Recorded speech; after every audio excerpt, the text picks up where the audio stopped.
Chapter 1. Bamburgh and its coast. The little town of Bamburgh has two striking features: the great castle upon its stern rock and the wild coastline at its feet, where dash the storms of the North Sea. Today it is not important enough to have a railway station of its own, yet once it was the capital of the great Saxon kingdom of Northumbria. Its original name was Bebbanburgh, so called after Queen Bebba. Of its Saxon fortress hardly a trace remains, the present building being partly the old Norman castle, with repairs and additions of a later date. The ancient pile has a strength, dignity and grandeur which accords well with its truly noble situation. The North Saxons, in choosing such a spot for their capital, showed a very evident desire to keep in touch with the sea. Over the sea they had come, and over the sea would come both friends and enemies. Many a meeting of both friend and foe has taken place at Bamburgh. Perhaps the fiercest of the enemies was Ragnar of the Hairy Breeches, a famous Viking who plundered, ravaged and burnt without mercy. These Vikings, powerful men and fearless sea rovers, were a standing terror to Northumbria. Men with frames and muscles strong as iron, at home both on the sea and on the battlefield. Fair-haired, blue-eyed men, guarded by helmet, breastplate and shield, armed with heavy weapons, because at that date the art of the smith was not equal to making them sharp, light and strong at once. So these mighty warriors hewed their way through the field of battle with great strokes, and when their foes fled in terror, the Vikings took back to their ships all the treasure they could find, and away they went across the sea again. But with all their fierceness they loved poetry, wild war poetry most of it, and they loved their strong, brave women. Ragnar was a thorough Viking. He loved fighting and his handsome wife and the battle songs he made. But the Saxons had no cause to love him, and when his ship ran aground near Jarrow, they bound him and cast him into a pit of snakes and watched him slowly die. The Viking had no fear of death. He sang as he lay there of his life and his deeds, of the great banquets he had given to the wolves and the vultures and the fierce battles he had won, spreading the terrors of his name from the Orkneys to the Mediterranean, of his beautiful wife and strong sons, and of how they would avenge him, and of how Woden, the lord of all warriors, was calling him to his hall. Many a battle has been fought on that wild coast since Ragnar died. Much history has been made thereabouts, and many legends have attached themselves to Bamburgh.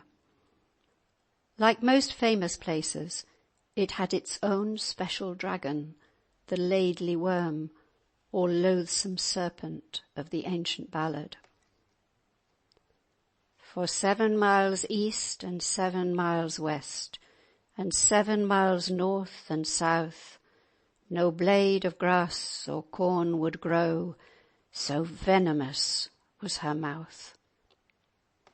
And yet, when the gallant knight gave her kisses 3, she changed at once into a beautiful lady. But despite its castles, its battles and its legends, Bamburgh slowly declined in importance. As the capital of Northumbria, it had been one of the chief towns in England, but the gallant Northumbria of the Saxons was more open to enemies than any other part of the country. Cumbrians were on the west and Scots on the north, and this was of all Saxon kingdoms the most exposed to the ravages of the Danes. From the capital of a kingdom it became the capital of a county, Bamburghshire, returning 2 members to Parliament in the reign of Edward I. But it grew of less and still less importance till at last it was known only to the student of history. It shared this fate with Lindisfarne, called Holy Island, once the Canterbury of the North, on whose rocky shores still stand the ruins of the fine Norman cathedral, which took the place of the old Saxon one. Lindisfarne and Bamburgh, neighbours divided only by a narrow belt of sea, two names that conjure up vivid pictures of romantic history. Yet suddenly, early in the 19th century, the great deed of a splendid heroine lent new glory to the wild, sea-girt town.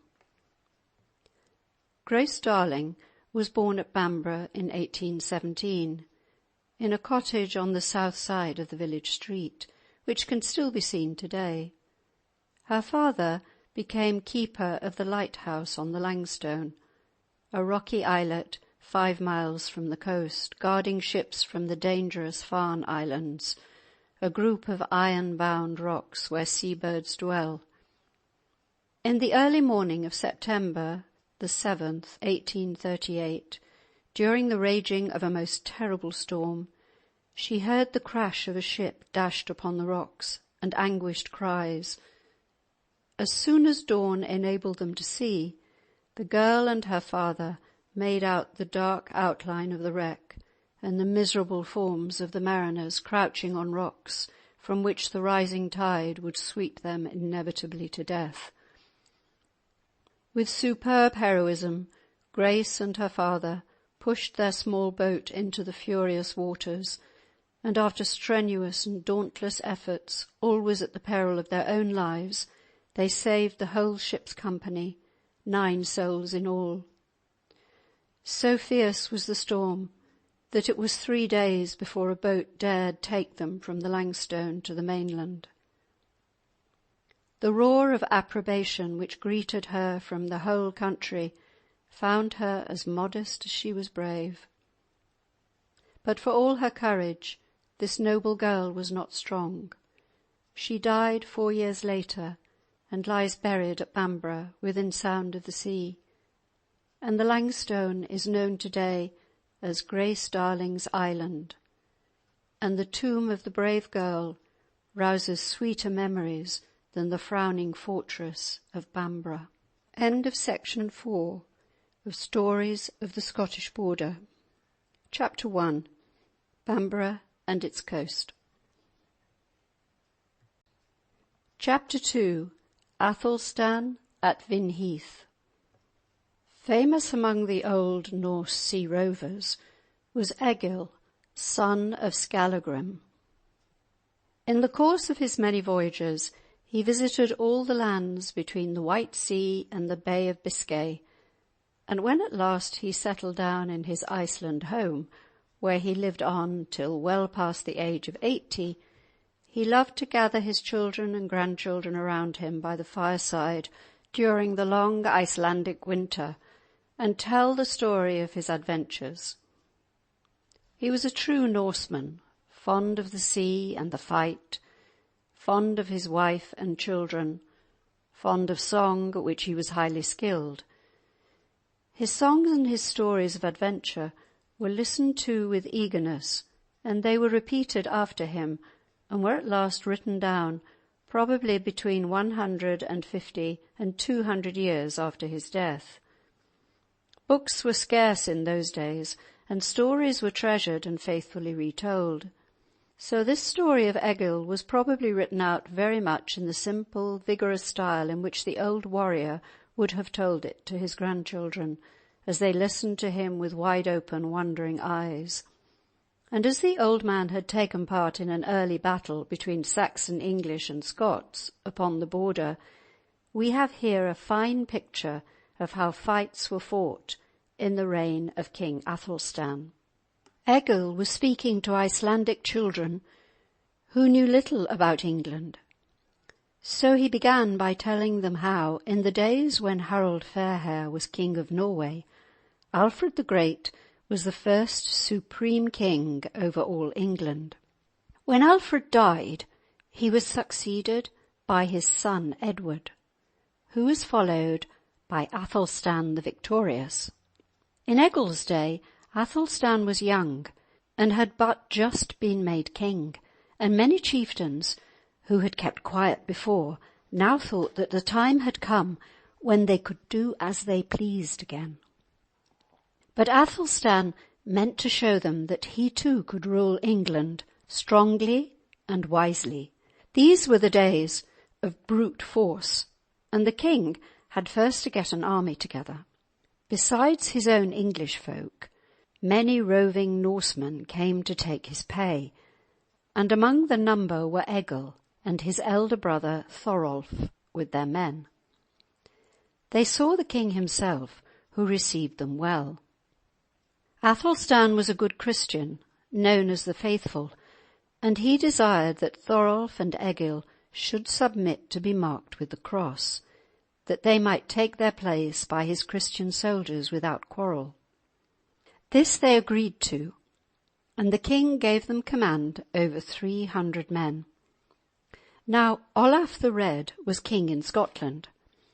His father was a Scot, but his mother was a Dane of the family of Ragnar with the hairy breeches, that savage old Viking. Northumberland, which in those days extended to the Humber and included York as its chief city, was half full of Danes, and King Olaf wished to claim it for his own and add it to Scotland. Athelstan had set Earl Afgeir and Earl Gudrek to rule Northumberland and defend it from the Scots. But Olaf of Scotland came south with his mighty host. There was a fierce battle. Earl Gudrek was slain, and Earl Afgeir fled. When Athelstan heard of the triumph of Olaf, he began at once to march northward with all the men he could get together. But he was yet young, and some of the treacherous earls, hearing that Olaf had so far been victor, deserted King Athelstan. Chief among these traitors were Earl Hring and Earl Adils, who should have been in the very front of the English army, but who basely went over to the Scots. Thus Olaf's host became exceeding great, greater by far than the English army. Then Athelstan called together his captains and his counsellors. Egil was there, and heard all the grave talk as to what should be done. At last a plan was made that all thought good, and this is what followed. First, messengers were sent to King Olaf, saying that King Athelstan would meet him in fair fight at Vinheath by Vinwood in Northumberland, where he would mark out the field of battle with rods of hazel. He who won the battle should be king over all England. The armies should meet a week hence, and whichever was first on the ground should wait a week for the other. King Olaf should bide quiet and not harry the land till the battle was ended. North of the heath was a town. There King Olaf stayed, for there he could best get provisions for his army. But some of his men he sent to the heath to view it. The hazel poles were already set up on the large level plain. A river was on one side, and a wood was on the other.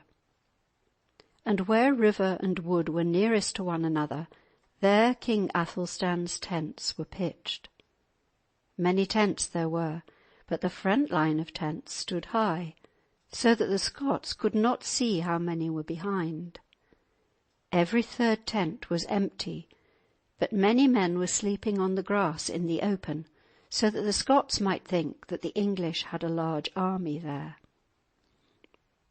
Every day more English troops came in, and when the time was come that was fixed for the battle, English envoys went to the King of the Scots, asking if there need be the great fight and bloodshed that threatened. If Olaf would go peaceably home, Athelstan would give him a shilling of silver for every plough that ploughed in England. The Scots took counsel together and said they must have more than this. Then the messengers begged a 3 days' truce to consider this. On the third day they came again, saying that King Athelstan would give what he offered before, and also to the Scottish army a silver shilling for every freeman soldier, a silver mark for every lesser officer, a gold mark for every captain, and 5 gold marks for every earl. But the Scots asked not only for this, but also for Northumberland to be yielded to them. Then the English messengers answered that Scottish messengers must ride back with them to take the answer from Athelstan himself. Now the truth is this, that the Scottish king had taken Athelstan by such surprise that he needed time to get his men together. All these messages were but a trick to gain time till the king should come up himself with all the men he could gather. When, therefore, the messengers rode up to King Athelstan, he had but just arrived on the scene of battle. And when he heard the message, he said, "Tell King Olaf this, that I will give him leave to return to Scotland safely, if only he give back all he has unjustly taken from this land, and if he own himself my under-king, holding Scotland for me at my behest." This proud answer made the Scottish messengers at once see what had been going on, so they hastened back to their king to tell him how they had been received and what the meaning of it was. When the Scots found that the English had thus outwitted them, they took counsel together in some anger. Earl Adils, he who had deserted the English, said that he and his brother, Earl Hring, would that very night make a surprise attack. If it succeeded, well and good. If not, then they could easily withdraw, and the main battle could begin in the morning. This the King of Scots held to be good advice. So the 2 traitor earls and their men moved southward under cover of the darkness. But Thorolf the Norseman was used to the ways of war, and his sentries were alert, and blew a great war blast on their horns, and thus the fight began. Thorolf was armed with a massy halberd that stood taller than a man. Broad was its blade and thick its socket, and it ended in a 4-edged spike. He had a strong sword by his side and a big heavy shield on his left arm. He had a helmet, but no shirt of mail. His brother Egil was armed in much the same way. The Norseman's standard was borne by Thorfid the Strong. Next to the Norsemen, in the first rank also, was the division led by Earl Alfgeir, he who had once before fled from the Scots. King Athelstan gave him this chance to redeem himself. Now when the first onslaught of the Scots took place, Earl Adils came against Earl Alfgeir, while Earl Hring came against the Norsemen. And now the battle began. The 2 traitor earls urged on their men, who charged with spirit.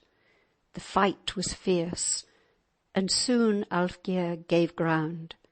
This made the foe press on the fiercer, and before long Alfgeir was in full flight. He avoided the town where Athelstan was, and fled night and day to the coast, where he took ship out of the country he had served so ill. Adils did not dare to pursue him far, for fear of being himself cut off from his friends, so he returned to help his brother Hring against the Norsemen. Thorolf, like a true general, saw the danger of this, and at once told Egil to turn aside with half their force to prevent Adils from joining his brother. The Norsemen fought a grand fight, but were badly outnumbered, and the battle seemed to be going against them. Then Thorolf became furious. Disdainful of life, he cast his shield behind his back, grasped his great halberd with both hands, and sprang forward, hacking down all who opposed him. Straight for Hring's standard he went. Nothing could stop him. he slew the standard-bearer, cut through the standard pole, and with a mighty stroke thrust his halberd right through the body of Hring, the traitor earl, and lifted him up in the air, that all might see that he was slain. Then Adils and the rest of the men fled to the wood, and thus ended the first part of the fight. More was to come on the morrow. At dawn the next day, King Athelstan came forward with his main army. He had heard of the great deeds of the brothers Thorolf and Egil. Most courteously he thanked them and said he would always reckon them as his friends. Then, with his captains, he made his plans for the battle. Egil he put in command of the front ranks of his men, and Thorolf he set aside to face those of the Scots who might charge the English in loose array. For this is the way of the Scots, he said. They dash to and fro, rush forward and hither and thither, and are dangerous, except to a commander who is both wary and bold. Egil said, I would rather that Thorolf and I were near together. But Thorolf answered, As the king commands, so will we do. The battle began, and soon waged furiously. Thorolf and his men pressed forward along the woodside, hoping to take the enemy on the flank. Now, unknown to him, Adils and his followers were hiding among the trees, and of a sudden Adils sprang out and smote him down. Thorfid too, the brave standard-bearer, was pressed back, but rallied the men who fought desperately. The Scots had raised a great shout at the fall of Thorolf, and this was heard by Egil, who, when he saw the standard forced back, feared that his brother was dead, for Thorolf had never drawn back from any foe. So with a fierce cry, Egil hacked his way through to that part of the field, and when he learnt the truth from his men, he never rested till he had slain Adils with his own hand. The followers of Adils then fled, and Egil and the Norsemen hewed their way through the flank of the Scottish force towards the place where King Olaf's standard was. Noting this, King Athelstan, that wary general, caused his own standard to be set forward and all his army to attack at once. Fierce and furious was the fight, and great was the slaughter. King Olaf was slain with great numbers of his men, and the rest fled in confusion. The English victory was complete. As soon as Athelstan saw that victory was his, he left the pursuit to his captains and hastened to the town to make his arrangements. Egil pursued far and fiercely, and when at last he came back to the battlefield, his first thought was for his dead brother. Worn out though he was, he would take no rest until he had buried the warrior with full honours, with his arms and his raiment. And before the sad farewell was said, Egil clasped a gold bracelet on both of Thorolf's wrists to show his deep love. Then they buried the hero deep and put a high cairn of stones over him. Then one last tribute Egil paid to his brother, the greatest of them all. Among these old Norse warriors there existed a great love of song. The great fighters strove also to be great song-makers, and Egil was famous above most for this power. The Norsemen's poems had not rhymes like ours. They had short, vigorous lines, and in each pair of lines 3 of the important words had to begin with the same letter. Wild, strong chants they were. This is the song that Egil sang at the burial of his brother, Thorolf Skallagrimsson. The halberd of the hero hewed down the foe before him. Then in the brunt of battle was spilt brave Thorolf's blood.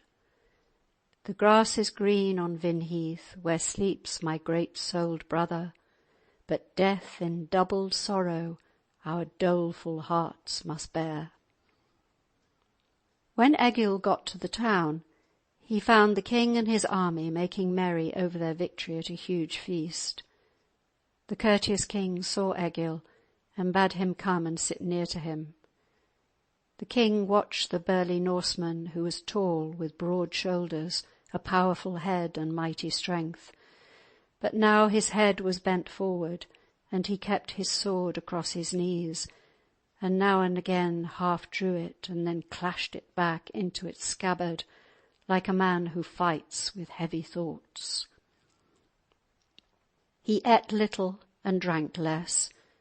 Then King Athelstan, watchful and courteous, took a gold ring from his arm, and placing it on his sword point, handed it thus to where Egil sat.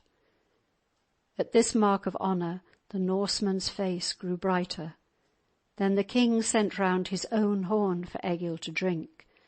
So he drank to the king and sang a verse of wild poetry in his praise, made on the spur of the moment.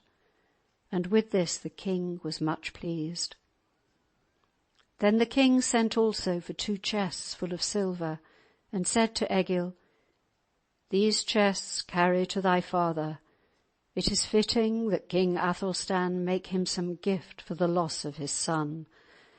And do thou stay with me long, and I will give thee honour and dignity."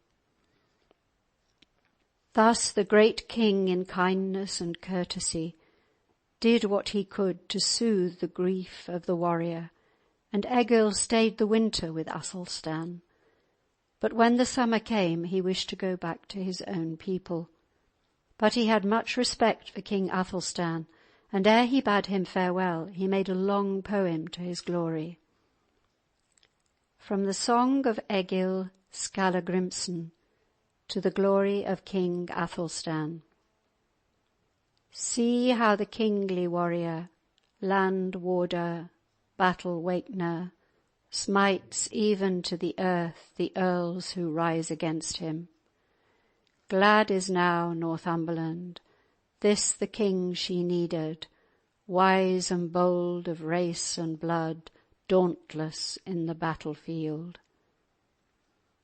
Many were the verses of this stirring song, and after each came the refrain. Scottish hills where reindeer roam own the rule of Athelstan. The king gave Egil 2 heavy gold rings and a handsome cloak that he himself had worn. Then the Norseman sailed away, for always near to his heart was the welfare of his dead brother's wife and child. Yea, for the rest of his long life he loved this child, even as he loved his own. End of section 5. Stories of the Scottish Border. Chapter 2. Athelstan at Vinheath.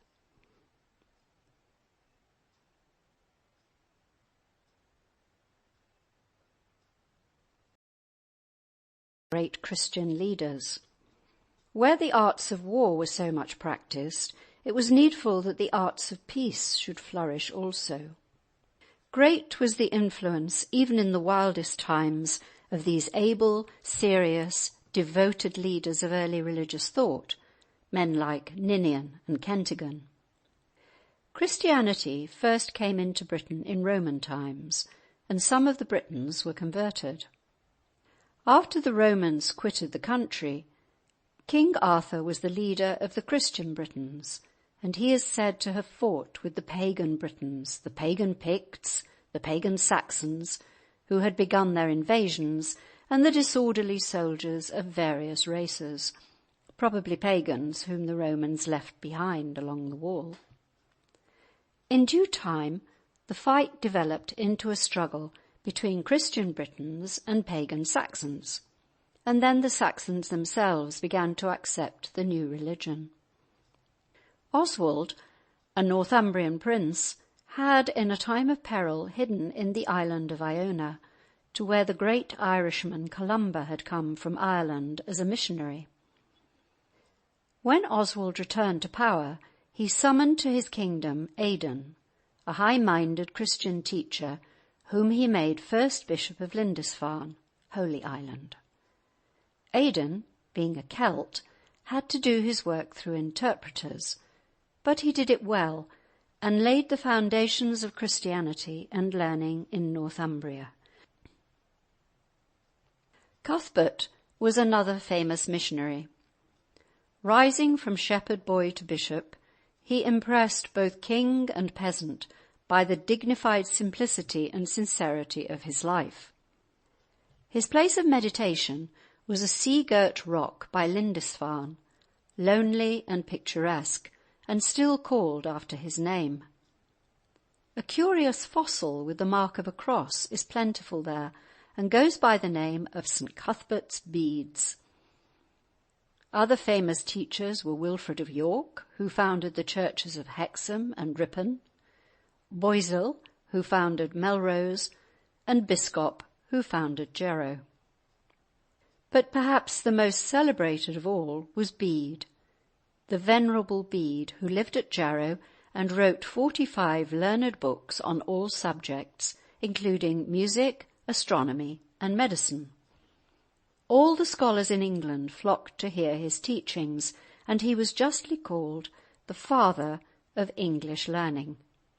He it was who first introduced into England the art of making glass. His last work was to translate the Gospel of St. John into Northumbrian English. This was in the year 735. Being too ill to hold a pen, he dictated to his favourite pupil. "Write quickly," he said, for he felt that he was dying. "It is finished," answered the lad, and the old man's heart was satisfied. In a faint, brave voice he chanted the Gloria, and so died singing. In those days there was, of course, no such thing as printing. Every manuscript was written and rewritten carefully by hand, and treasured as a sacred possession in the seats of learning. So proud were they of their manuscripts that they beautified them with illustrations in colour. Many of these manuscripts have, of course, been destroyed. For instance, the Danes in 875 burnt the priceless library of Bishop Acca at Hexham, destroying in one day the treasured collection of a lifetime. But many remain to show the love of learning which existed even then. Bishop Edfrid, who lived in the little rocky island of Lindisfarne, made a copy of the Gospels, which is looked upon with wonder even today. Strings of beautiful birds and quaint animals are drawn upon his pages. Evangelists with mantles of purple and tunics of blue, pink, or green. With the writing clear and beautiful, the decorations showing the greatest care and devotion, this manuscript of 1,200 years ago has been the delight of thousands, and comes down to us to witness to the loving care of the scholars of old in the days before printing was known. Great as was their love of beautiful manuscripts, they had an equally noble passion for grand buildings. A superb monument of simple dignity and religious grandeur is the Norman Cathedral at Durham, commenced by Bishop Carilef in 1093 and finished by Bishop Flambard in 1128. Occupying a wonderful position at the top of a wooded hill, around which flows the beautiful River Wear, Durham Cathedral is in itself one of the noblest buildings in the world. While the church in those troublous times kept thus a storehouse of learning for serious scholars, other methods kept the people informed of the more stirring events of their day. In the old days, when no newspapers existed to tell people the news, when books were scarce and history was not taught to every lad as a part of his training, the ballad writer and the wandering minstrel played a very important part. Ballads, sometimes really fine pieces of poetry, sometimes a mere halting troop of lame lines, were made upon every occasion of local or general interest. They were sung to simple and often beautiful tunes or chants. The best of the minstrels were welcome to the halls of the nobles and even to the king himself. The poorest of them sang on the village green. The ballads were learnt and repeated by the folk of the countryside. Some were, in later times, printed on loose sheets, but at first they were handed on from mouth to mouth. Alterations and errors often crept in, mistakes due to a sameness of sound. For instance, in the old ballad of Mary Ambree, a soldier is referred to as Sir John Major, probably meaning Sergeant Major. In one of the versions of the Battle of Chevy Chase, Henry Percy was said to have been killed there, whereas he really lived on to be slain at Shrewsbury.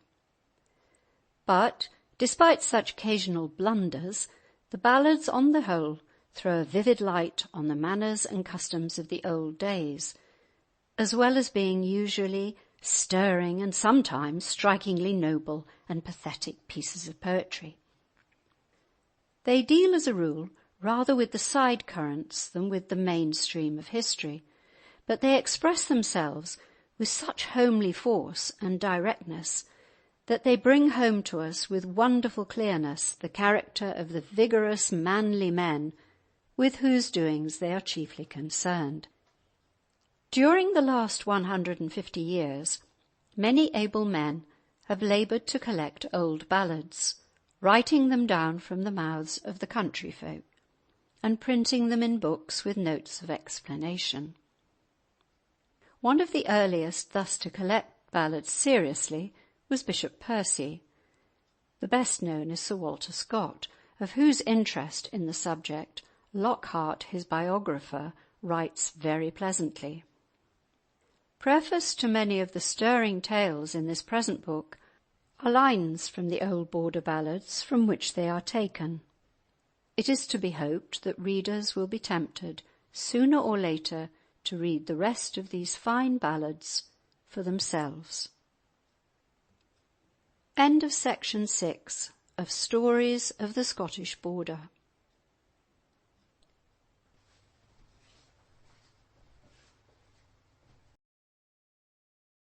Drinking the blood-red wine. Oh, where shall I get a well-skilled skipper to sail this new ship of mine? Almost every collection of Scottish songs contains this picturesque old ballad, which refers to a very remote time in Scottish history, probably the end of the 13th century. King Alexander III of Scotland died in 1285. He had the bitter grief of seeing all his children die before him. His daughter, Margaret, had been married to Eric, King of Norway, and she left a daughter also called Margaret, and known as the Maid of Norway. This maid was now heiress to the Scottish throne, and it is natural to suppose that the lonely king should wish her to return to Scotland and should send a richly appointed ship to fetch her back. And although there is no strictly historical record of such an expedition, the truth of the ballad is made more probable by the fact that it opens in the fine old town of Dunfermline. Dunfermline was a favourite residence of Alexander, who was killed in its neighbourhood by a fall from his horse, and was buried in the abbey there, the ruins of which beautiful structure still remain.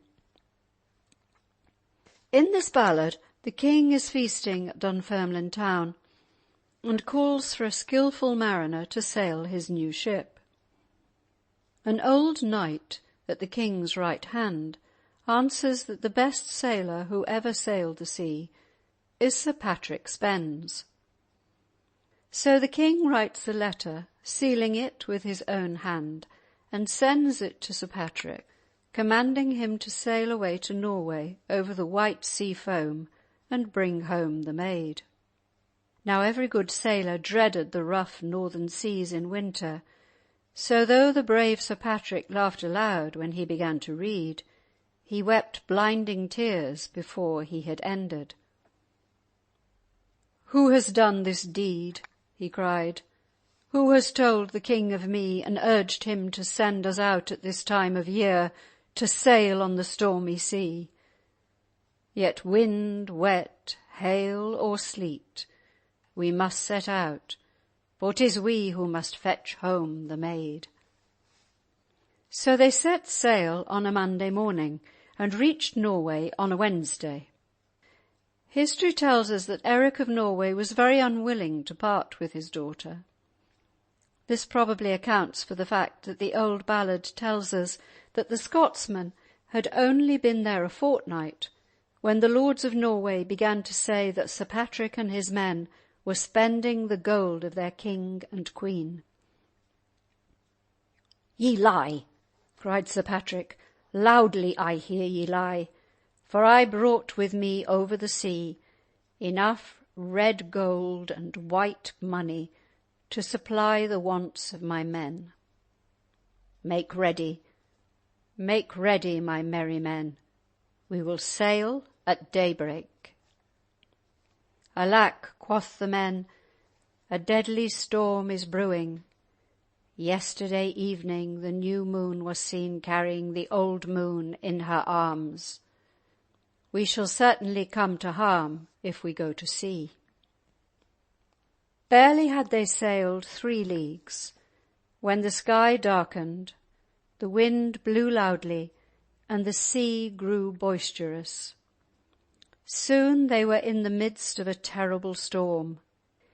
The anger of the sea was far more dreadful than the anger of the lords of Norway. The anchors broke away, the topmasts snapped, and the waves came over the broken ship, tearing her sides asunder. "Oh, where shall I get a good sailor to take the helm, while I climb the tall topmast to see if I can espy land?" "That I fear ye never will," cried a sailor as he took the helm. And scarcely had Sir Patrick gone a step when a plank started in the ship's side, and the water came pouring in. "Fetch a web of silken cloth, and fetch a web of twine," cried Sir Patrick, "and cast them down to our ship's side." For it was the custom in those days, when a leak could not be reached from inside the vessel, to cast down some closely woven stuff in the hope that the suction of the water would drag it across the leak and stop thus the fatal inrush of water. Alas, all their efforts failed. Then the ballad writer says somewhat grimly of the dandies among the Scottish lords that whereas at first they grumbled to see the water spoil their fine cork-heeled shoes, when the storm had done its fatal work, the sea was above their hats. "And many was the feather bed that fluttered on the foam, and many was the good Lord's son that never mair came home. The ladies wrang their fingers white, the maidens tore their hair, all for the sake of their true loves, for them they'll see nae mair. O lang lang may the ladies sit, with their fans into their hand, before they see Sir Patrick Spens come sailing to the strand. And lang lang may the maidens sit, with their good kaims in their hair, or waiting for their ain dear loves, for them they'll see nae mair.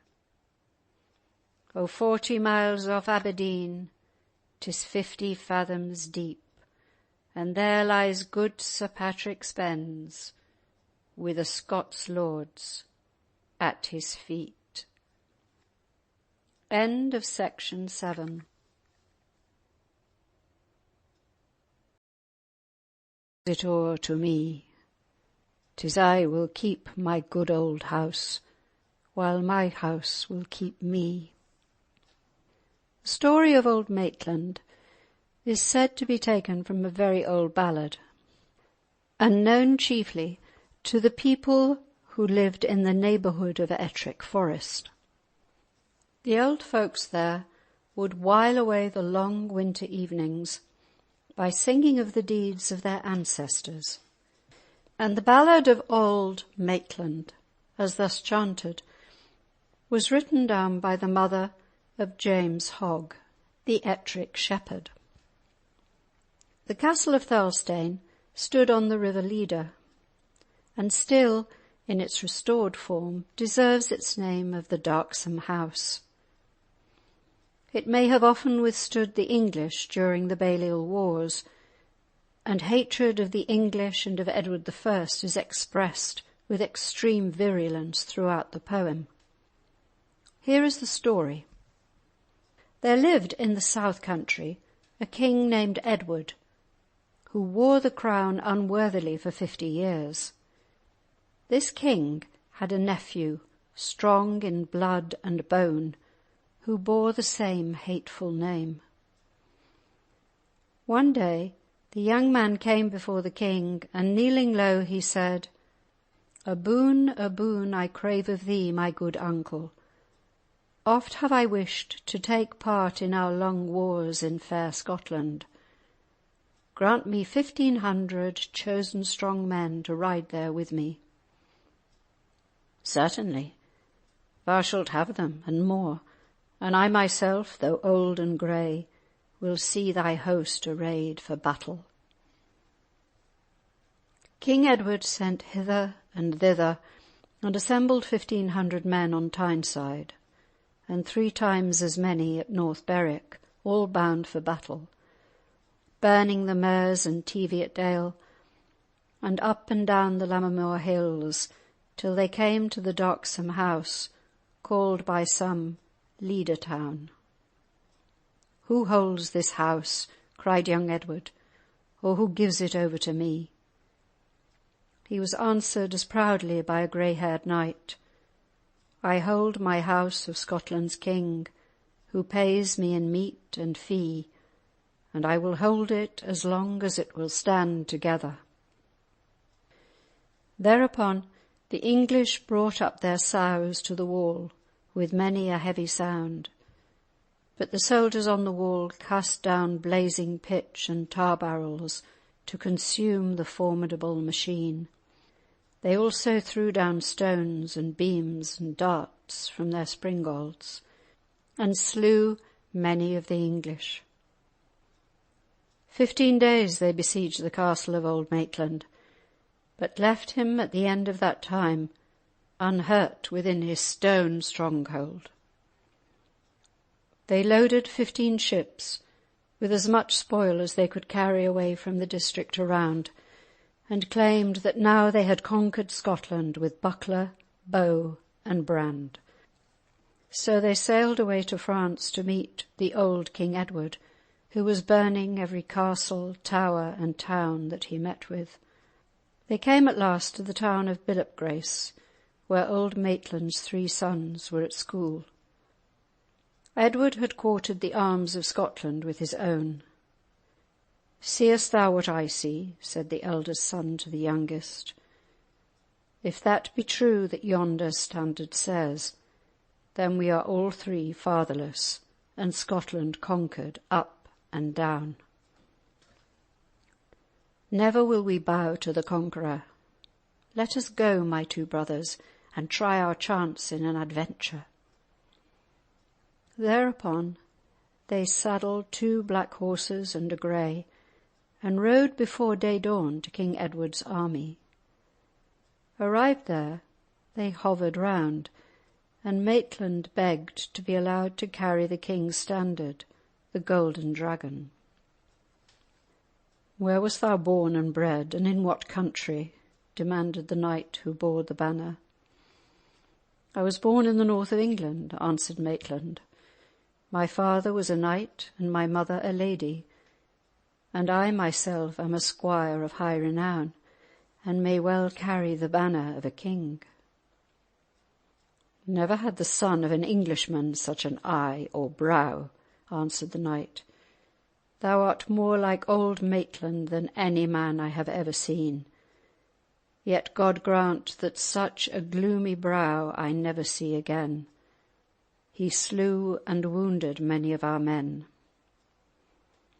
At the mention of his father's name, Maitland's anger burst out, and lifting up a gilded dagger that hung low by his knee, he struck fiercely at the standard-bearer, and catching hold of the corner of the standard, rode swiftly away with it, crying to his brothers, "Is it not time to flee?" "Aye, by my sooth," they both shouted, "we will bear you company." So they rode off at hot speed, the pursuers following. The youngest Maitland, turning round in the path, drew his brand and killed 15 of the foremost, and the rest fell back. Then he dug his spurs into the sides of his faithful grey, until both the sides ran blood. "Thou must carry me away, or my life lies in pledge," he cried.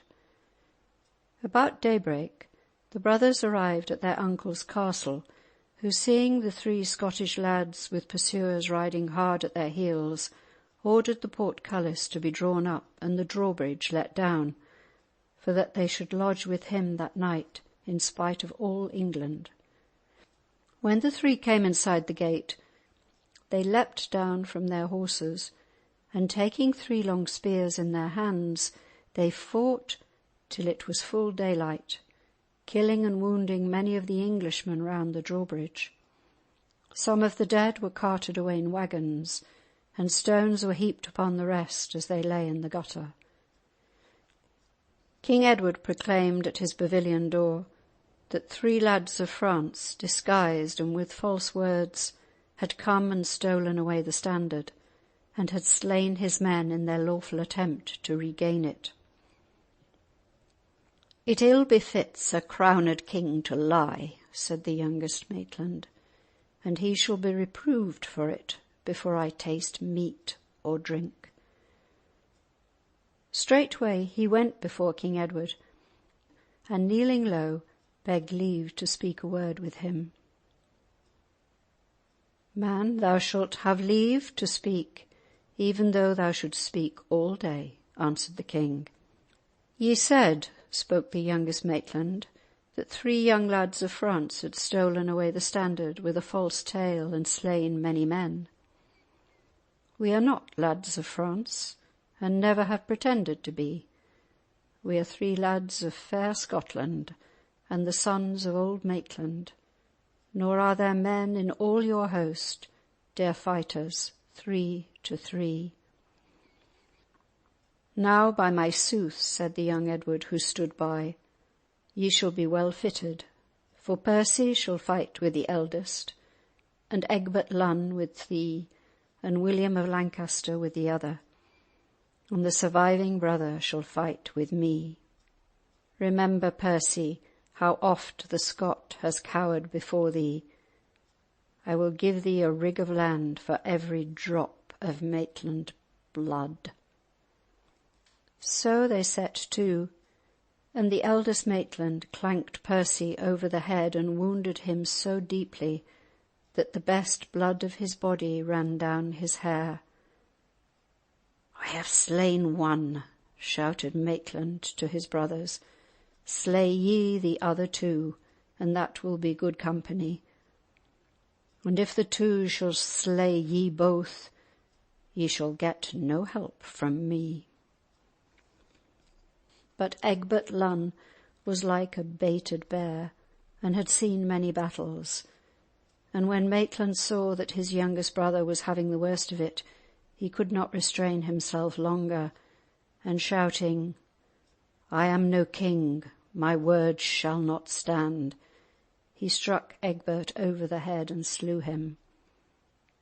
"Now I have slain 2. Slay ye one for good company," he cried. "Neither shall you get any help from me, even if the one shall slay ye both." So the 2 brothers slew the 3rd, and hung him over the drawbridge for all the host to see. Then they rode and ran, but still got not away, but hovered round, boasting, We be 3 lads of fair Scotland that fain would see some fighting." When young Edward heard this, he cried wrathfully, "I'll take yon lad and bind him, and bring him bound to thee." "Now God forbid that ever thou shouldst try that," said the king. "We have lost 3 worthy leaders. Wouldst thou be the 4th? Never again would I be happy if thou wert to hang on yonder drawbridge." But Edward struck fiercely at Maitland, cleaving his stout helmet and biting right near his brain. When Maitland saw his own blood flowing, he threw away his weapon, and springing angrily at young Edward's throat, he swung him thrice about and flung him on the ground, holding him there though he was of great strength.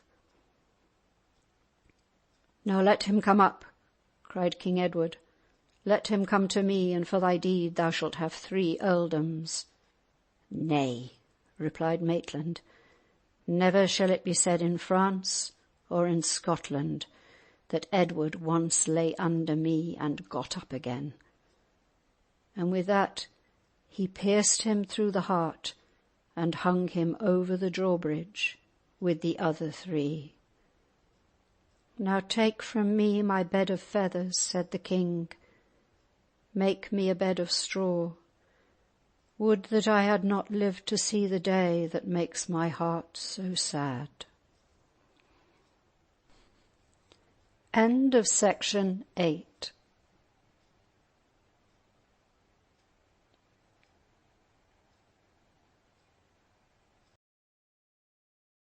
As if he had not been dead a day. His hoary beard in silver rolled, he seemed some 70 winters old.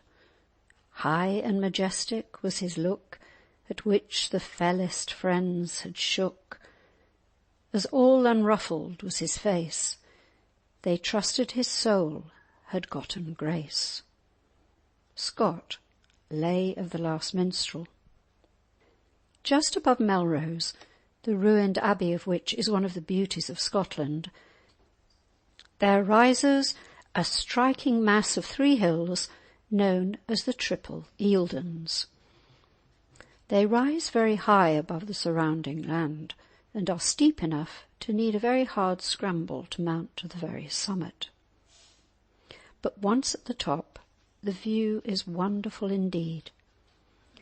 On a fine day, the Tweed can be seen winding in and out most picturesquely, till it loses itself in the low, distant haze of the North Sea, 30 miles away. But even grander is the view of the entire line of the Cheviots, like a huge wall, 50 miles long, seen to immense advantage from Eildon, which towers over the rich valleys of Tweed and Teviot that lie between. One of the legends of the Triple Eildons is that King Arthur lies sleeping beneath them, some day to awaken. Tradition says that he fought a great battle near here by Gala water in the Vale of Woe. However that may be, it is certain that at the foot of Eildon lie many famous dead.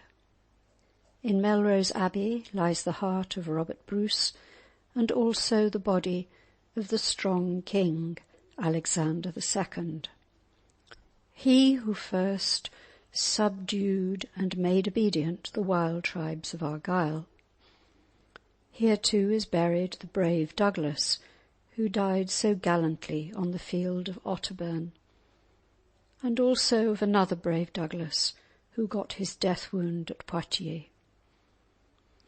Sir Walter Scott, who did more than any other man to spread all over the world the knowledge of Scotland, Scottish history, Scottish romance, and Scottish character, lies buried on the southern side of Eildon, in the rival abbey of Dryborough. But Melrose can claim a man who in his day was an object of the deepest wonder and terror. Michael Scott, the famous wizard of the 13th century. he who brought the learning of Aristotle to expound to Western Europe, he whom Dante described as learned in every deep spell of the magic arts. Perhaps he was only a scientist, born before his time, yet even today old folk in the country remember that it was he who is said to have cleft the head of Eildon Hill into three. One of the many strange tales told of Michael Scott is this. They say that the Lord of Morpeth in Northumberland promised the great wizard a rich reward if he would only make the sea roll up the valley of the pretty river Wansbeck till it reached Morpeth, so that vessels could sail up to the town. The distance is 7 miles, and the wizard, declaring the matter a most simple one, prepared his magic spell. He then said that if a certain man would run from the sea to the town, and on no account look back, whatever he heard, the desire of the Lord would be satisfied. The man no sooner started to run than he heard the waters following him. Faster and faster he went, and faster came the ocean, dashing and roaring, never overtaking him, but always so near his heels as to fill him with ever greater and greater terror. Before he had finished the 3rd mile, he was in such a state of alarm that he could not resist the impulse to see what was happening. He turned round, and the spell was broken. The waters had followed him thus far, but would come no further. Even the best of wizards will fail when his instructions are not obeyed. So says the story. People are free to believe it or not as they please. It is certain that the sea runs nearly 3 miles up the Wansbeck Valley and there stops. But many people think that that is explained by the natural rise of the land. The story of how Michael Scott came to divide the Eildon Hill into 3 runs as follows. The wizard had one very active little demon who was always bothering his master to give him something to do. First, Michael commanded him to put a barrier across the Tweed at Kelso, thinking to keep him quiet for at least a week. It was done in a single night, and again the demon demanded work. Then Michael set him to divide Eildon into 3. This also was done in a night, and again the demon came clamouring for employment. So in despair the wizard ordered him to make ropes out of sea sand. This, of course, is impossible, as the sand will not hold together. But if you go down to the shore on the southeast coast of Scotland on a dark and stormy night, you can still hear what sounds like the demon moaning and groaning over his impossible task. And there is certainly a barrier across the Tweed at Kelso, and the Eildon Hill is certainly divided into 3, so you may believe as much as you please of this story. Another tale that is told of the magic powers of this famous man relates that he was once chosen to go as ambassador from the King of Scotland to the King of France on urgent business. Instead of going, as is usual in such cases, with a number of followers, he conjured up a demon shaped like a huge black horse and rode away over the sea. When halfway across the North Sea, the horse said to his rider, "What do the old women of Scotland say at bedtime?" Had the magician fallen into the trap and named a prayer, the demon would have disappeared, and the wizard would have drowned. But Michael Scott merely commanded his horse to go on quickly and not to talk. Very soon he came to Paris, tied his horse to the gate of the French king's palace, and boldly entered and stated his business. The French king sneered at an ambassador who was not followed by a train of knights, and began at once to refuse all he asked. "Wait a moment, your Majesty," said Michael, "till you have seen my horse stamp 3 times." At the first stamp the ground so shook that every steeple in Paris rocked, making all the bells ring loudly. At the second stamp the king heard behind him a loud crash that made him leap 3 feet in the air. Looking round, he saw that 3 of the towers of his palace had fallen. The horse raised his foot to stamp a 3rd time, but the king was so terrified that he shouted hastily that he would grant all that Michael asked him, if only he would keep his horse from stamping. Whether this tale is true or not, Michael Scott was certainly one of the ambassadors sent to bring back the Maid of Norway to Scotland on the death of King Alexander III. He wrote many learned books and possessed many others, and they say that when he was buried at Melrose, many of these same magic books were buried with him. To this romantic district of the Eildons belonged True Thomas, Thomas the Rhymer, or Thomas of Ercildoune, as he was variously called, who was held in awe by border folks as a prophet. The ruins of his tower are still shown by the pretty river Leader, just about 2 miles above the spot where it joins the Tweed. The Rhymer seems to have died a few years before 1300, but despite the passing of 6 centuries, he is still remembered.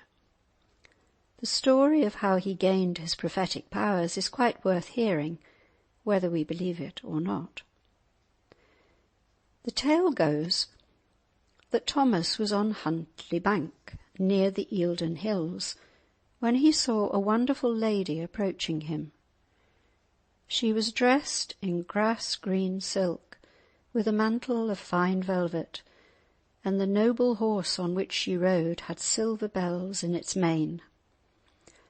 Thomas was so surprised at this remarkable sight that when the lady came near, he dropped on his knee and pulled off his cap and cried out reverently that she must be the Queen of Heaven.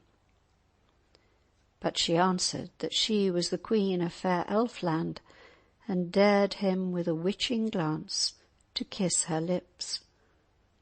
The bold and gallant Thomas did not need a second invitation, and promptly kissed the fairy, when she seized upon him and fled away with him swifter than the wind. Soon all living land was left behind, and they came to a wild place where 3 roads met.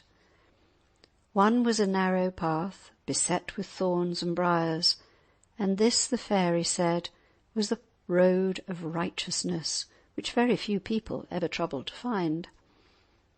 Another was a broad and attractive road, which was the way of sinners, while the third, a pretty winding road, led to Elfland, and thither they went together.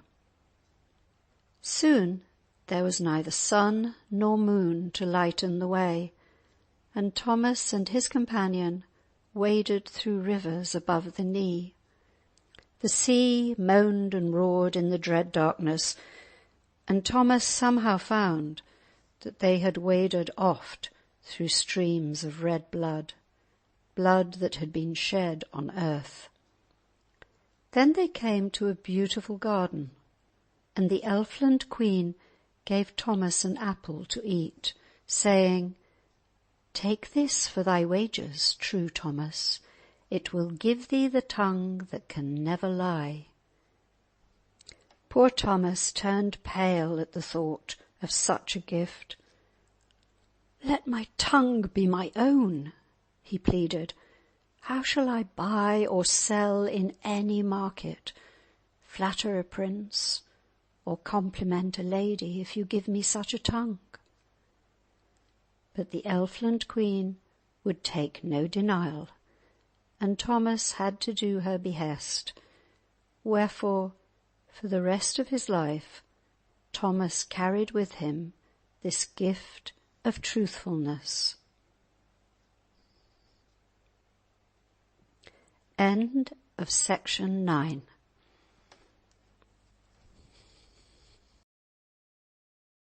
To the Scots. It commanded the coast road from England across the border to Edinburgh. Not only one of the best routes in itself, but one which had the additional advantage to the English that by following it they could keep in touch with their ships. So it is not surprising that many stirring events in history took place at this historic town. King Edward I of England won a very important victory at Dunbar during his first invasion of Scotland, and to the place which had witnessed the triumph of the father, his son Edward II fled for safety after his defeat at Bannockburn, taking ship thence back to England. In the time of Mary Queen of Scots, the fortress was held by Earl Bothwell. From here he consented to the surrender of poor Mary, and here he rested in safety before his final flight to Scandinavia. Oliver Cromwell fought and won at Dunbar his desperate battle with the Scottish Presbyterians, the fate of which for some time hung in the balance. Cromwell considered the place so valuable that he had new harbour works made there, and a portion of his work, forming part of the east pier of the present much larger harbour, is still to be seen. The last time that Dunbar resounded to the march of an army bent on immediate fight was in 1745, when the boastful English general Sir John Cope landed here to engage the Highland followers of Prince Charles Edward, called the Young Pretender. Prince Charlie was at Edinburgh, and Dunbar Castle commanded the road into England. Cope asserted that the Highlanders would run away at the mere sight of his army. He marched westward, but was surprised in the early morning by his enemies when near Prestonpans. In less than 10 minutes it was the unprepared English who were flying in disorder, utterly routed. The foregoing is but a brief outline of the stormy history of those grey and ruined battlements overlooking the bleak North Sea at the southernmost point of entrance to the noble Firth of Forth. The mention of these stirring incidents, however, will serve to show what a very important place Dunbar was, and that it was necessary to Scottish safety that a strong hand should have charge of its fortress. We are now to see how at one of the most critical hours a woman was to hold command, and to hold it worthily. Early in the reign of King Edward III of England, Scottish affairs were in some confusion. King Robert Bruce had lately died, leaving a son, King David II, then only 5 years old. That great leader and friend of Bruce, Randolph, Earl of Moray, was appointed Guardian of Scotland, but he too soon died. Edward III, anxious to interfere in Scottish affairs, agreed to help Edward Balliol to make himself King of the Scots. So an English army was again in Scotland, and one of the places they were keenest to take was the fortress of Dunbar. The castle was a very strong one.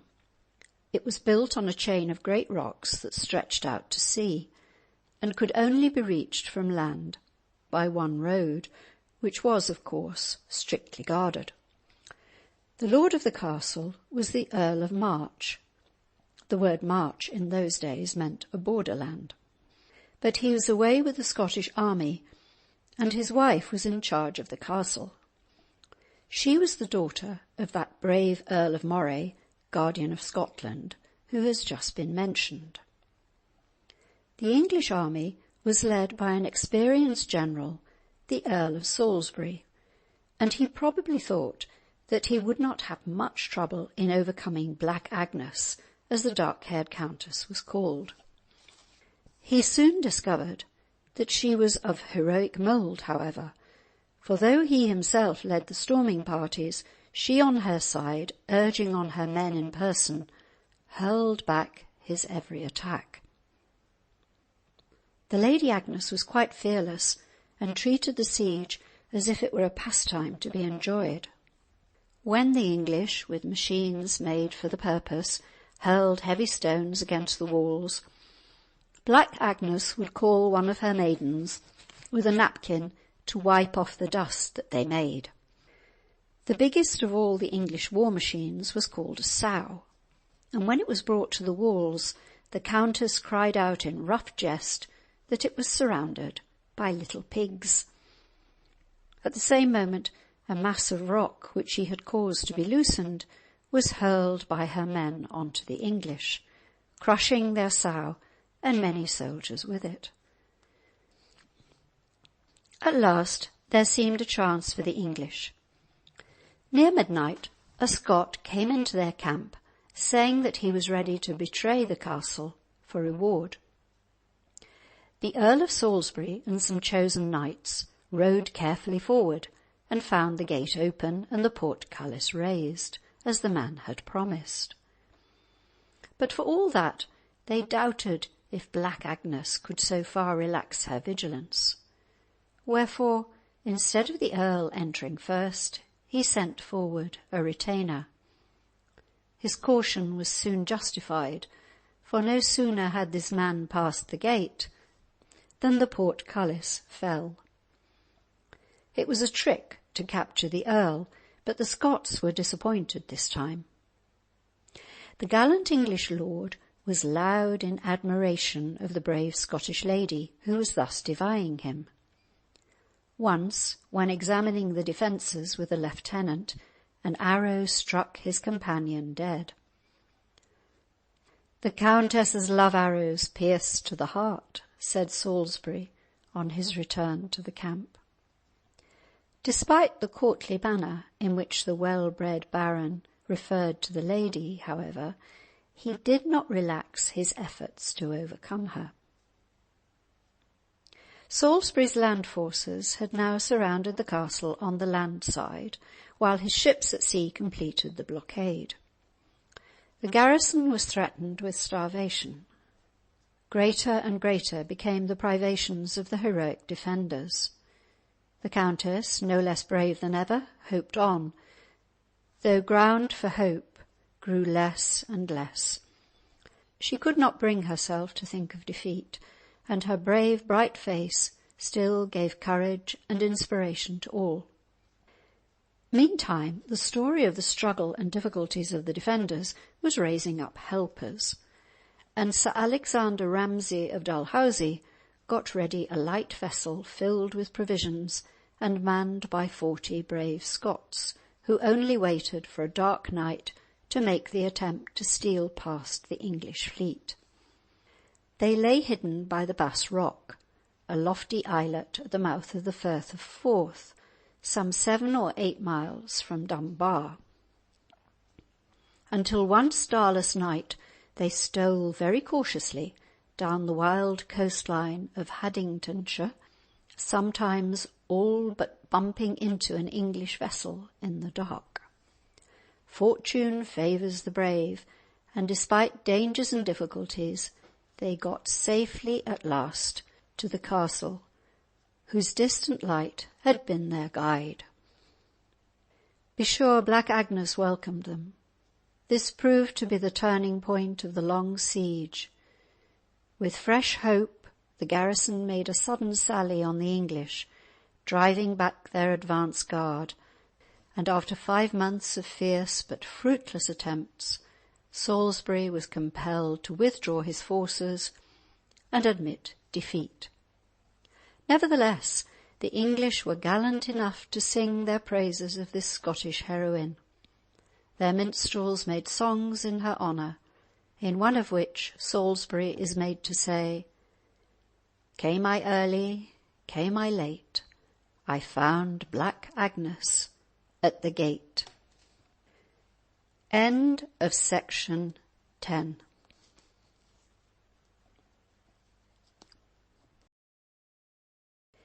This tale belongs to the romantic side of the Border minstrelsy, and illustrates some of the common superstitions of olden times concerning elves and fairies. The scene is laid in the Selkirk or Ettrick Forest, a mountainous track covered with the remains of the old Caledonian forest. About a mile above Selkirk is a plain called Carterhoff, and here may still be seen those fairy rings, of which it was believed that anyone sleeping upon one will wake in a fairy city. And here was, and perhaps still is, an ancient well. The ballad opens by telling how all young maids were forbidden to come or go by way of Carterhoff. For young Tamlane, or Tomalin, is there, and everyone going by Carterhoff is obliged to leave him something in pledge. But the Lady Janet, the fairest of the Selkirk lasses, was obstinate, and declared that she would come or go to Carterhoff as she pleased, and ask no leave of him, since the land there belonged to her by hereditary right. She kilted her green mantle above her knee, and braided her yellow hair above her brow, and off she went to Carterhoff. When she got to the well, she found the steed of the elfin knight Tamlane standing there, but he himself was away. She hadna pulled a red rose, a rose but barely 3, till up and starts a wee man at Lady Janet's knee. Says, "Why pull ye the rose, Janet, that gars makes ye break the tree? Or why come ye to Carterhoff withouten leave of me?" Says, "Carterhoff it is mine ain, my daddy gave it me. I'll come and gang to Carterhoff, and ask nae leave o' thee." But Tamlane took her by the hand, and worked upon her his spells, which no maiden might resist, however proud she might be. When she came back to her father's hall, she looked pale and wan, and it seemed that she had some sore sickness. She ceased to take any pleasure in combing her yellow hair, and everything she ate seemed like to be her death. When her ladies played at ball, she, once the strongest player, was now the faintest. One day her father spoke out, and said he, "Full well I know that you must have some lover." She said, "If my love were an earthly knight, as he's an elfin grey, I wouldna give my own true love for no lord that ye hae." Then she prinked herself and preened herself, all by the light of the moon alone, and went away to Carterhoff to speak with Tamlane. When she got to the well, she found the steed standing, but Tamlane was away. She had barely pulled a double rose when up started the elf. "Why pull ye the rose, Janet?" says he. "Why pull ye the rose within this garden green? The truth ye'll tell me, Tamlane. Were ye ever in holy chapel, or received into the Christian church?" "The truth I'll tell thee, Janet. A knight was my father, and a lady was my mother, like your own parents. Randolph Earl Moray was my sire. Dunbar Earl March is thine. We loved when we were children, which yet you may remember. When I was a boy, just turned 9, my uncle sent for me to hunt and hawk and ride with him and keep him company. There came a wind out of the north. A deep sleep came over me, and I fell from my horse. The Queen of the Fairies took me off to yon green hill, and now I'm a fairy, lithe and limber. In fairyland we know neither sickness nor pain. We quit our body or repair unto them when we please. We can inhabit earth or air as we will. Our shapes and size we can convert to either large or small. We sleep in rosebuds, revel in the stream, wanton lightly on the wind or glide on a sunbeam.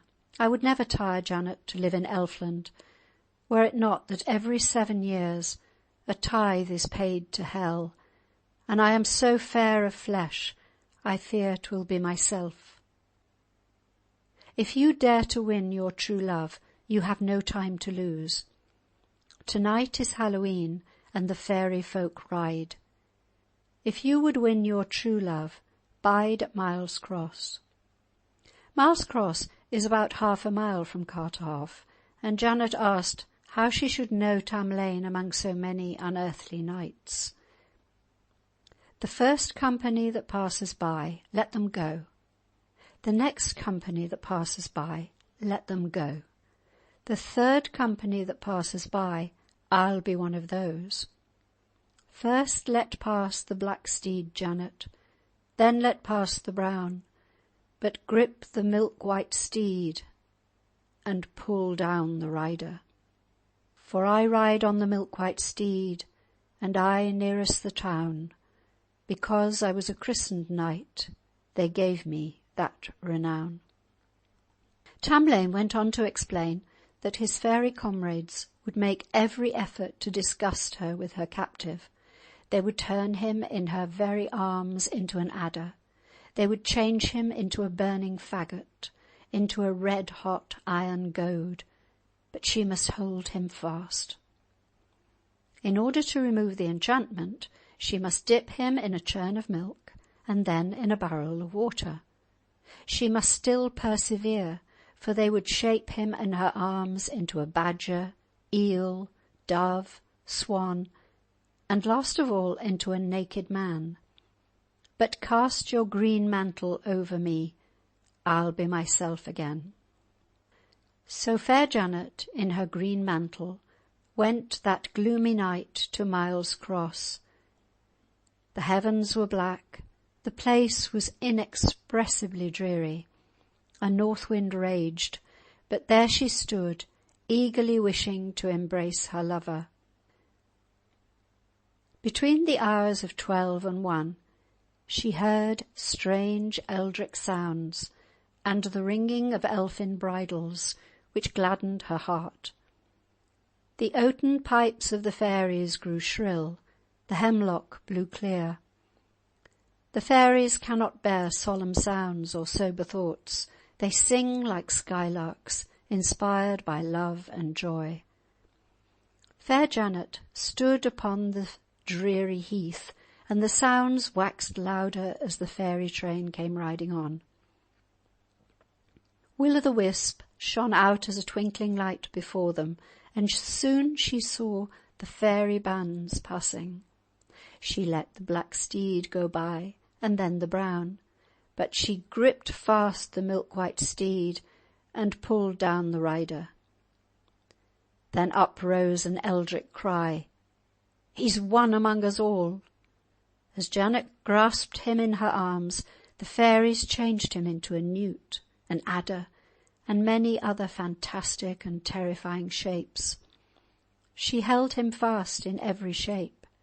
They turned him at last into a naked man in her arms, but she wrapped him in her green mantle. At last her steadfast courage was rewarded. She redeemed the fairies' captive, and by so doing won his true love. Then up spoke the Queen of Fairies. "She that has borrowed young Tamlane has got a stately groom. She's taken the bonniest knight in all my company. But had I known, Tamlane," said the Fairy Queen, "had I known that a lady would borrow thee, I would have taken out thy 2 grey eyes and put in wooden eyes. I would have taken out thy heart of flesh, Tamlane, and put in a heart of stone. I would have paid my tithe 7 times to hell, ere I would have let her win you away. End of section 11.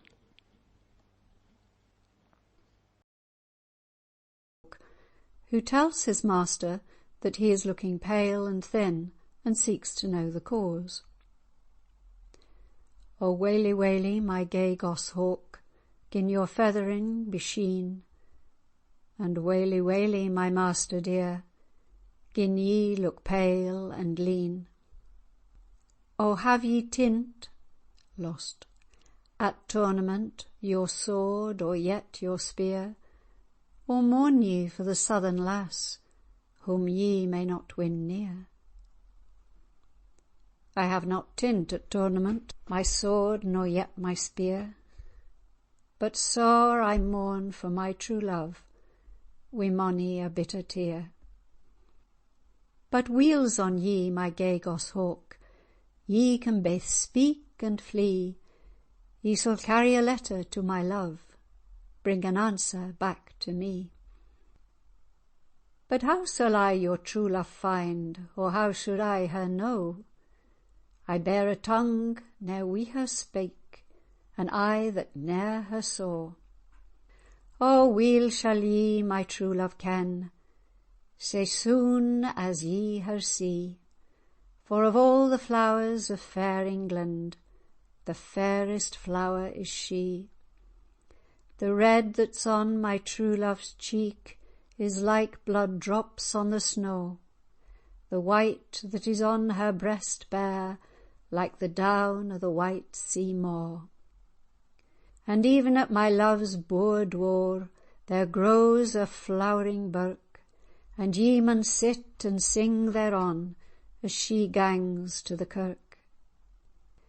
And 24 fair ladies will to the mass repair, but weel may ye, my lady, ken the fairest lady there."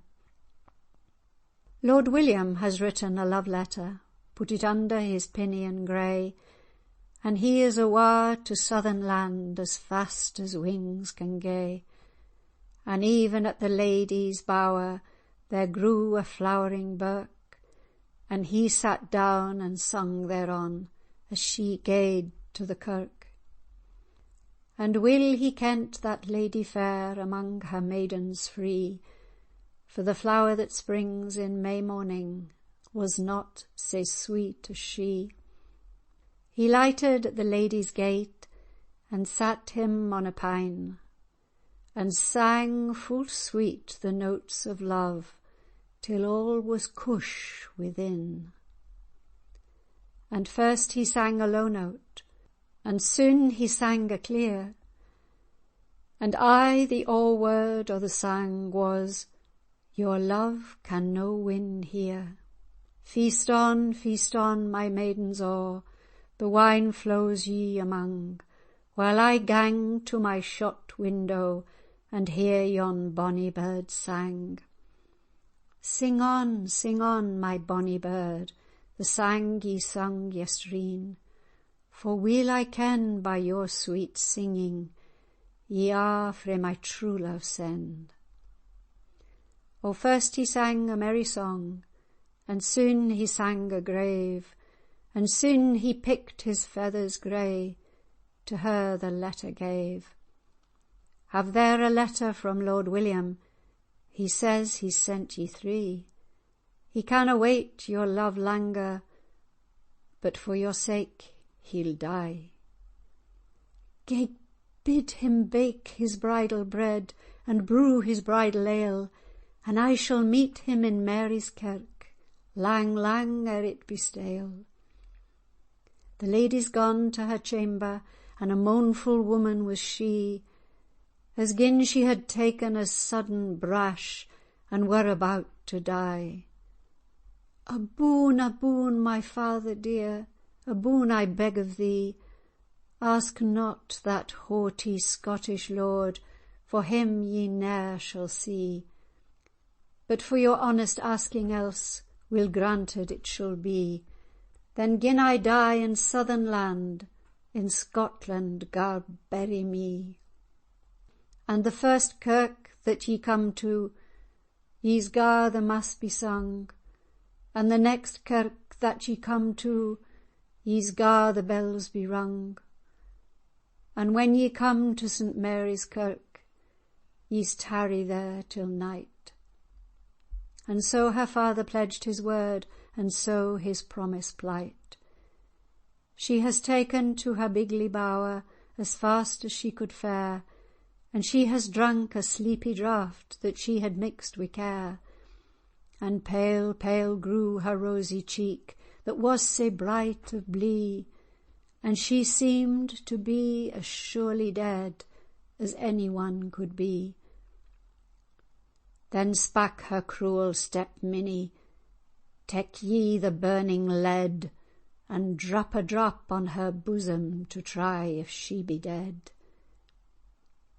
They took a drop of boiling lead, they dropped it on her breast.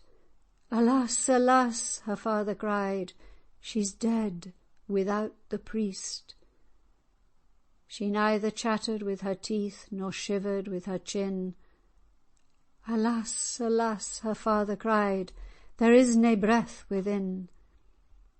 Then up arose her 7 brethren, and hewed to her a bier. They hewed it frae the solid oak, laid it with silver clear. Then up and got her 7 sisters, and sewed to her a kell (shroud), and every steek that they put in, sewed to a silver bell. The first Scots kirk they came to, they garred the bells be rung. The next Scots kirk that they came to, they garred the mass be sung. But when they came to St. Mary's Kirk, there stood spearmen all on a row, and up and started Lord William, the chieftain among them all. Set down the bier," he said, "let me look her upon." But as soon as Lord William touched her hand, her colour began to come. She brightened like the lily flower, till her pale colour was gone. With rosy cheek and ruby lip, she smiled her love upon. "A morsel of your bread, my lord, and 1 glass of your wine, for I have fasted these 3 long days, all for your sake and mine." Gae hame, my 7 bold brothers, gae hame and blow your horn. I trow ye wad hae gi'en me the skaith, the harm, but I've gi'en ye the scorn. Commend me to my grey father, that wished my soul good rest, but wae be to my cruel stepdam, scarred burn me on the breast. Oh, woe to you, you light woman, an ill death may ye die, for we left father and sisters at hame, breaking their hearts for thee. End of section 12.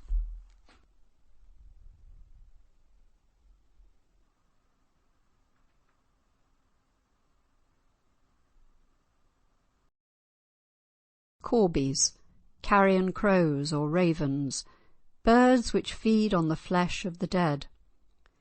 In both songs, the birds discuss a dead knight upon whose rich body they wish to feed. But deep interest lies in the fact that the 2 songwriters present entirely different views of the case. One appeals to our feelings with a beautiful and touching picture of devotion, the knight's companions proving true to him in death. The other is far more grim and causes us to shudder at the utter loneliness of the dead man, deserted by all those who in life were beholden to his friendship. Both are powerful and striking examples of ancient vigour and directness. The Twa Corbies. As I was walking all alone, I heard 2 Corbies making a moan. The tun unto the t'other say, "Where shall we gang and dine to-day?" "In behind yond auld fail dyke, I wot there lies a new slain knight, and naebody kens that he lies there, but his hawk, his hound, and lady fair. His hound is to the hunting gone, his hawk to fetch the wild fowl home, his lady's ta'en another mate, so we may mak our dinner sweet. Ye'll sit on his white house bone, and I'll pick out his bonny blue een. We'll lock o' his golden hair, we'll theek our nest when it grows bare. Mony a one for him makes moan, but none shall ken where he is gone. O'er his white bones when they are bare, the wind shall blow for evermore. The Three Ravens. There were 3 ravens sat on a tree, they were as black as they might be. The one of them said to his mate, "Where shall we our breakfast take?" "Down in yonder green field there lies a knight slain under his shield. His hounds they lie down at his feet, so well they their master keep. His hawks they fly so eagerly, there's no fowl dare come him nigh. Down there comes a fallow doe, as great with young as she might go. She lift up his bloody head, and kissed his wounds that were so red. She got him up upon her back, and carried him to Earthen Lake. She buried him before the prime, she was dead herself ere evensong time.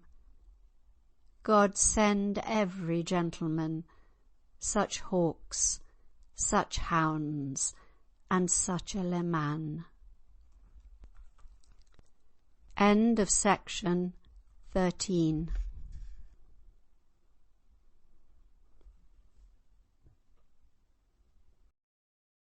More men win their hay, that doughty Douglas bound him to ride into England to drive a prey. The ballads of Otterburn and Chevy Chase record the Scottish and English versions of a most stubborn border battle. Whichever of the two contains the greater amount of truth, it's clear that the day was a bloody one, and that, moreover, it was fought on both sides with a chivalrous admiration for the powers of the other, which is characteristic of those strife-loving days. Sir Philip Sidney wrote of it, "I never heard the old song of Percy and Douglas, that I found not my heart moved more than with a trumpet." The ballad of Chevy Chase is of later date than its rival, and it contains certainly one misstatement of historical fact. Since Hotspur outlived the fight at Chevy Chase, 1388, and was slain some 15 years later at the Battle of Shrewsbury, 1403.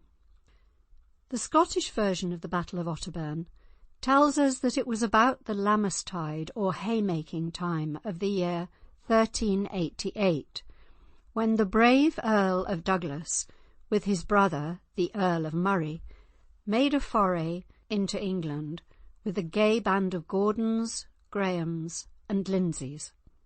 He burned Tynedale and half of Bamburgh and Otterdale, and marching up to Newcastle, rode round the castle crying, "Who is the lord of this castle, and who is its lady?"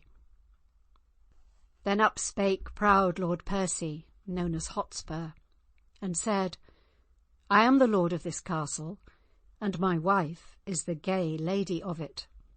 "That pleases me well," answered Douglas, "yet ere I cross the border hills, one of us shall die." Then Percy took his long spear shod with metal, and rode right furiously at the Douglas, but his lady, looking from the castle wall, grew pale as she saw her proud lord go down before the Scottish spear. Had we two been alone, with never an eye to see, I would have slain thee. But thy lance I will carry with me, said Douglas. And to complete the disgrace, this lance bore attached to it the Percy pennon. Go then to Otterburn, said Percy, and wait there for me. And if I come not before the end of 3 days, call me a false knight. Otterburn is a pleasant and bonny place, answered Douglas, but though the deer run wild among the hills and dales, and the birds fly wild from tree to tree, yet is there neither bread nor kale, nor aught else to feed me and my men.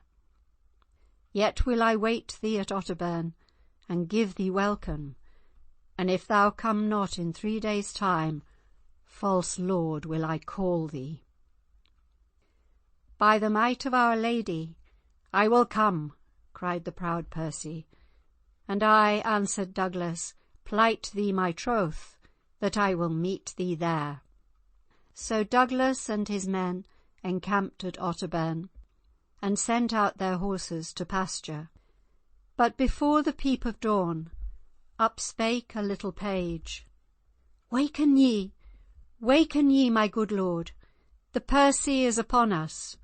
Ye lie, shouted Douglas. Yesterday Percy had not men enough to fight us, but if thou lie not, the finest bower in Otterburn shall be thy reward, and if what thou sayest prove false, thou shalt be hanged on the highest tree in Otterburn. Yet I have dreamed a dreary dream.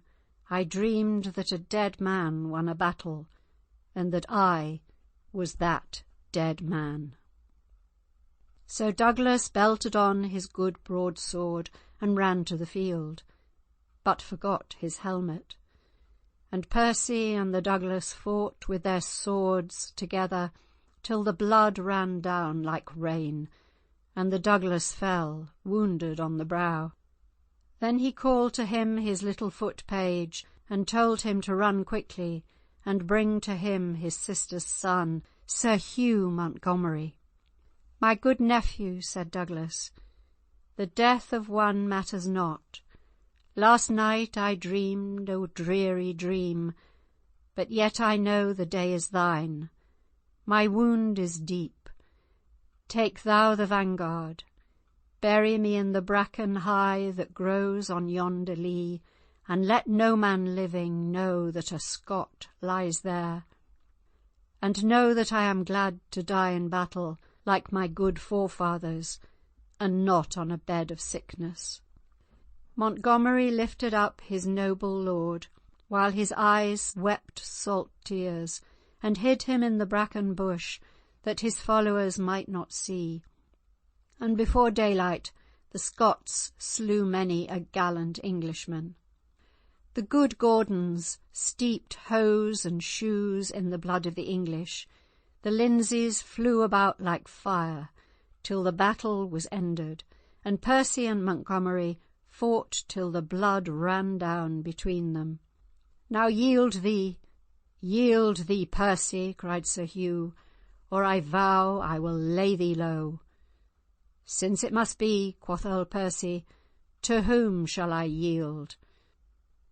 Thou shalt not yield to me, nor to any lord, but to the bracken bush that grows on yonder lea. I will not yield to briar or bracken bush, but I would yield to Lord Douglas or to Sir Hugh Montgomery, if he were here. Then Montgomery made himself known, and as soon as Percy knew that it was Montgomery, he struck the point of his sword into the ground, and Montgomery, who was a courteous knight, took him up by the hand. This deed was done at Otterburn at daybreak, where Earl Douglas was buried by the bracken bush, and Percy led captive into Scotland. And it is said that Hotspur, for his ransom, built for Montgomery the castle of Pennoon in Ayrshire. But the English version of these stirring events can also claim to be heard.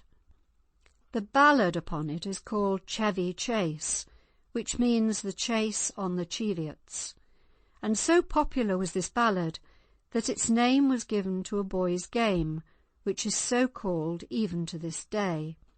It tells how the Percy, from his castle in Northumberland, vowed that within 3 days he would hunt on the mountains of Cheviot in spite of the doughty Douglas and his men, and that he would kill and carry away the fattest deer in Cheviot. "By my faith," said Douglas, when he heard of the boast, "but I will hinder his hunting." Percy left Bamburgh Castle with a mighty company, no less than 1,500 bold archers chosen out of 3 shires. The foray began on a Monday morning in the high Cheviot hills, and many a child yet unborn was to rue the day. The drivers went through the woods and raised the deer, and the bowmen shot them with their broad arrows. Then the wild deer rushed through the woods, only to be met and killed by the greyhounds, and before noontide 100 fat deer lay dead. The bugles sounded, "A mort," and on all sides Percy and his men assembled to see the cutting up of the venison. Said Percy, "The Douglas promised to meet me here this day, yet right well did I know that he would fail." But a Northumberland squire saw the doughty Douglas coming with a mighty company, with spear and battle axe and sword. Never were men hardier of heart and hand seen in Christendom. 2,000 spearmen bore along the banks of the Tweed and Teviot dale. Then said Lord Percy, "Now leave off the cutting of the deer, and take good heed to your bows, for never had ye more need of them since ye were born." Earl Douglas rode before his men, his armour glittering like a burning coal, and never was such a bold baron. "Tell me whose men ye are," said he, "and who gave ye leave to hunt in Cheviot without word asked of me?" Then answered Lord Percy, "We will not tell thee whose men we are, and we will hunt here in spite of thee. We have killed the fattest harts in Cheviot, and will carry them away." "By my troth," said Douglas, "one of us shall die this day. Yet it were great pity to kill all these guiltless men. Thou, Percy, art a lord of land, and I am called an earl in my own country. Let our men stand by, and we will fight together." "Now a curse on his crown who says nay to that," cried Lord Percy. "By my troth, Douglas, thou shalt never see the day either in England, Scotland, or France, when I fear to meet one man to man." Then spoke Richard Witherington, a squire of Northumberland. "Never shall this be told in England, to the shame of good King Harry the Fourth. I wot ye be 2 great lords, and I but a poor squire. Yet would I never stand and look on while my captain fought. While I can wield a weapon, I will not fail, both heart and hand." So the English, with good heart, bent their bows and slew 70 spearmen with the first arrows they shot. Earl Douglas stayed on the field, but that he was a good captain was truly seen, for he wrought great woe and mischief. He parted his host in 3, like a proud chieftain, and they came in on every side with their mighty spears, wounding the English archers and slaying many a brave man. Then the English pulled out their brands, and it was a heavy sight to see the bright swords light on the helmets, striking through the rich mail and the cloth of many folds under it, and laying many low. At last the Douglas and the Percy met, and fought with swords of Milan steel, till the blood spurted like rain and hail from their helmets. "Hold thee, Percy," said Douglas, "and I will bring thee to James, our Scottish king, where thou shalt have an earl's wages and free ransom, for thou art the manfullest man that ever yet I conquered, fighting in the field." "Nay then," said Lord Percy, "I told thee before that never would I yield to any man of woman born." With that there came an arrow hastily from a mighty man, and struck Earl Douglas through the breastbone, and never more did he speak a word, but only this: "Fight, my merry men, while ye may, my life's days are done." Then Percy leaned on his hand, and when he saw the Douglas die, he said, "Woe is me! I would have parted with my land for 3 years to have saved thy life, for a better man of heart and hand was not in all the North country." But Sir Hugh Montgomery, a Scottish knight, when he saw the Douglas done to death, grasped a spear and rode through 100 archers, never slackening his pace till he came to Lord Percy, whom he set upon, sending his mighty spear clean through his body, so that a man might see a long cloth yard and more at the other side. There were no 2 better captains in Christendom than were that day slain. When one of the Northumberland archers saw this, he drew an arrow to his bow and set upon Montgomery, until the swan feathers of his arrows were wet with his heart's blood. Not one man gave way, but still they stood hewing at each other while they were able. This battle began in Cheviot an hour before noon, nor was it half done at evensong, but they fought on by moonlight, though many had scarce the strength to stand. Of 1,500 English archers, only 53 remained, and of 2,000 Scottish spearmen, only 55 remained, all the rest being slain in Cheviot. With Lord Percy were slain Sir John of Aghaston, Sir Roger the gentle Hartley, Sir William the bold Heron, Sir George the worthy Lovell, a renowned knight, and Sir Ralph the rich Rugby. Woe was it that Witherington was slain, for when both his legs were hewn in 2, he kneeled and fought on his knees. With the brave Douglas were slain Sir Hugh Montgomery and worthy Sir Davy Liddle, that was his sister's son, Sir Charles, a Murray who refused to flee, and Sir Hugh Maxwell. On the morrow they made biers of birch and grey hazel, and many widows bore weeping from the field the bodies of their dead husbands. Well may Teviot Dale and Northumberland wail and moan for 2 such great captains. Word came to James, the Scottish king, at Edinburgh, that the brave Douglas, lieutenant of the Marches, lay slain in Cheviot, and he wept and wrung his hands, and said, "Alas, woe is me! There will never be such another captain in Scotland." Word also came to London to Harry IV that Lord Percy, lieutenant of the Marches, lay slain in Cheviot. "God have mercy on his soul," said King Harry. I have 100 captains in England, as good as he, yet I wager my life that his death shall be well avenged." And this vow he kept at the battle of Homildon Hill, where he beat down 36 Scottish knights on one day.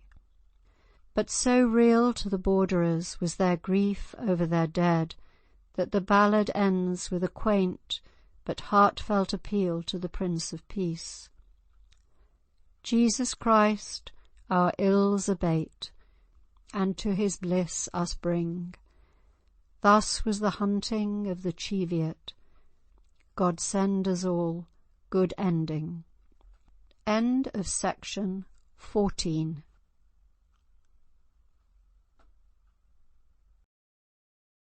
The strongest of all the great Scotch families on the Border.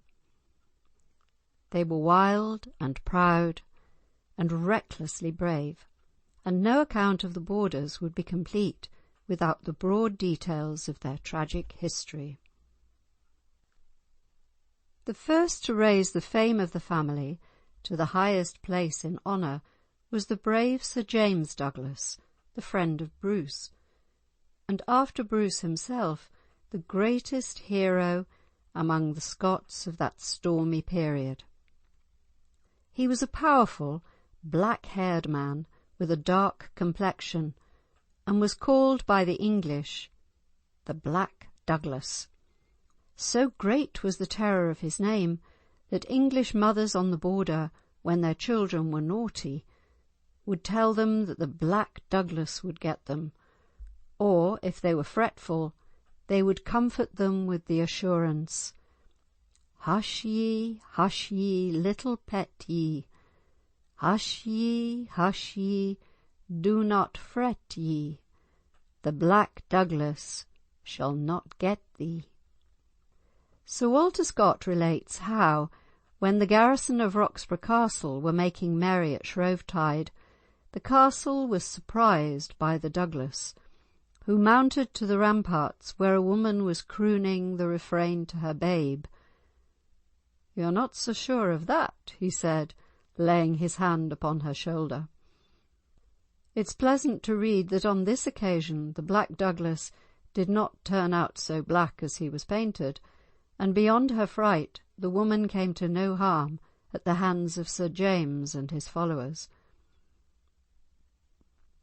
At one time the English had seized the Douglas Castle in Lanarkshire, and Sir James and his men disguised themselves and came to church on Palm Sunday, when the English soldiers were worshipping there.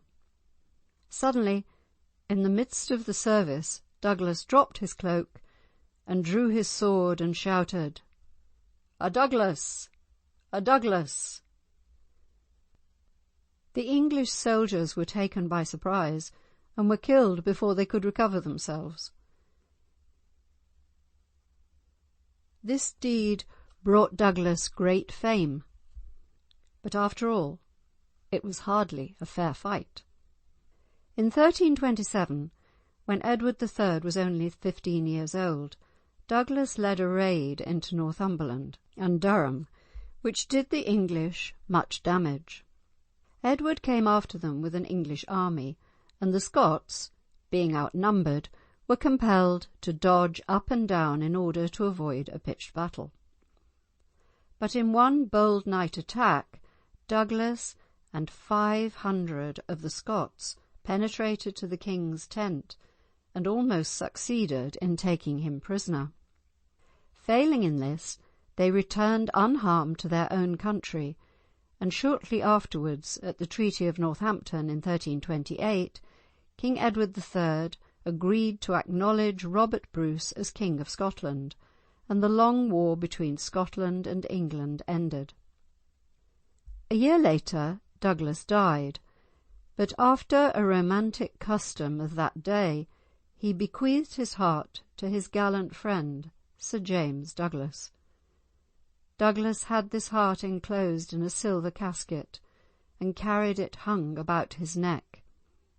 The war with England being over, this restless knight sought adventures in Spain, fighting against the Saracen followers of Mahomet.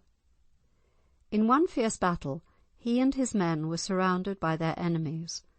Douglas, probably realising that this was his last fight, took the casket and flung it into the midst of his foes, crying, "Go first in fight, as thou wert used to do.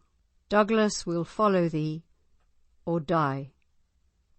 He then rushed desperately after it, fighting his way on, till at last his dead body fell on this dearly prized relic, which he had guarded to the end. The casket lies buried in the Abbey of Melrose, but Douglas' body was laid in his own church. Of the bold Earl Douglas who fought and died at Otterburn, the tale is told in our last chapter. We may pass on to another famous Douglas, this time a heroine, who lived in the reign of James I of Scotland, quite a different king from James I of England. When James was only 12 years old, he was taken prisoner by Henry IV of England, and kept captive till he was 30. But he was given an education fit for a king, and in England he met the lady he devotedly loved, Lady Joan Beaufort, daughter of the Earl of Somerset. He addressed a beautiful poem to her and married her, and these two always most dearly loved one another. When at last his long captivity came to an end, he got back to Scotland, to find the kingdom in disorder, and the nobles defying the law and acting as they pleased. James, a strong and able king, set his strength against their strength, and gradually got his whole kingdom into order, and ruled with wisdom and justice. But in these days it was impossible to be firm without sternness, and James made enemies.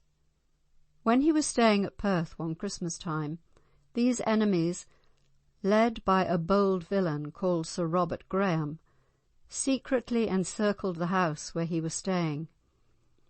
The unarmed king only heard of their presence when they were advancing, fully armed, to his room. He tore up a plank in the floor, seeking thus to find a hiding place. The enemies were almost at the door, and it was necessary to delay their entrance, for 1 minute might save his life. All the bars of the door had been removed beforehand, but a brave heroine, Kate Douglas, thrust her arm through the staples. The villains were angered to find the door barred against them, and hurled their weight upon it. The Douglas heroine stood there, her pale face set hard, without a cry, as the crash broke the bone of her brave, strong arm, and the would-be murderers staggered in.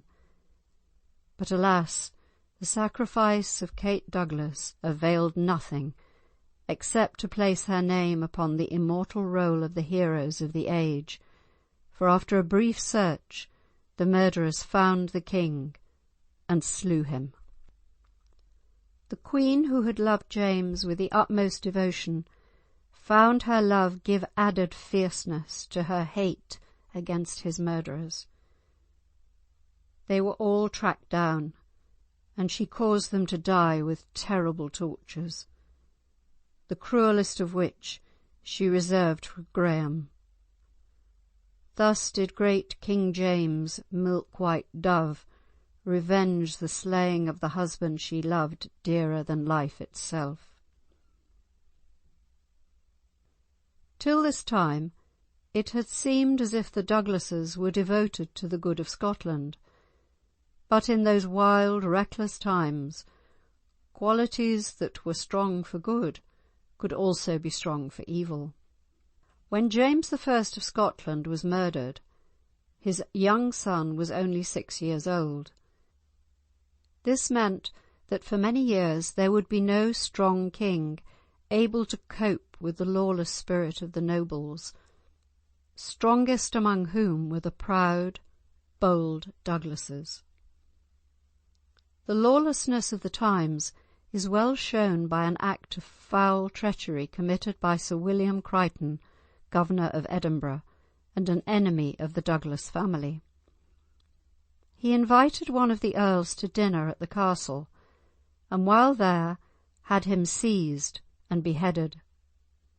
It's said that a bull's head was placed on the dish in front of Douglas, this being a sign that he was to be killed.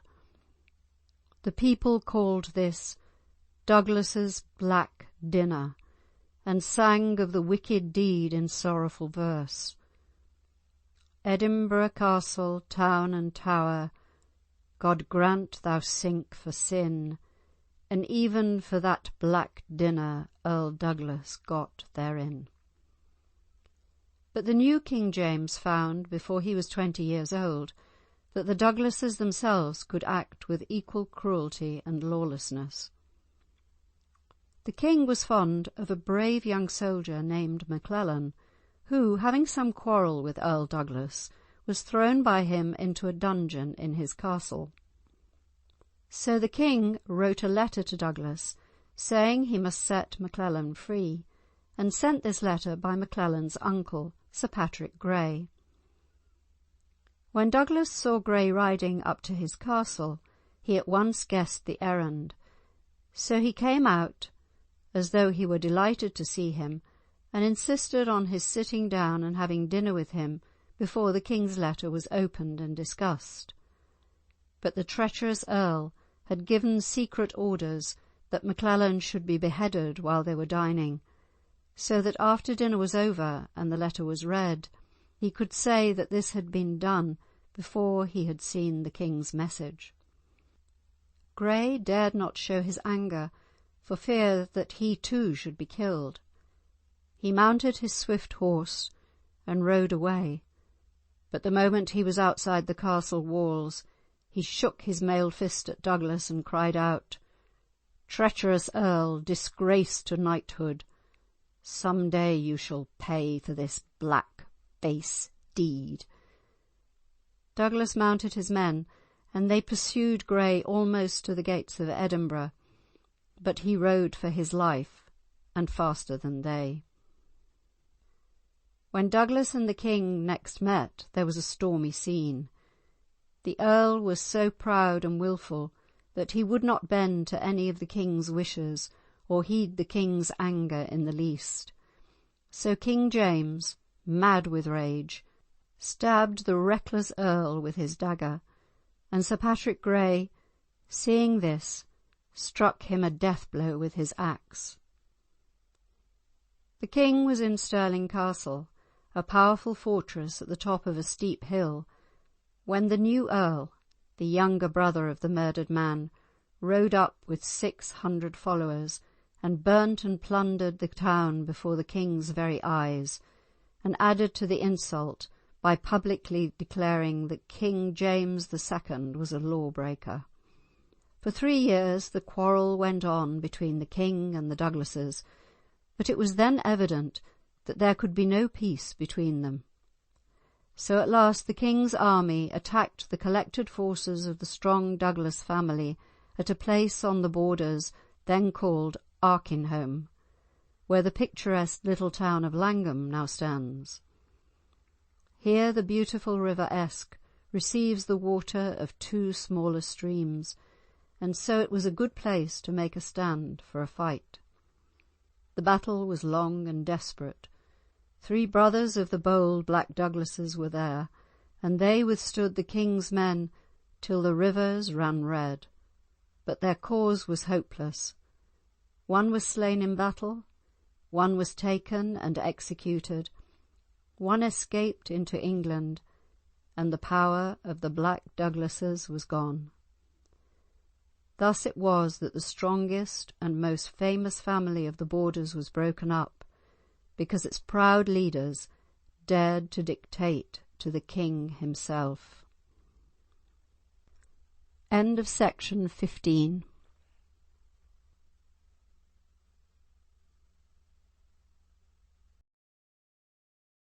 The River Aln. Being protected on one side by the river and on another by a deep gorge, it stands in a strong natural position. There are traces of earthworks that seem to show that the spot was fortified in the old British days, but the earliest fact which we know certainly is that there was a Saxon fortress here held by a Gilbert Tyson, when William the Conqueror claimed England. Tyson hastened south to fight on Harold's side and was killed at the Battle of Hastings. The fortress seems to have got into the hands of a Norman knight, Ivo de Vesci, who married the granddaughter of Gilbert Tyson. King Malcolm of Scotland was killed in front of it in 1093 with 3,000 of his men. De Vesci's son-in-law was probably the knight who rebuilt the castle in the Norman style, some portions of which still remain. In 1174, William the Lion, King of Scotland, who had claimed Northumberland as his own, attacked the castles of Wark and of Alnwick. Wark was defended by a gallant knight named Roger de Stuteville. William's brave men tried in vain to force their way through the portcullis, but were beaten back. Then William ordered up his perriere, a machine made for hurling stones. "This," said the king, "will soon smash down the gate for us." With great expectations the machine was set in motion, but it acted so badly that it threw the stones onto William's own men and nearly killed one of his best knights. William raved in his fury and swore he would rather have been captured in fair fight than be made to look so foolish in the eyes of his enemies. He gave word to burn the castle, but the wind was in the wrong quarter and blew back the flames, so he had to give up the siege. Stuteville, like a gallant enemy, told his men not to shout taunts and jeers at the departing Scots, but instead they blew trumpets and horns and sang songs and called out a very loud and hearty "Goodbye." Shortly afterwards William came before Alnwick, and it was then de Vesci's turn. It was Saturday morning on a hot July day, and the Scottish king's knights flatteringly told him that the English were bound to give way to him and Northumberland would be his. The king was dining in front of the castle with no helmet on, when suddenly a part of the English army made a surprise attack. The bold king leapt onto his grey charger and unhorsed the first knight he met. So quick and brave were the Scots that they had almost defeated the English, when an English foot soldier stabbed the king's horse with his lance, and it fell, bringing William down to the ground and pinning him there. This turned the course of battle. The Scots were beaten back and William taken prisoner. It was in 1309 that the great Percy family first obtained possession of Alnwick and its domain. Henry Percy purchased it from Anthony Beck, Bishop of Durham, who had somehow obtained power over it, and the brave de Vesci family disappear. About this date, Northumberland was in a miserable condition. It was the reign of the feeble Edward II, and Bruce had invaded the 4 northernmost counties of England and was exacting tribute from them. The English were safe only within their fortresses. However, the brave Sir Thomas Grey, who held Norham Castle, did much to uphold the falling honour of England, and Henry Percy almost rebuilt the castle of Alnwick, which in his son's time successfully withstood a siege. But at last peace was restored by the Treaty of Northampton in 1328, by the terms of which the English king renounced all claim to Scotland. The Percy family were of Norman origin, deriving their name from a Norman village. William de Percy crossed to England just after the Battle of Hastings, and received grants of land in Yorkshire. Agnes de Percy married Jocelyn, Count of Louvain, and their son Henry took his mother's surname. From that year onward, The Christian name of Henry was always given to the eldest son. There were 14 Henry Percies. Even in these wild times, the Percies were distinguished by the boldness of their spirits. One of the Counts of Louvain, grandfather of the first Henry Percy, shocked the men of his day by hanging some of his enemies with the church bell ropes. It was not the hanging that was objected to. Hanging was common enough, but the use of church ropes for the purpose was thought very wicked. After they had rebuilt Alnwick Castle and settled down there, the Percies soon established their power in the north. At the coronation of Richard II in 1377, a Henry Percy was Marshal of England, and he was then made Earl of Northumberland. His son, Hotspur, was the most famous of all the Percies. In their time, the battles of Otterburn and Homildon Hill were fought, but they rebelled against Henry IV, and Hotspur was killed at the Battle of Shrewsbury, 1403, while his father was slain a few years later at Branham Moor, his head set up on London Bridge and quarters of his body on the gates of Berwick, Newcastle, Lincoln and London, to discourage others from following in his footsteps. Henry, son of Hotspur, was the second Earl. He repaired and added to the castle and was present at the Battle of Agincourt. It was not the habit of the Percies to die in their beds, and this one was killed in the Wars of the Roses, at the first Battle of St Albans in 1455. The fact of their having taken the losing Lancastrian side in these wars kept the family under a cloud for a number of years.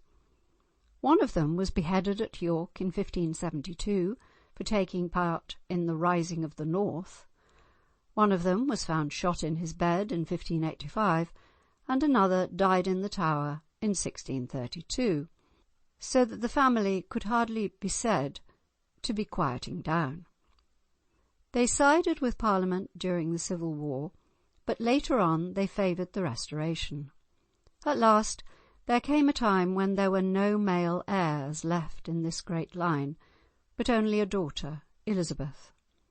She married the Duke of Somerset and had 13 children, the eldest surviving of whom was created Earl of Northumberland in 1748.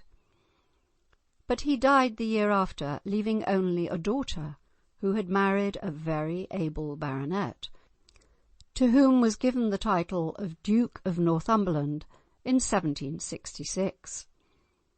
He very wisely took the surname of Percy and again restored the castle of Alnwick, putting the family estates and affairs in good order, so that the Percies of Alnwick Castle are Dukes of Northumberland to this day. End of section 16.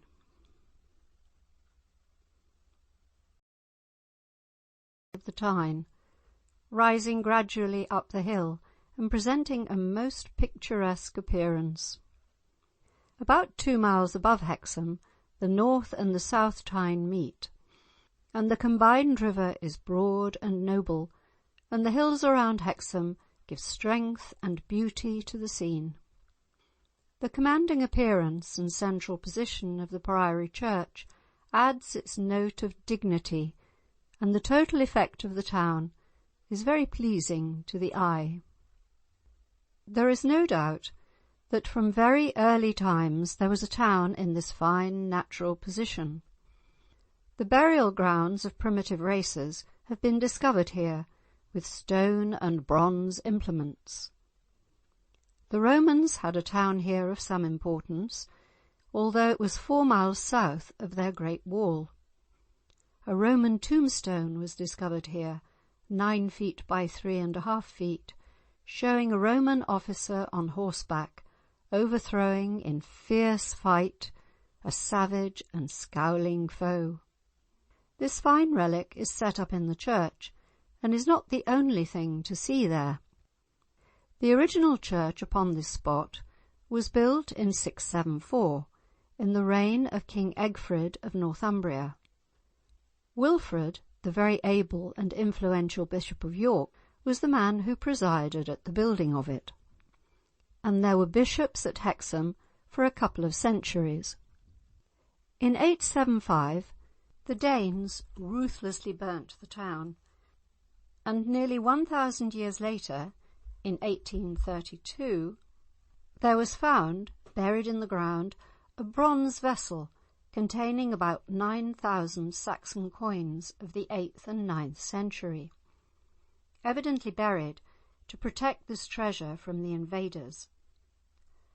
Those who buried them were probably slain before they had time to dig them up again. There was a legend of another treasure hidden between Hexham and Corbridge, and King John came to Hexham in 1201 to search for it. He returned in 1208 and in 1212, but found nothing. Time passed, and this tale of hidden treasure ceased even to be local gossip. But in 1735, by accident, it was found. The present handsome priory church must have been built about the time of King John's visits to Hexham. It is a noble building, well worth a visit. In 1725, when some work was being done in the church, a wonderful discovery was made. It was found that there was an old Saxon crypt, a narrow vault with several passages underneath the church. This was so carefully hidden that it was evidently intended as a place of refuge in danger. It was built of Roman stones, several of which have Roman inscriptions. The Scots several times attacked Hexham. Once Sir William Wallace came there with his army, but he would not let his Scots damage the church. So that Hexham, on the whole, had a less stormy life than many of the border towns, although in 1537, when Henry VIII caused the monastery to be suppressed, the prior and 5 of the leading monks were hanged before the gates as a gentle reminder that they were to live there no longer. But by far the most stirring event in Hexham's history was the battle which raged there in 1464. The Wars of the Roses do not form a pleasing episode in English history. They were pitiless, and treachery was mingled with bloodshed. Desertions and executions were the accompaniment of every battle. Edward IV was coldly cruel and unscrupulous, one of the blackest figures of a black time. But romance centres round Queen Margaret, the dauntless and resourceful wife of the feeble King Henry VI, with whom Edward disputed the throne. She it was who, making up for her husband's weakness, urged ever bravely and hopefully the cause of her son. Thus she pressed on to the very end, till that son, worthy of his heroic mother, proudly answered the taunts of his base enemies, even though in their power, preferring speedy death to any lessening of his tragic dignity, and dying before the eyes of the successful and exultant Edward. In this fierce drama, Hexham was but an episode. The Lancastrians had scattered after their heavy defeat at Towton. Margaret in person had begged a little help of the King of Scotland, a little more of the King of France. The borderland was favourable to her, and she gathered her forces together there, King Henry VI staying in Alnwick Castle. Lord Montague, brother to the powerful but crafty Earl of Warwick, was warden of the East Marches for Edward, and he hastily collected the Yorkist forces. He was swift, able, and unscrupulous. He attacked a small body of Lancastrians on Hedgeley Moor, only 10 miles from Alnwick, and defeated them, killing their leader, Sir Ralph Percy, son of Hotspur. As this gallant man died, he consoled himself by saying, "I have saved the bird in my bosom," by which poetical phrase he meant that he had saved his honour by being true to his queen. In May, the greater battle of Hexham was fought. King Henry was there in person with the dauntless Queen Margaret and her son, and their brave general, the Duke of Somerset. They marched out of Hexham to attack Lord Montague. The battle began by the village of Linnels, on the south side of Devil's Water, a stream that runs into the Tyne. The fight was desperate, for both sides knew that no quarter would be given. It's said by some that the Scots, having no interest in the war, deserted Margaret. Anyway, bit by bit the Lancastrians were forced back to the very streets of Hexham itself, 2 miles away. In these narrow streets, in the quarter that is still called Battle Hill, the last desperate fighters on the side of the Red Rose made their final and unavailing stand. At last the remnant fled, and no doubt many a Hexham maid and dame, at the risk of her own life or limb, hid that day some devoted follower of Margaret. The gallant Duke of Somerset was taken prisoner, and there and then was brought to the block in the market-place and beheaded. The cruel Montague had not the true soldier's respect for a brave enemy, whose blood thus mingled with that of his men. Other nobles were taken as prisoners to Newcastle, but Edward also was devoid of mercy, and all perished. Till the last moment the Queen hoped on. She was not daunted by scenes of strife and bloodshed. When defeat was an accomplished fact, she and her young son fled to the Dipton woods, where they fell into the hands of rough men, some say a party of Yorkist stragglers. Whilst these men were eagerly dividing and quarrelling over the Queen's jewels, she and the prince slipped away, for worse than robbers were hunting for them around Hexham. Suddenly an outlaw stood in their path with drawn sword. Even after that day of stir and terror, Margaret's courage did not fail her. She boldly declared to the man that she was the Queen of England, and with her was her only son. Now, if he chose to betray them, he could do so, but if he had that natural nobility that hailed gladly great chances to do great deeds, now was his time to prove himself a man, and to save the ill-fated prince and his queen. The robber bowed before her as though she were on her throne, and as if the trees were her army around her. He swore to die 100 deaths rather than betray his rightful sovereign and her prince. He honourably kept his word, and through his safe guidance and steady devotion, both Queen and Prince were able to join King Henry in Scotland, to which place he had safely escaped. Thus the bandit of Hexham proved himself to be a truer man than either Lord Montague or Warwick, the King-maker, or King Edward IV of England. End of section 17.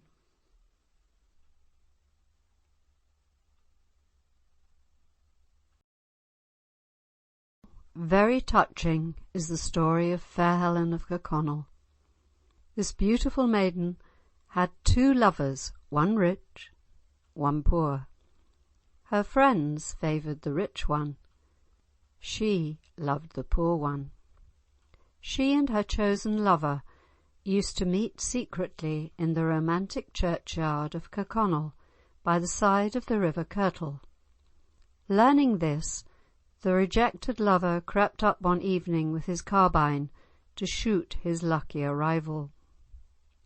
Helen saw him at the moment of firing, and threw herself forward to receive the shot in her bosom, and so save her lover's life at the cost of her own.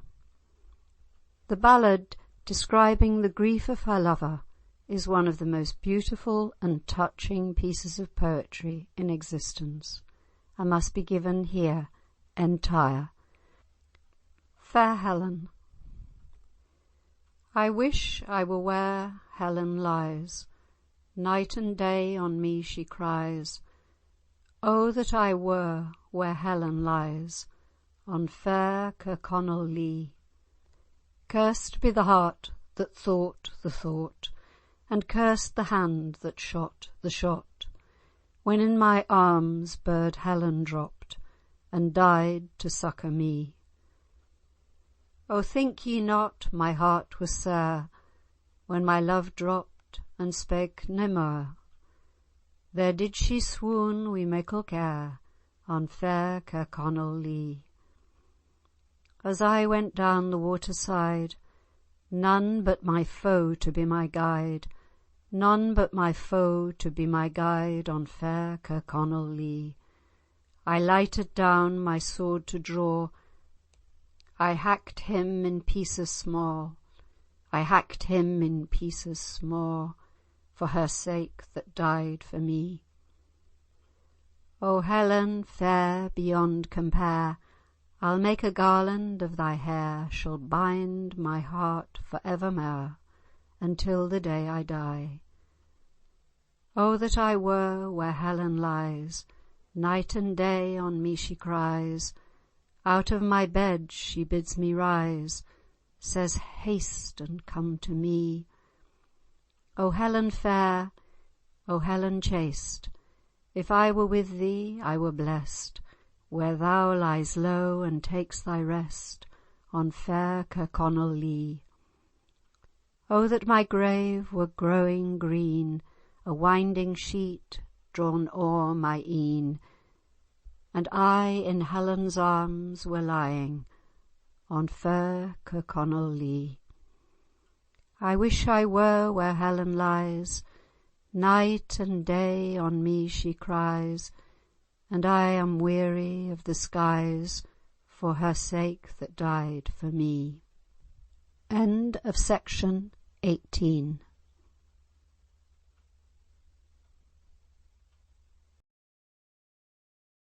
And deer stealer was one of the broken men, as they were called, the Ishmaels of the border. Johnie rose up one May morning and called for water to wash his hands. He ordered to be unleashed his good grey dogs that were bound with iron chains. When his mother heard that he had called for the dogs, she wrung her hands.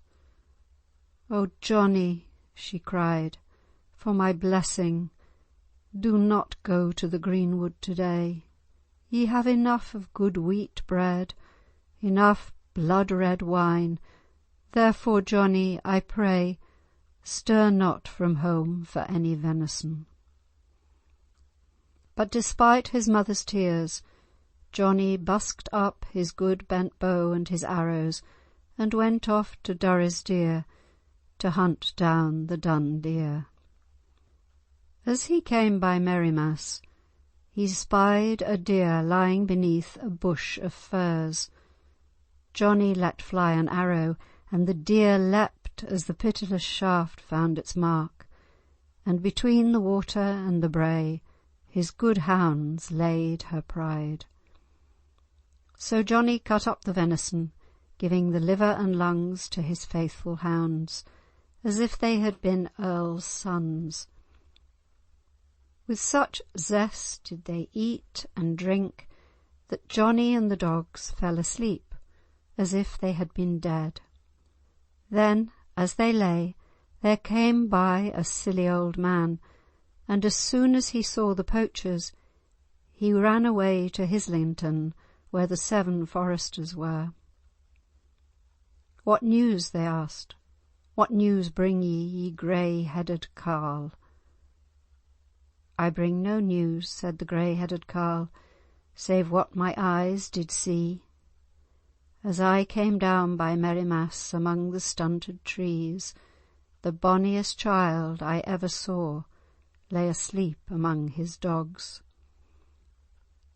The shirt upon his back was of fine Holland, his doublet over that was of Lincoln twine, his buttons were of the good gold, the mouths of his good grey hounds were dyed with blood." Now Johnie, like many another free-hearted outlaw, was a well-liked man.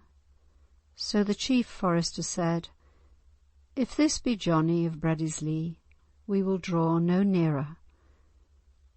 But this was not the spirit of his men. Quoth the sixth forester, "If it indeed be he, rather let us slay him."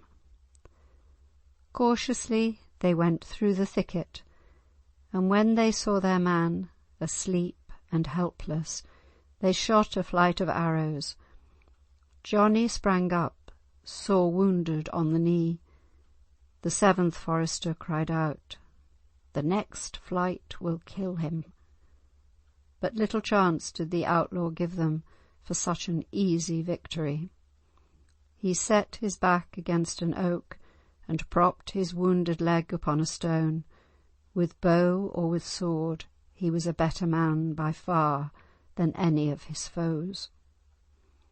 In the short, sharp fight that followed, he killed 6 of the foresters, some with arrow and some with steel, and when the 7th turned to flee, Johnie seized him from behind and threw him to the ground with a force that broke 3 of his ribs.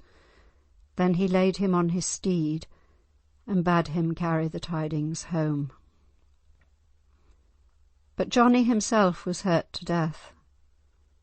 "Is there no bonny singing bird," he cried, "that can fly to my mother's bower and tell her to fetch Johnie away?" A starling flew to his mother's window-sill and sang and whistled, and the burden of its tune was ever the same. Johnie tarries long. So the men made a litter from rods of the hazel bush and of the thorn, and fetched Johnie away. Then his old mother's tears flowed fast, and she said, "Ye would not be warned, my son Johnie, to bide away from the hunting. Oft have I brought to Breadislee the less or greater gear, but never what grieved my heart so sorely. But woe betide that silly old grey-headed carle, an ill death shall he die, the highest tree in Merrymass shall be his reward." Now Johnie's good bent bow is brake, and his good grey dogs are slain, and his body lies dead in Breadislee, and his hunting it is done. End of section 19.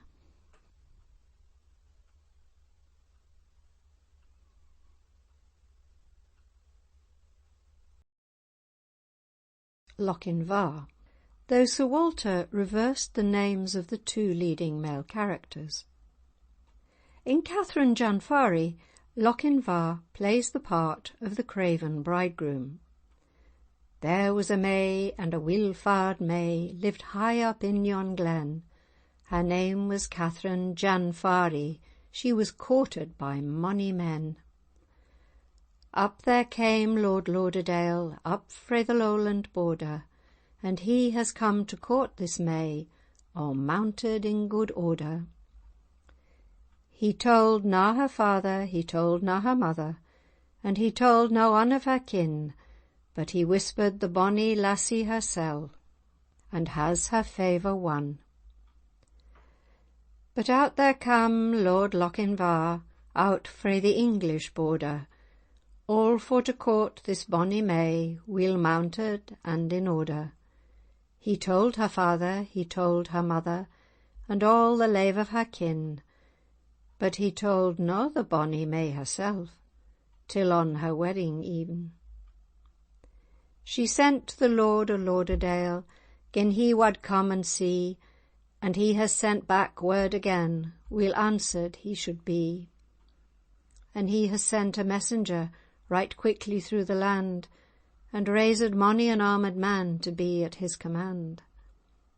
The bride looked out at a high window, beneath baith dale and down, and she was aware of her first true love, with riders many a one. She scoffed him and scorned him upon her wedding day, and said it was the fairy court to see him in array. "O come ye here to fight, young lord, or come ye here to play? Or come ye here to drink good wine upon the wedding day?" "I come nae here to fight," he said, "I come nae here to play. I'll but lead a dance with a bonny bride, and mount and go my way." It is a glass of the blood-red wine was filled up them between, and aye she drank to Lauderdale, where her true love had been. He's ta'en her by the milk-white hand and by the grass-green sleeve. He's mounted her high behind himself, at her kinsman speared na leave. "Now take your bride, Lord Lochinvar, now take her if ye may, but if you take your bride again, we'll call it but foul play." There were 24 bonny boys, all clad in the Johnson grey. They said they would take the bride again, by the strong hand if they may. Some of them were right willing men, but they were na willing all. And 24 leader lads bid them mount and ride awa'. Then wingers flew frae gentle sides, and swords flew frae the shays, and red and rosy was the blood ran down the lily braes. The blood ran down by Cadden bank and down by Cadden brae, and sighing said the bonny bride, "Oh, wae's me for foul play! My blessing on your heart, sweet thing, wae to your wilful will. There's many a gallant gentleman whose blood ye have garred to spill." Now all the lords of fair England, and that dwell by the English border, come never here to seek a wife, for fear of sick disorder. They'll track ye up and settle ye by, till on your wedding day they'll gie ye frogs instead of fish, and play ye foul, foul play. Lochinvar. In Sir Walter Scott's poem, Lochinvar is the hero, and the story has a happier ending. The song was supposed to have been sung to James IV by Lady Heron at Holyrood shortly before the fatal battle of Flodden. "O young Lochinvar has come out of the west, through all the wide border his steel was the best, and save his good broadsword he weapons had none. He rode all unarmed, and he rode all alone, so faithful in love and so dauntless in war, there never was knight like the young Lochinvar. He stayed not for brake, and he stopped not for stone, he swam the Esk river where ford there was none, but ere he alighted at Netherby gate, the bride had consented, the gallant came late. For a laggard in love and a dastard in war was to wed the fair Ellen of brave Lochinvar. So boldly he entered the Netherby hall, among bridesmen and kinsmen and brothers and all. Then spoke the bride's father, his hand on his sword, for the poor craven bridegroom spake never a word. "O come ye in peace here, or come ye in war, or to dance at our bridal, young Lord Lochinvar? I long wooed your daughter, my suit you denied. Love swells like the Solway, but ebbs like its tide, and now I am come with this lost love of mine, to lead but one measure, drink one cup of wine. There are maidens in Scotland more lovely by far, that would gladly be bride to the young Lochinvar." The bride kissed the goblet, the knight took it up, he quaffed off the wine, and he threw down the cup. She looked down to blush, and she looked up to sigh, with a smile on her lips and a tear in her eye. He took her soft hand ere her mother could bar. "Now tread we a measure," said young Lochinvar. So stately her form, and so lovely her face, that never a hall such a galliard did grace, While her brother did fret and her father did fume, and the bridegroom stood dangling his bonnet and plume, and the bride-maidens whispered, "'Twere better by far to have matched our fair cousin with young Lochinvar." One touch to her hand and one word in her ear, when they reached the hall door and the charger stood near. So light to the croup the fair lady he swung, so light to the saddle before her he sprung. "She is won! We have gone over bank, bush and scaur. They'll have fleet steeds that follow," quoth young Lochinvar. There was mounting 'mang Grahams of the Netherby clan, Fosters, Fenwicks and Musgraves, they rode and they ran. There was racing and chasing on Cannobie Lee, but the lost bride of Netherby ne'er did they see. So daring in love and so dauntless in war, have ye e'er heard of gallant like young Lochinvar? End of section 20.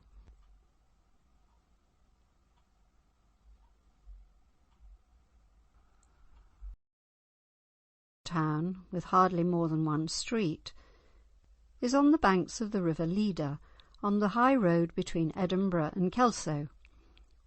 It stands very picturesquely among the bold hills and fine woods of Berwickshire, and the valley is called Lauderdale, extending to where the Leader joins the Tweed, just below Melrose. Peacefully beautiful is the spot, and yet it was once the scene of a harsh, grim tragedy. It was in the reign of King James III of Scotland, who offended his subjects in two particulars. First, to get wealth for himself, he mixed brass and lead with his silver money, and put it into circulation as pure silver. Next, he chose favourites from the common people, and set these above the proud noblemen of Scotland. This latter would not have been so bad a fault if the king had always chosen wisely, but, as often in such cases, he was led by flatterers rather than by worthy men. In 1482 the king declared war against England, and as in these warlike days the nobles were the leaders of the army, this brought the discontented lords together. When the Scottish army reached Lauder in their southward march, the proud nobles met in Lauder church. All were angry with the king, yet each was afraid to make the first move. So Lord Grey told them a mocking fable. "Do you remember," said he, "how all the mice got together and agreed that it would be a splendid thing if a bell were hung round the cat's neck, so that wherever she went she could be heard? The only difficulty was to find a mouse to bell the cat." These warlike nobles did not like to be spoken of as if they were mice, and it roused them to deeper rage. Then out spoke Archibald Douglas, Earl of Angus, the head of the younger branch of the Douglas family. "Trust me, I'll bell the cat." There was a knock at the door. Cochrane, the architect, whom the nobles said had been a mason, but was now the king's chief favourite, entered dressed in black velvet, with a heavy chain of gold round his neck, a horn of gold tipped with precious stones, and all his attire of the costliest. Angus caught the chain in his hands and said, "A rope would suit that neck better." Then the nobles laid violent hands on all the king's low-born favourites, and hanged them by the bridge of Lauder, in front of the king's very eyes. Cochrane was proud and brave to the last. He said that as the king had made him an earl, he should be hanged with a rope made of silk. Little did the nobles care for his protests. The halter of a horse was, in their opinion, good enough for him. From this time onward, the headstrong Earl of Angus was known by the nickname of Bell the Cat. It may be taken for granted that neither he nor the nobles who supported him would have dared to act so arrogantly and violently unless they felt quite sure that the king had not the power to punish them. He returned sullenly to Edinburgh, more the captive of the nobles than their master. A Parliament appointed the Duke of Albany Lieutenant General of the kingdom, but he in turn soon lost favour, for he was suspected of too great a friendship for Edward IV, King of England, and fled for safety to France, giving James another chance to govern his kingdom for himself. This weak and unhappy monarch, however, was not destined to have much peace. Before very long another quarrel with his nobles led to their taking up arms with a view of deposing him and placing his son on the throne. The king and his nobles met in battle near Stirling, but at the very beginning of the fight James was thrown from his horse and stabbed by a soldier, whose name remained unknown. Thus died this weak but amiable and unfortunate king. End of section 21.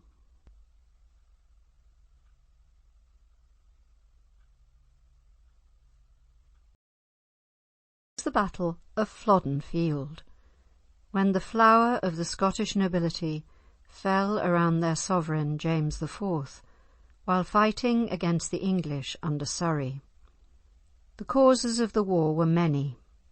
Henry of England refused to give up the jewels which had been promised as the dowry of his sister Margaret on her marriage with James IV. The Lord High Admiral of England, Sir Edmund Howard, had attacked and taken 2 Scottish ships and slain their captain, Sir Andrew Barton. James, who was fond of Barton, demanded redress, but Henry insolently replied that kings should not quarrel about pirates. But the immediate cause was the friendship between France and Scotland. Henry was preparing for war with France, and James stood by his ally, declaring that if Henry warred with France, he would lead an army into England. The Queen of France sent James a turquoise ring, asking him to carry out his threat to serve her interests. James had been warned that his action would have terrible consequences.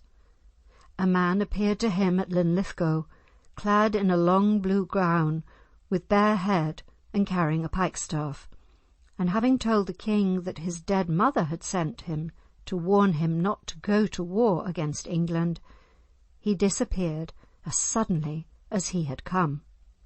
Also at the dead of night a voice had been heard proclaiming aloud at the market cross in Edinburgh the names of those who, within 40 days, would be no more. It was thought at the time that these happenings were instigated by Queen Margaret, but the king still persisted in his policy and led his army across the border in spite of the warnings of his councillors and his queen. A fine description of his army is given by Sir Walter Scott when Lord Marmion watches the scene from Blackford Hill. 1,000 pavilions white as snow spread all the borough moor below, upland and dale and down. 1,000 did I say?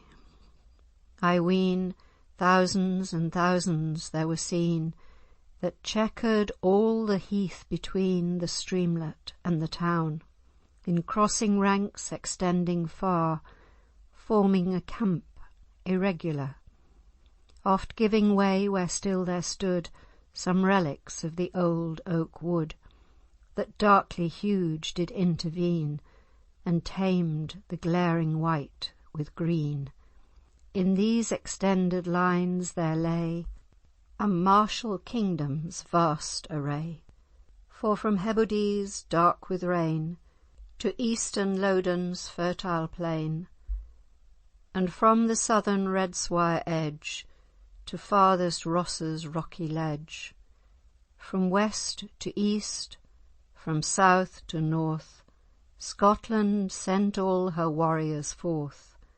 Marmion might hear the mingled hum of myriads up the mountain come, the horses' tramp and tingling clank, where chiefs reviewed their vassal rank, and chargers shrilling neigh, and see the shifting lines advance, while frequent flashed from shield and lance the sun's reflected ray. They saw slow rolling on the plain full many a baggage cart and wain, and dire artillery's clumsy car by sluggish oxen tugged to war. Nor marked they less where in the air 1,000 streamers flaunted fair, various in shape, device, and hue, green, sanguine, purple, red, and blue, broad, narrow, swallow-tailed, and square, scroll, pennon, pencil, bandroll there, over the pavilions flew. Highest and midmost was descried the royal banner floating wide, the staff a pine tree, strong and straight, pitched deeply in a massive stone, which still in memory is shown, yet bent beneath the standard's weight. Whene'er the western breeze unrolled, with toil the huge and cumbrous fold, and gave to view this dazzling field, wherein proud Scotland's royal shield, the ruddy lion, ramped in gold. Marmion wondered that with such a glorious army at his back, anyone should try to dissuade James from battle. Yet Sir David Lindsay of the Mount answered him, "'Twere good that kings would think withal when peace and wealth their land has blessed. 'Tis better to sit still at rest than rise perchance and fall." Men-at-arms were there, sheathed in plate armour, with battle-axe and spear, and mounted on Flemish steeds. Young knights and squires practised their charges on the plain. Hardy burghers marched on foot, armed with long pikes and 200 swords and bright bucklers. The yeoman too was on foot, dressed in steel jack, quilted well with iron, and bearing at his back provisions for 40 days. He seemed sad of cheer, and loath to leave his humble cottage, wondering who would till the land during his absence. There too was the Borderer. Bred to war, he knew the battle's din afar, and joyed to hear it swell. His peaceful day was slothful ease, nor harp nor pipe his ear could please, like the loud slogan yell. For war's the Borderer's game, their gain, their glory, their delight, to sleep the day, maraud the night, o'er mountain, moss, and moor. There too were the Celts, with savage eyes, looking out wildly through red and sable hair, with sinewy frames and legs bare above the knees, their chiefs known by the eagle's plumage. They wore the skin of the red deer, a graceful bonnet, and a plaid hung from the shoulders, and carried as weapons a broadsword, a dagger, and quivers, bows, and shafts. The Islesmen too were there, carrying the ancient Danish battle-axe. While the army was mustering together, James feasted the chiefs in Holyrood Palace, for at dawn they were to march southward. Well loved that splendid monarch I the banquet and the song, by day the tourney and by night the merry dance, traced fast and light, the maskers quaint, the pageant bright, the revel loud and long. This feast outshone his banquets past, it was his blithest and his last. And hazel was his eagle eye, and auburn of the darkest dye his short curled beard and hair. Light was his footstep in the dance, and firm his stirrup in the lists. And oh, he had that merry glance that seldom lady's heart resists. Yet no fair lady was as dear to James as his own Queen Margaret, who sat alone in the Tower of Linlithgow, weeping for the war against her native country and for the danger of her lord. On the morrow James marched south, crossed the Tweed, and encamped on the banks of the Till near Twisel Bridge. The Scottish army moved down the side of the Tweed to Flodden Hill, taking Norham Castle and the border towns of Etal, Wark and Ford. Much time was wasted in these petty enterprises, time which should have been spent in marching to Newcastle before the English were prepared to offer resistance. When the castle of Ford was stormed, Lady Heron, wife of Sir William Heron, then a prisoner in Scotland, was taken, and this beautiful and artful woman induced James to idle away his time until all chance was lost of defeating the enemy. The army suffered severely from want of provisions, and many of the Highlanders and Islesmen returned home.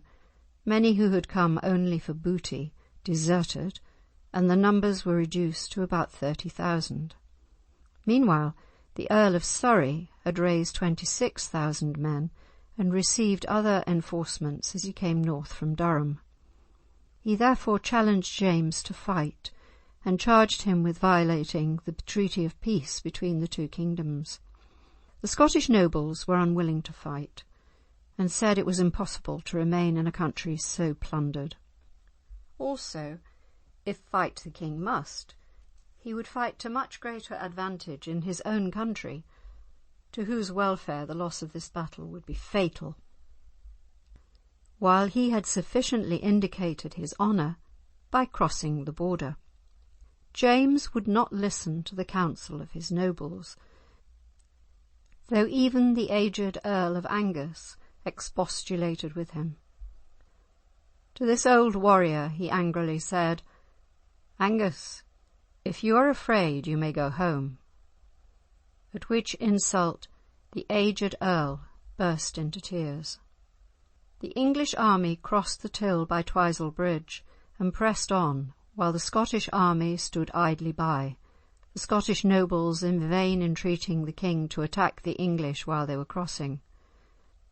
When the English army had drawn up in order of battle on the left bank of the river, the Scots, setting fire to their temporary huts, came down the ridge of Flodden. The clouds of smoke from the burning huts were driven into the face of the English, so that the Scots had got to within a quarter of a mile of them before they perceived them. No martial shout nor minstrel tone announced their march, their tread alone, at times one warning trumpet blown, at times a stifled hum, told England from his mountain throne King James did rushing come. Scarce could they hear or see their foes, until at weapon point they close. With clanging blows and arrows that fell like rain, with yelling and clamour and sword sway and lance thrust, the battle continued until the evening, and when even fell, the Scots still fought in an unbroken ring round their king. But when darkness came and Surrey withdrew his men, the flower of Scotland's chivalry had fallen, and the king lay dead on the field. Afar the royal standard flies, and round it toils and bleeds and dies our Caledonian pride. But yet, though thick the shafts as now, though charging knights like whirlwinds go, though billmen ply the ghastly bow, unbroken was the ring. The stubborn spearmen still made good their dark, impenetrable wood, each stepping where his comrade stood the instant that he fell. No thought was there of dastard flight, linked in the serried phalanx tight, groom fought like noble, squire like knight, as fearlessly and well, till utter darkness closed her wing o'er their thin host and wounded king. Then skilful Surrey's sage commands led back from strife his shattered bands, and from the charge they drew as mountain waves from wasted lands sweep back to ocean blue. Then did their loss his foemen know, their king, their lords, their mightiest low, they melted from the field as snow, when streams of swollen and south winds blow, dissolves in silent dew. Still from the sire the son shall hear of the stern fight and carnage drear of Flodden's fatal field, where shivered was fair Scotland's spear, and broken was her shield. And well in death his trusty brand, firm clenched within his manly hand, beseemed the monarch slain.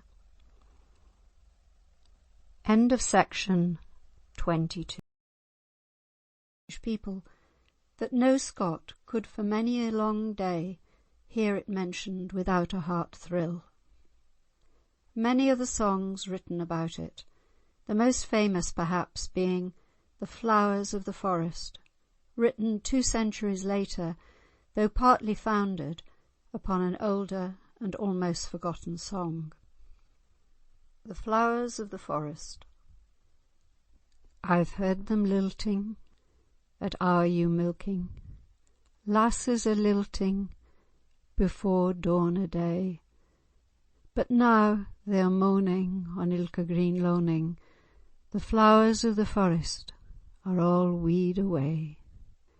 At buttes in the morning nae blithe lads are scorning, the lasses are lonely and dour and wae, wae daffing, nae gabbing, but sighing and sobbing, ilkan lifts her leglin and hies her away. In Hurst at the shearing nae youths now a jeering, the bansters are unkled and liart o' grey, at fair or at preaching, nae wooing, nae fleeching. The flowers of the forest are all weed away. At e'en in the gloaming, nae yonkers are roaming, 'bout stacks with the lasses at bogle to play, but ilk maid sits dreary, lamenting her dearie, the flowers of the forest are all weed away. Dull and wae for the order sent our lads to the border, the English for once by guile won the day. The flowers of the forest that fought aye the foremost, the prime of our land, are cold in the clay. We'll hear nae mair lilting at the ewe milking, women and bairns are heartless and wae, sighing on moaning on ilka green loaning, the flowers of the forest are all weed away. Jean Eliot, 1727 to 1805.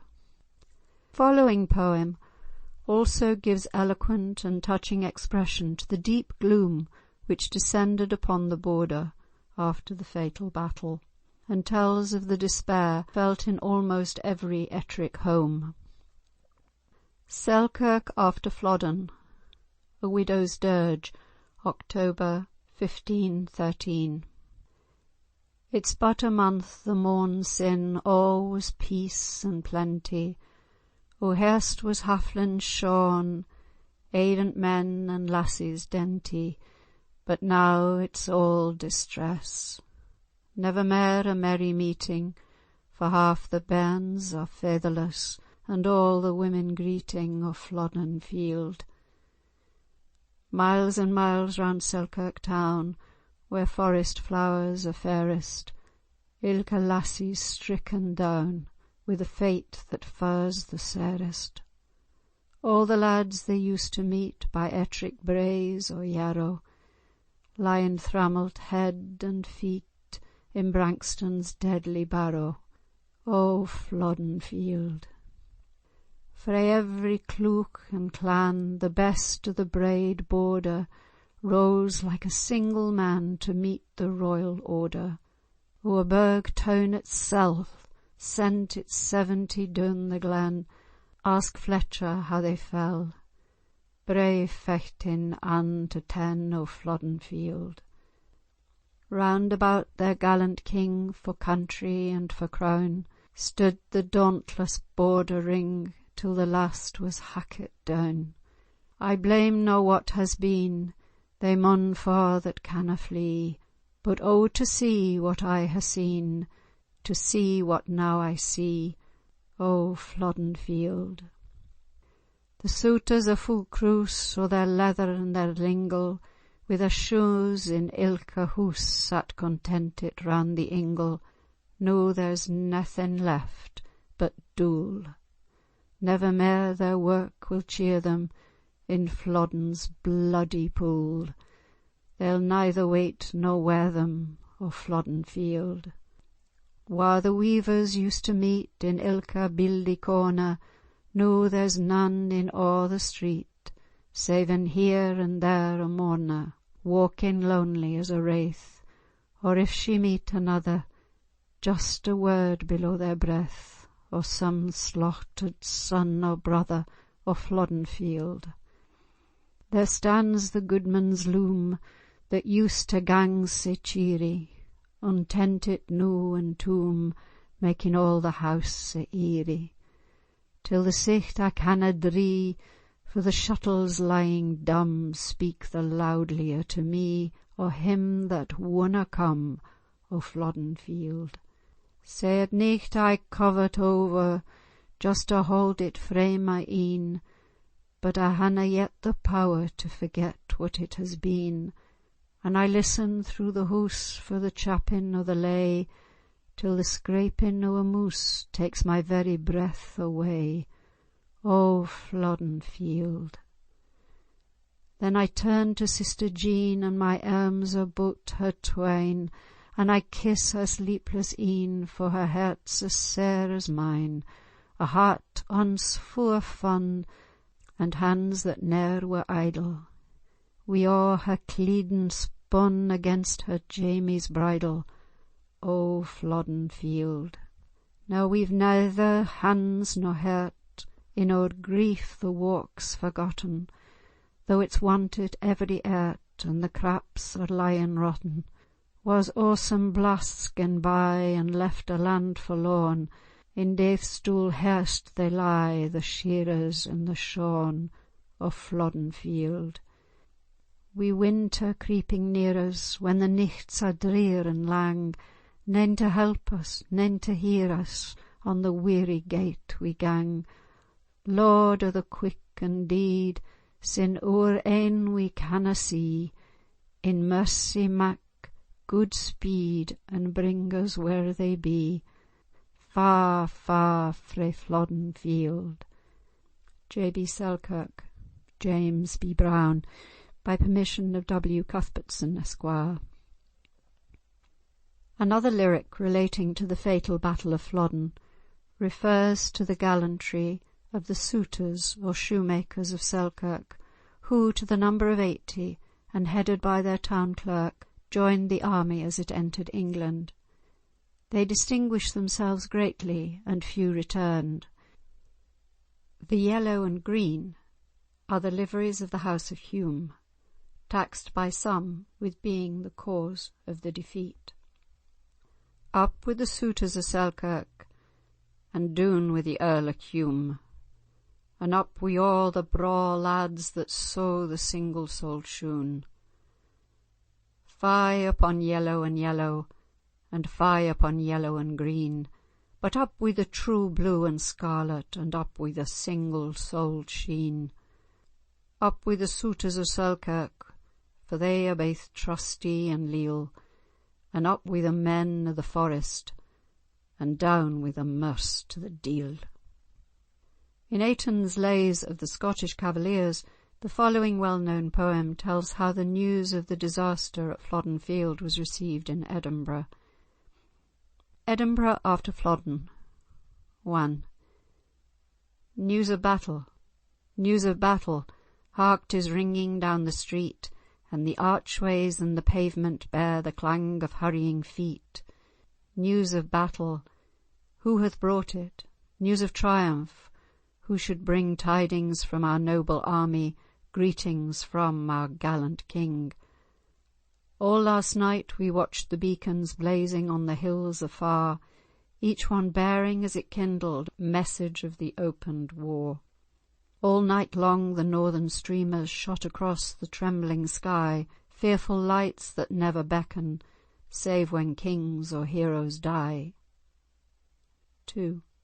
News of battle, who hath brought it? All are thronging to the gate. Warder, warder, open quickly. Man, is this a time to wait? And the heavy gates are opened, then a murmur long and loud, and a cry of fear and wonder bursts from out the bending crowd. For they see in battered harness only one hard-stricken man, and his weary steed is wounded, and his cheek is pale and wan. Spearless hangs a bloody banner in his weak and drooping hand. God, can that be Randolph Murray, captain of the city band? 3. Round him crush the people, crying, "Tell us all, oh tell us true. Where are they who went to battle, Randolph Murray sworn to you? Where are they, our brothers, children? Have they met the English foe? Why art thou alone unfollowed? Is it weal or is it woe?" Like a corpse the grisly warrior looks from out his helm of steel, but no word he speaks in answer, only with his armoured heel chides his weary steed, and onward up the city streets they ride. Fathers, sisters, mothers, children, shrieking, praying by his side. By the God that made thee, Randolph, tell us what mischance hath come.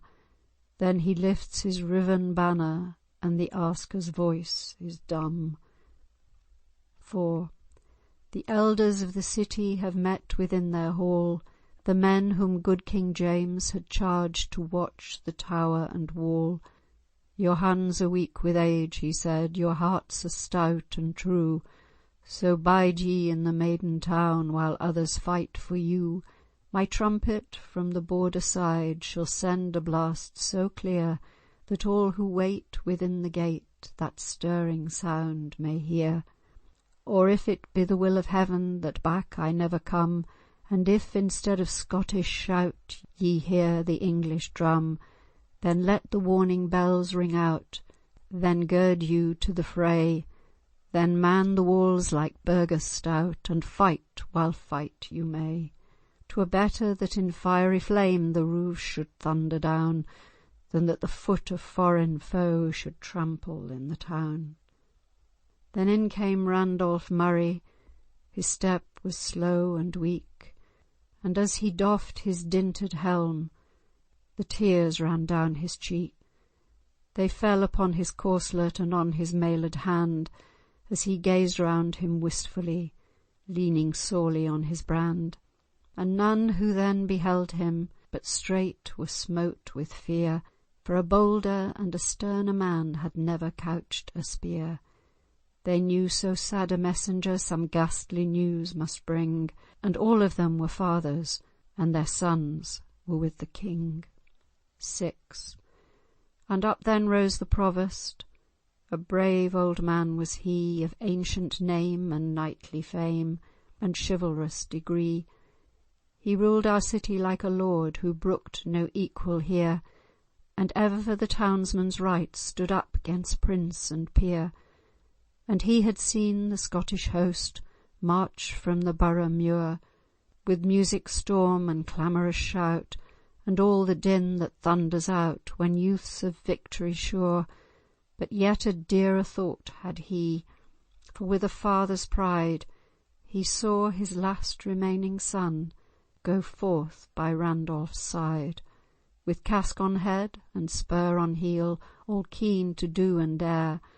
And proudly did that gallant boy Dunedin's banner bear. Oh, woeful now was the old man's look, and he spoke right heavily. "Now, Randolph, tell thy tidings, however sharp they be. Woe is written on thy visage, death is looking from thy face. Speak, though it be of overthrow, it cannot be disgrace." 7. Right bitter was the agony that wrung that soldier proud. Thrice did he strive to answer, and thrice he groaned aloud. Then he gave the riven banner to the old man's shaking hand, saying, "That is all I bring ye from the bravest of the land. Ay, you may look upon it. It was guarded well and long by your brothers and your children, by the valiant and the strong. One by one they fell around it, as the archers laid them low, grimly dying, still unconquered, with their faces to the foe. Ay, ye may well look upon it. There is more than honour there, else be sure I had not brought it from the field of dark despair. Never yet was royal banner steeped in such a costly dye. It hath lain upon a bosom where no other shroud should lie. Sirs, I charge you, keep it holy, keep it as a sacred thing, for the stain ye see upon it was the lifeblood of your king. 8. Woe and lamentation. What a piteous cry was there! Widows, maidens, mothers, children, shrieking, sobbing in despair. Through the streets the death word rushes, spreading terror, sweeping on. Jesu Christ, our King, has fallen. Oh, great God, King James is gone. Holy Mother, shield us, thou who erst did lose thy son. Oh, the blackest day for Scotland that she ever knew before. Oh, our King, the good, the noble, shall we see him never more? Woe to us, and woe to Scotland! Oh, our sons and men! Surely some have scaped the Southron, surely some will come again. Randolph Murray describes how the monarch lies dead on the field, with his nobles around him. All so thick they lay together when the stars lit up the sky, that I knew not who was stricken, or who yet remained to die. A hollow knell is rung, and the miserere is sung, and all is terror and disorder, until the provost rouses them. If our king be taken from us, we are left to guard his son. Up and haste ye through the city, stir the burghers stout and true, gather all our scattered people, fling the banner out once more. Randolph Murray, do thou bear it as it erst was borne before. Never Scottish heart will leave it when they see their monarch's gore. End of section 23.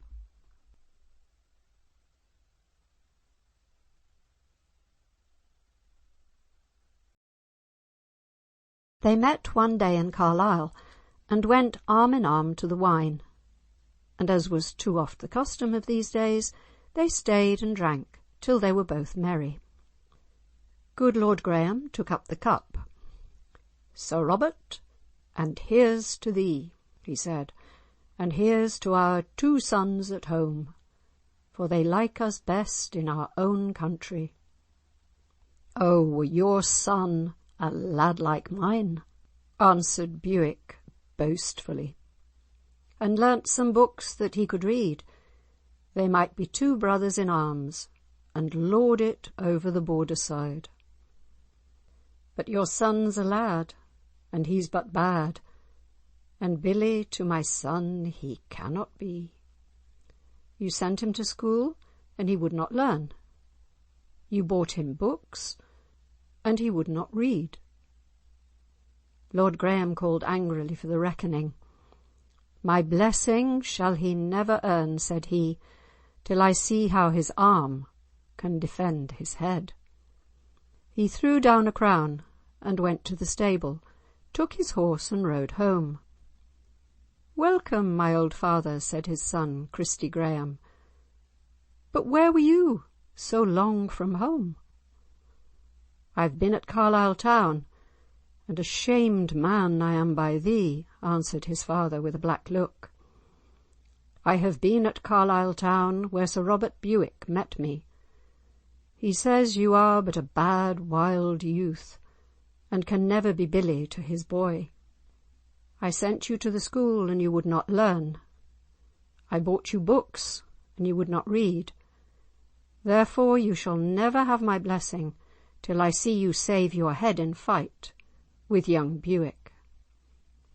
"Now God forbid, my old father! that ever such a thing should be. Billy Bewick was my master, and I his scholar, in spite of the pains he wasted in teaching me." "Oh, hold thy tongue, thou foolish lad. If thou dost not soon end this quarrel, there's my glove. I'll fight with thee myself." Then Christy Graham stooped low. "Father, put on your glove again. The wind has blown it from your hand." "What's that thou sayest, thou limmerloon? How darest thou stand to speak to me? If thou do not end this quarrel soon, there's my right hand, thou'lt fight with me." Then went Christy to his chamber to consider what should happen. Should he fight with his own father, or with his brother-in-arms, Bewick? "If I should kill my Billy dear, God's blessing I shall never win. But if I strike at my old father, I think 'twould be a mortal sin. But if I kill my Billy dear, it is God's will, so let it be. But I make a vow ere I go from home, that I shall be the next man's die." He put a good old jacket or quilted doublet on his back, and on his head he put a cap of steel, and well did he become them with his sword and buckler by his side. Now young Bewick had taken his father's sword under his arm, and walked about his father's close. He looked between himself and the sun to see some approaching object, and was aware of a man in bright armour riding that way most hastily. "Oh, who is yon that comes this way so hastily that hither came? I think it be my brother dear, I think it be young Christy Graham. You're welcome here, my Billy dear, and thrice you're welcome unto me." Christy explained that he was come to fight, that his father had been to Carlisle and had met with the elder Bewick. He retailed what had passed. "And so I'll never earn my father's blessing till he sees how my arm can guard my head in fight against thee." "Oh, God forbid, my Billy dear, that ever such a thing should be. We'll take 3 men on either side, and see if we can our fathers agree." Christy shook his head. He knew that it was useless. "Oh, hold thy tongue, Billy Bewick. If thou art a man, as I'm sure thou art, come over the dyke and fight with me." "But I have no harness, Billy, as I see you have." "As little harness as is on your back shall be on mine." With that Christy threw off his coat of mail and cap of steel, stuck his spear into the ground, and tied his horse up to a tree. Bewick threw off his cloak, and cast aside his psalter book. He laid his hand upon the dyke and vaulted over. The two fought for 2 long hours. The sweat dropped fast from them both, but not a drop of blood could be seen to satisfy the requirements of honour. At last Graham hit Bewick under the left breast, and he fell to the ground, wounded mortally. Rise up now, Billy dear, arise and speak 3 words to me, whether thou's gotten thy deadly wound, or if God and good leeching may succour thee." Bewick groaned.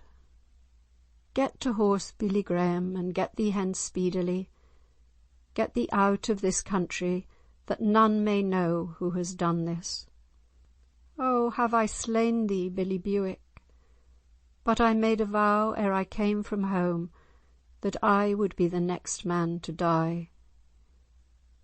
Thereupon he pitched his sword hilt downwards into a molehill, took a run of some 23 feet, and on his own sword's point he fell to the ground, dead.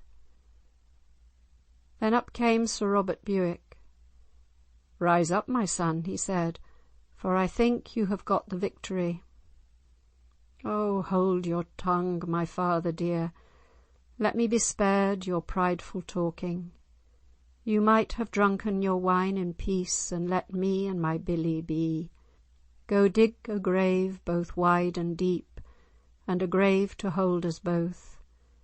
But lay Christy Graham on the sunny side, for full sure I know that the victory was to him." "Alas," cried old Bewick, "I've lost the liveliest lad that ever was born unto my name." "Alas," quoth good Lord Graham, "my loss is the greater. I've lost my hopes, I've lost my joy, I've lost the key, butt, and the lock. I darest have ridden the world around, had Christy Graham been at my back." End of section 24.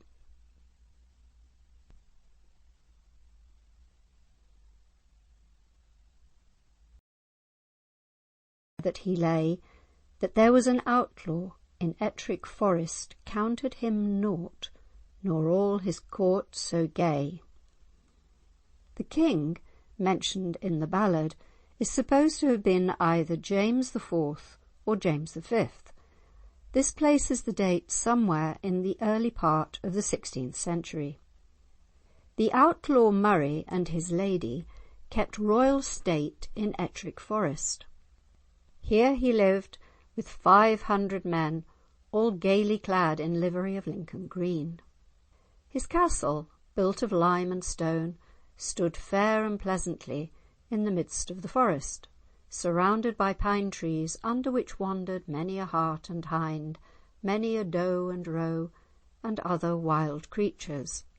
In the forefront of the castle stood 2 unicorns, with the picture of a knight and lady with green holly above their brows. The king in Edinburgh heard of all this royal state, and that the outlaw in Ettrick Forest cared naught for the King of Scotland and his court. "I make a vow," said the king, "that either I shall be King of Ettrick Forest, or the outlaw shall be King of Scotland." Then up spoke Lord Hamilton to the noble king. "My sovereign prince, take counsel of your nobles and of me. I counsel ye to send to the fine outlaw and see if he will come and be your man and hold the forest in fee from you. If he refuse, we will conquer both him and his lands, throw his castle down, and make a widow of his gay lady." Then the king called to him James Boyd, son of the Earl of Arran, and when Boyd came and knelt before him, "Welcome, James Boyd," said the noble king. "You must go for me to Ettrick Forest, where bides yonder outlaw. Ask him of whom he holds his lands, and who is his master, and desire him to come and be my man, and hold the forest free from me. I will give him safe warrant to and from Edinburgh, and if he refuse, we will conquer him and his lands, and throw down his castle, and make a widow of his gay lady, and hang his merry men, pair by pair, wherever we see them." James Boyd took leave of the king and went blithely on his way, until he came to the fair Ettrick Forest, the first view of which he got coming down Birkendale Brae. He saw the doe and roe, the hart and hind, and wild beasts in plenty, and heard blows ringing boldly, and arrows whizzing near by him. He saw too the fair castle, the like of which he had never seen before, with the 2 gay unicorns on the forefront, and the picture of the knight and lady with the green holly above their brow. Then he spied the 500 men, all clad in livery of Lincoln green, and shooting with their bows on Newark Lee. In the midst of them was a knight armed from head to foot, mounted on a milk-white steed, with bended bow, all fine to look upon, whom Boyd knew at once to be the outlaw himself. "God save thee, brave outlaw Murray, thy lady and all thy chivalry." "Marry, thou art welcome, gentleman. Thou seemst to be a king's messenger." "The King of Scotland sent me here, good outlaw, to know of whom you hold your lands and who is your master." "These lands are mine. I know no king in Christendom. I won this forest from the English when neither the king nor his knights were there to see. The king desires that you come to Edinburgh and hold the forest then of him. If you refuse, he will conquer your lands and you, and he has vowed to throw down your castle, make a widow of your gay lady, and hang your knights pair by pair wherever he finds them." "Ay, by my troth, I should indeed be far behind. Before the king should get my fair native land, many of his nobles would be cold, and their ladies right weary." Then spoke the lady of the outlaw, fair of face, "That an outlaw should come before the king without my consent makes me fear much that there is treason. Bid him be good to his lords at home, for my lord shall ne'er see Edinburgh." James Boyd took leave of the bold outlaw and went back to Edinburgh, and when he came to the king, knelt lowly on his knee. "Welcome, James Boyd," said the noble king. "Of whom is Ettrick Forest held?"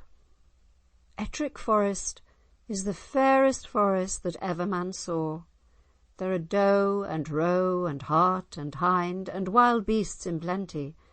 There's a fine castle of lime and stone standing there pleasantly, and in the forefront of the castle 2 unicorns, all fine to see, with a picture of a knight and a lady, and the green holly above their brows.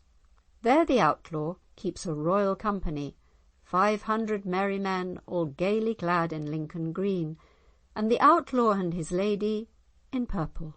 Surely they live right royally. He says that the forest is his own, that he won it from the English, and that as he won it, so will he keep it against all the kings in Christendom." "Go warn me Perthshire and Angus," cried the king. "Go warn Fife, Up and Down, and the 3 Lothians, and harness my own horse, for I will myself to Ettrick Forest." When the outlaw heard that the king was coming to his country to conquer him and his lands, "I make a vow," said he, "I make a vow, and that truly, that the king's coming shall be a dear one." Then he called messengers and sent them in haste hither and thither. "One of you go to Halliday, Laird of Corehead, my sister's son. Tell him to come quickly to my aid, for that the king comes to Ettrick Forest, and we shall all be landless." What news, man, from thy master?" said Halliday. "No news thou carest to hear. I come seeking your aid. The king is his mortal enemy." "By my troth, I'm sorry for that. If Murray lose fair Ettrick Forest, the king will take Moffatdale from me. I'll meet him with 500 men and more if need be, and before he gets to Ettrick Forest we will all die on Newark Lee." Another messenger went from the outlaw to Andrew Murray of Cockpool, his dear cousin, to desire him to come and help him with all the power he could get together. "It is hard," said Andrew Murray, "very hard to go against a crowned king and put my lands in jeopardy, but if I come not by day, I shall be there at night." A messenger went also to Sir James Murray of Traquair. "What news? What news, man, from your master to me?" said James Murray. "What need I tell? Well ye know that the king is his mortal enemy, and that he is coming to Ettrick Forest to make ye all landless men." "By my troth," said James Murray, "with yonder outlaw will I live and die. The king has long ago given away my lands, so matters can be no worse for me." So the king came on with 5,000 men through Caddon Ford. They saw the dark forest before them and thought it awesome to look upon, and Lord Hamilton begged that the king should take counsel of his nobles, and should desire the outlaw to meet him at Permanscore with 4 of his company, and that the king should go there also, accompanied by 5 earls. If he refuse to do that, we'll conquer both him and his lands. There shall never a Murray after him hold lands free in Ettrick Forest." The Laird of Buckscleugh, a man stalwart and stern, thought it beneath the state and dignity of a king to go and meet an outlaw. "The man that lives in yonder forest lives by robbery and felony. Wherefore ride on, my liege, we will follow thee with fire and sword, or if your courtier lords fall back, our borderers will make the onset." But the king spoke forth, casting a wily glance around. "Thou mayst hold thy tongue, Sir Walter Scott, nor speak more of robbery and felony, for if every honest man had his own cattle, thy clan would be a poor one." The king then called to him a gentleman, a royal banner-bearer, James Hopringle of Torsonse by name, who came and knelt before him. "Welcome, James Pringle of Torsonse. Ye must take a message for me. Go to yonder outlaw Murray, where he bideth so boldly. Bid him meet me at Permanscore with 4 of his company. I myself will come to him with 5 earls. If he refuse, bid him look for no favour from me. There shall never a Murray after him have free land in Ettrick Forest." So James Pringle came before the outlaw. "Welcome, James Pringle of Torsonse. What message bringst thou from the king to me?" "He bids ye meet him at Permanscore with 4 of your company, and he will go there himself with no more than 5 earls. If you refuse, he will cast down your bonny castle, make a widow of your gay lady, and loose on you the bloodhound borderers to harry you with fire and sword. Never shall a Murray after you hold free land in Ettrick Forest." "It goes hard with me," said the outlaw. "Judge if it go not very hard. I mind not the losing of myself, but when I think of my offspring after me, my merry men's lives, my widow's tears, that is the pang that pinches me. Yonder castle will be right dreary when I am laid in bloody earth. Old Halliday, young Halliday, ye 2 shall go with me, with Andrew and James Murray." When they came before the king, they fell on their knees. "Mercy, mercy, noble king, for his sake who died on the cross." "Such mercy shall ye have, ye shall be hanged on the gallows." "May God forbid, and may your mercy be better than that. Else, when ye come to the port of Edinburgh, ye shall be thinly guarded. These lands of fair Ettrick Forest I won from the Southrons, and as I won them, so will I keep them against all the kings in Christendom." The nobles round the king thought it a pity that he should die. "Grant me mercy, sovereign prince, and extend me favour. If thou wilt make me sheriff of Ettrick Forest, and my offspring after me, I will give thee the keys of my castle and the blessing of my gay lady." "If thou wilt give me thy castle keys and the blessing of thy gay lady, I'll make thee sheriff of Ettrick Forest as long as the trees grow upward, and never shalt thou forfeit it if thou be not a traitor to the king. But, prince, what shall become of my men? When I go back they will call me traitor. I had rather lose both life and land than be rebuked by my merry men. I will pardon them all if they amend their lives. Name thy lands where they lie, and I will render them back to me. Philiphaugh and Lewinhope are mine by right. Newark, Foulshiels and Tinnies I won by my bow and arrow. I have farms at Newark Lee and Hanging Shaw which are mine by birth, and I have many farms in the forest whose names I do not know." Thereupon he gave the king the key of his castle with the blessing of his fair lady, and the king made him sheriff of Ettrick Forest for as long as the trees should grow upward, never to be forfeited, while he and his descendants remained faithful to the king. Much of this land belongs to Murray's heirs even to this day. Whoever heard in ony times sicken an outlaw in his degree, sic favour got before a king, as did the outlaw Murray of the Forest free. End of section 25.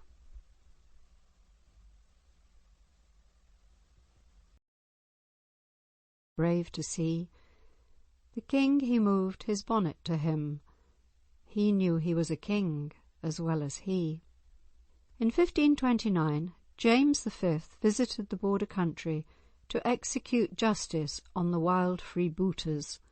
Of these, the chief was Johnie Armstrong of Gilnockie, who levied blackmail for many miles round his residence at the Hollows, and spread the terror of his name as far as Newcastle. Acting on the evil counsel of false friends, Johnie presented himself before the king in all the pomp of border chivalry. According to the old ballad, the king wrote with his own hand a loving letter to Johnie Armstrong, Laird of Gilnockie, bidding him come and speak with him speedily. Whereupon the Elliots and Armstrongs convened a meeting, to which they came in gallant company, and decided to ride out to meet the king and bring him to Gilnockie. "Make ready rabbits and capon and venison in plenty," said Johnie, "and we'll welcome home our royal king to dine at Gilnockie." So they ran out their horses on Langham Down and broke their spears, and the ladies, looking from their high windows, cried, "God send our men safe home again." When Johnie came before the king with all his brave fellows, the king took off his bonnet to him as to an equal. "My name is Johnie Armstrong," said the freebooter, "your subject, my liege. Let me find grace for my loyal men and me." But the king cried, "Away with thee, thou traitor, out of my sight. Never have I granted a traitor's life, nor will I now begin with thee." "Grant me my life, my king, and I will give thee a bonny gift. 24 milk-white steeds newly foaled. I'll give thee 24 milk-white steeds that prance and neigh at a spear, and as much English gold as 4 of their broad backs are able to bear." "Away with thee, thou traitor, out of my sight. Never have I granted a traitor's life, nor will I now begin with thee." "Grant me my life, my king, and I will give thee a bonny gift. 24 mills that are working all the year round for me, 24 mills that shall go for thee all the year round, and as much good red wheat as all their happers are able to bear." "Away with thee, thou traitor, out of my sight. Never have I granted a traitor's life, nor will I now begin with thee." "Grant me my life, my king, and I will give thee a great gift. 24 sisters' sons shall fight for thee, though all should flee." "Away with thee, thou traitor, out of my sight. Never have I granted a traitor's life, nor will I now begin with thee." "Grant me my life, my king, and I will give thee a brave gift. All between here and Newcastle town shall pay thee yearly rent." "Away with thee, thou traitor, out of my sight. Never have I granted a traitor's life, nor will I now begin with thee." "Ye lie, calling me traitor. Ye lie now, king, although ye be king and prince. Well dare I say it, that all my life I have loved naught but honesty, a fleet horse, a fair woman, and 2 bonny dogs to kill a deer. Yet had I lived for another 100 years, England should still have found me meal and malt and plenty of beef and mutton. Never would a Scots wife have been able to say that I robbed her of aught. But surely it is great folly to seek for hot water beneath cold ice. I have asked grace of a graceless king, but there is none for me and my men. But had I known before I came how unkind thou wouldst prove to me, I would have kept the border side in spite of thee and thy nobles. How glad would be England's king if he but knew that I was taken, for once I slew his sister's son and broke a tree over his breastbone." Now Johnie had a girdle round his waist, embroidered and spangled with burning gold, very beautiful to look upon, and from his hat hung down 9 tassels, each worth 300 pounds. "What wants that knave that a king should have, but the sword of honour and the crown?" cried the king. "Where did ye get those tassels, Johnie, that shine so bravely above your brow?" "I got them fighting in the field, where thou darest not be," replied Johnie. "And had I now my horse and good harness, and were I riding as I am used to do, this meeting between us should have been told these 100 years. God be with thee, my brother Christie. Long shalt thou live, Laird of Mangertown on the border side, ere thou see thou brother ride by again. God be with thee, my son Christie, where thou sitst on thy nurse's knee. Thou'lt ne'er be a better man than thy father, though thou live 100 years. Farewell, bonny hall of Gilnockie, standing strong on Esk side. If I had lived but 7 more years, I would have gilded thee round about." Then Johnie Armstrong was slain by the king's orders at Carlinrigg, with all his gallant company, and Scotland's heart was sad to see the death of so many brave men who had saved their country from the Englishmen. None were so brave as they, and while Johnie lived on the border side, no Englishman durst come near his stronghold. End of section 26.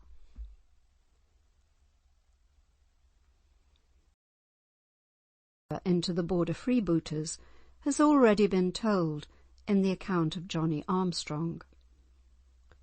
A less celebrated moss trooper, Cockburn of Henderland, was hanged by the pitiless king over the gate of his own tower.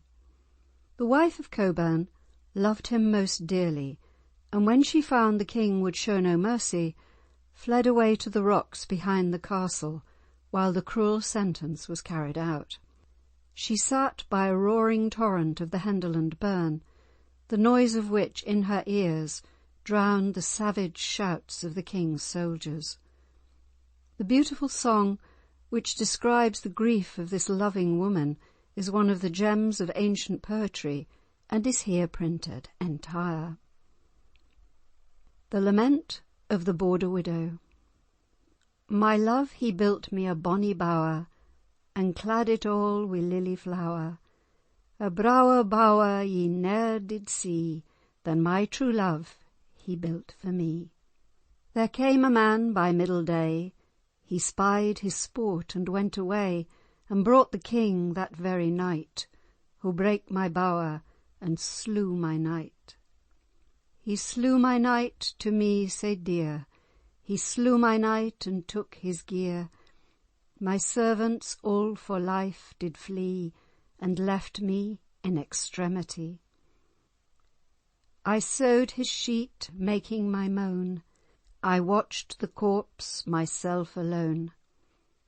I watched his body night and day, no living creature came that way. I took his body on my back, and whiles I gaed and whiles I sat, I digged a grave and laid him in, and happed him with the sod sae green. But think na ye my heart was sair, when I laid the mould on his yellow hair? O think na ye my heart was wae, when I turned about away to gae? Nae living man I'll love again, since that my lovely knight was slain. Wi' a lock of his yellow hair, I'll chain my heart for evermair. End of section 27.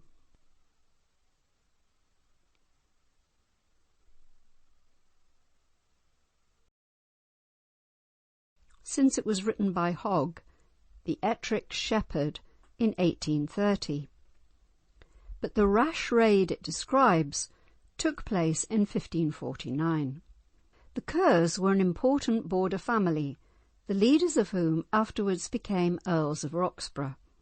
Sir Andrew Kerr was warden of the border at the time of the raid, but he proved that it took place without his consent.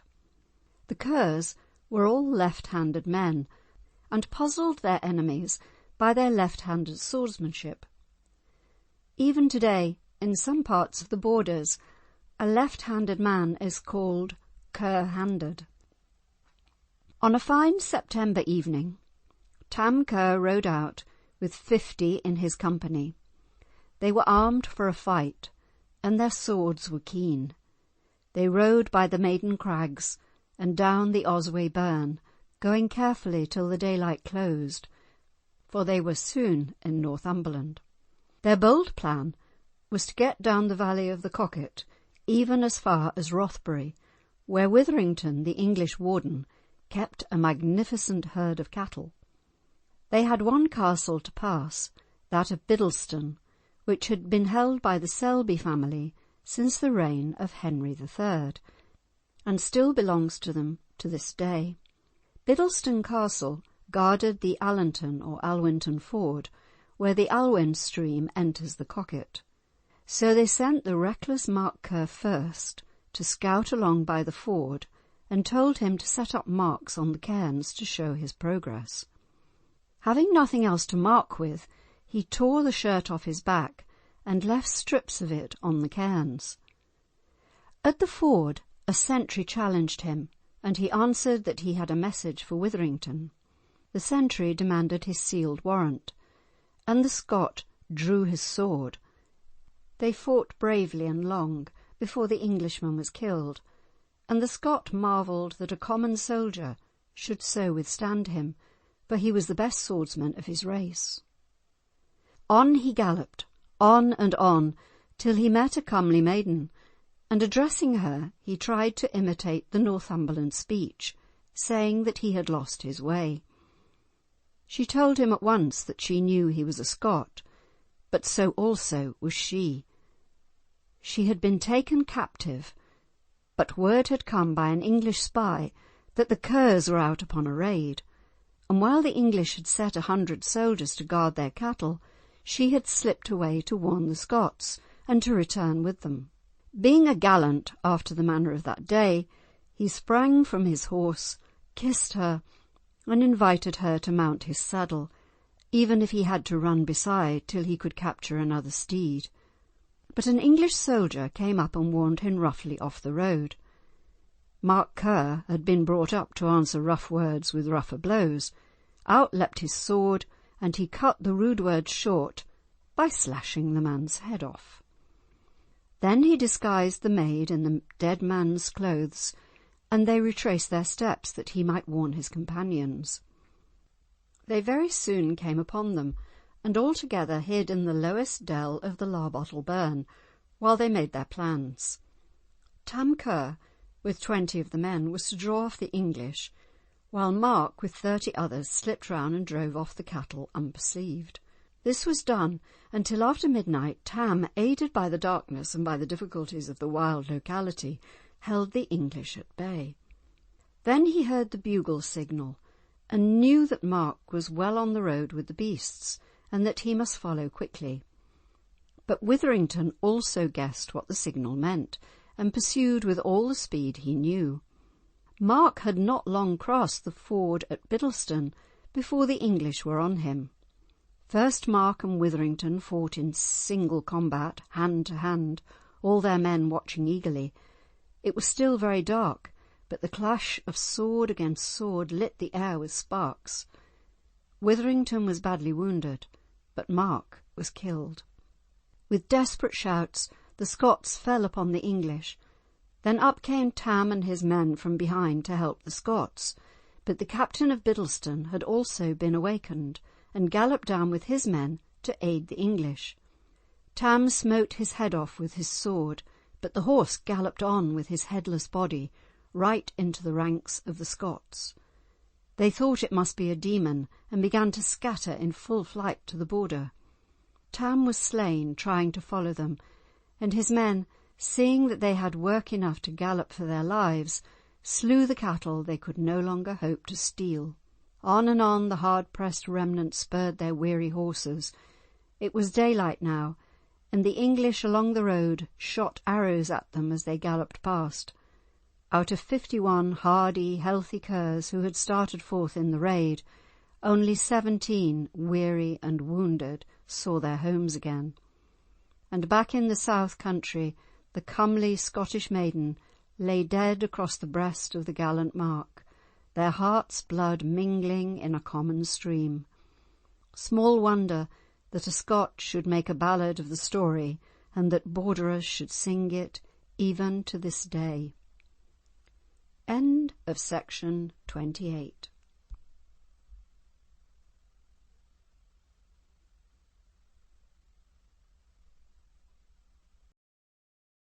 Pleasant, but not too steep hills around. In the old days, an easy water supply was the first essential, and at Carlisle 3 rivers meet, the Caldew and the Petteril, running here into the broad stream of the Eden. These 3 rivers almost enclose the ground upon which the city is built, so that it is most probable that there was an ancient British settlement upon so advantageous a site before the Roman invasion.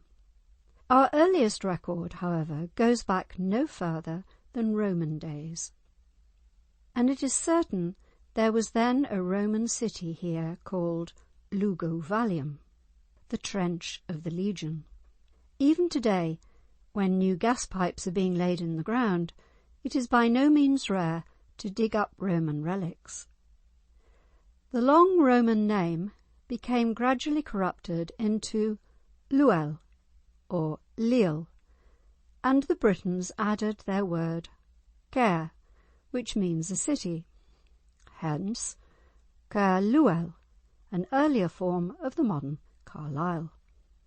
The Roman city stood, as might be expected, by the great Roman wall, guarding the spot where the wall crossed the River Eden, and visitors may see today that the centre of Carlisle consists of a marketplace with 2 main streets leading therefrom, the usual plan in cities of Roman origin. Carlisle was destined to have a stormy history. Draw a line from the Solway eastward, straight through Carlisle, and it will be seen that here the mainland of Britain is about at its narrowest, hardly so much as 70 miles wide as the crow flies. Note, too, that the wild hills of the Pennines and the Cheviots fill in most of this narrow district, and that the mainland of Scotland strikes sharply off to the west. It's plain from these facts that Carlisle commands the main road between Scotland and England, and they provide the reason why at the present day 7 different railways, most of them important ones, run their trains into Carlisle station. The very same reason was responsible for the fact that in the good old times no English town was more often burnt down by enemies than merry Carlisle. Even in Roman days, during the reign of Nero, Carlisle was burnt down at least once by the wild Picts, who were brave enough to venture against the well-armed troops of Rome. After the Romans left Britain, this town was one of the strongholds of King Arthur.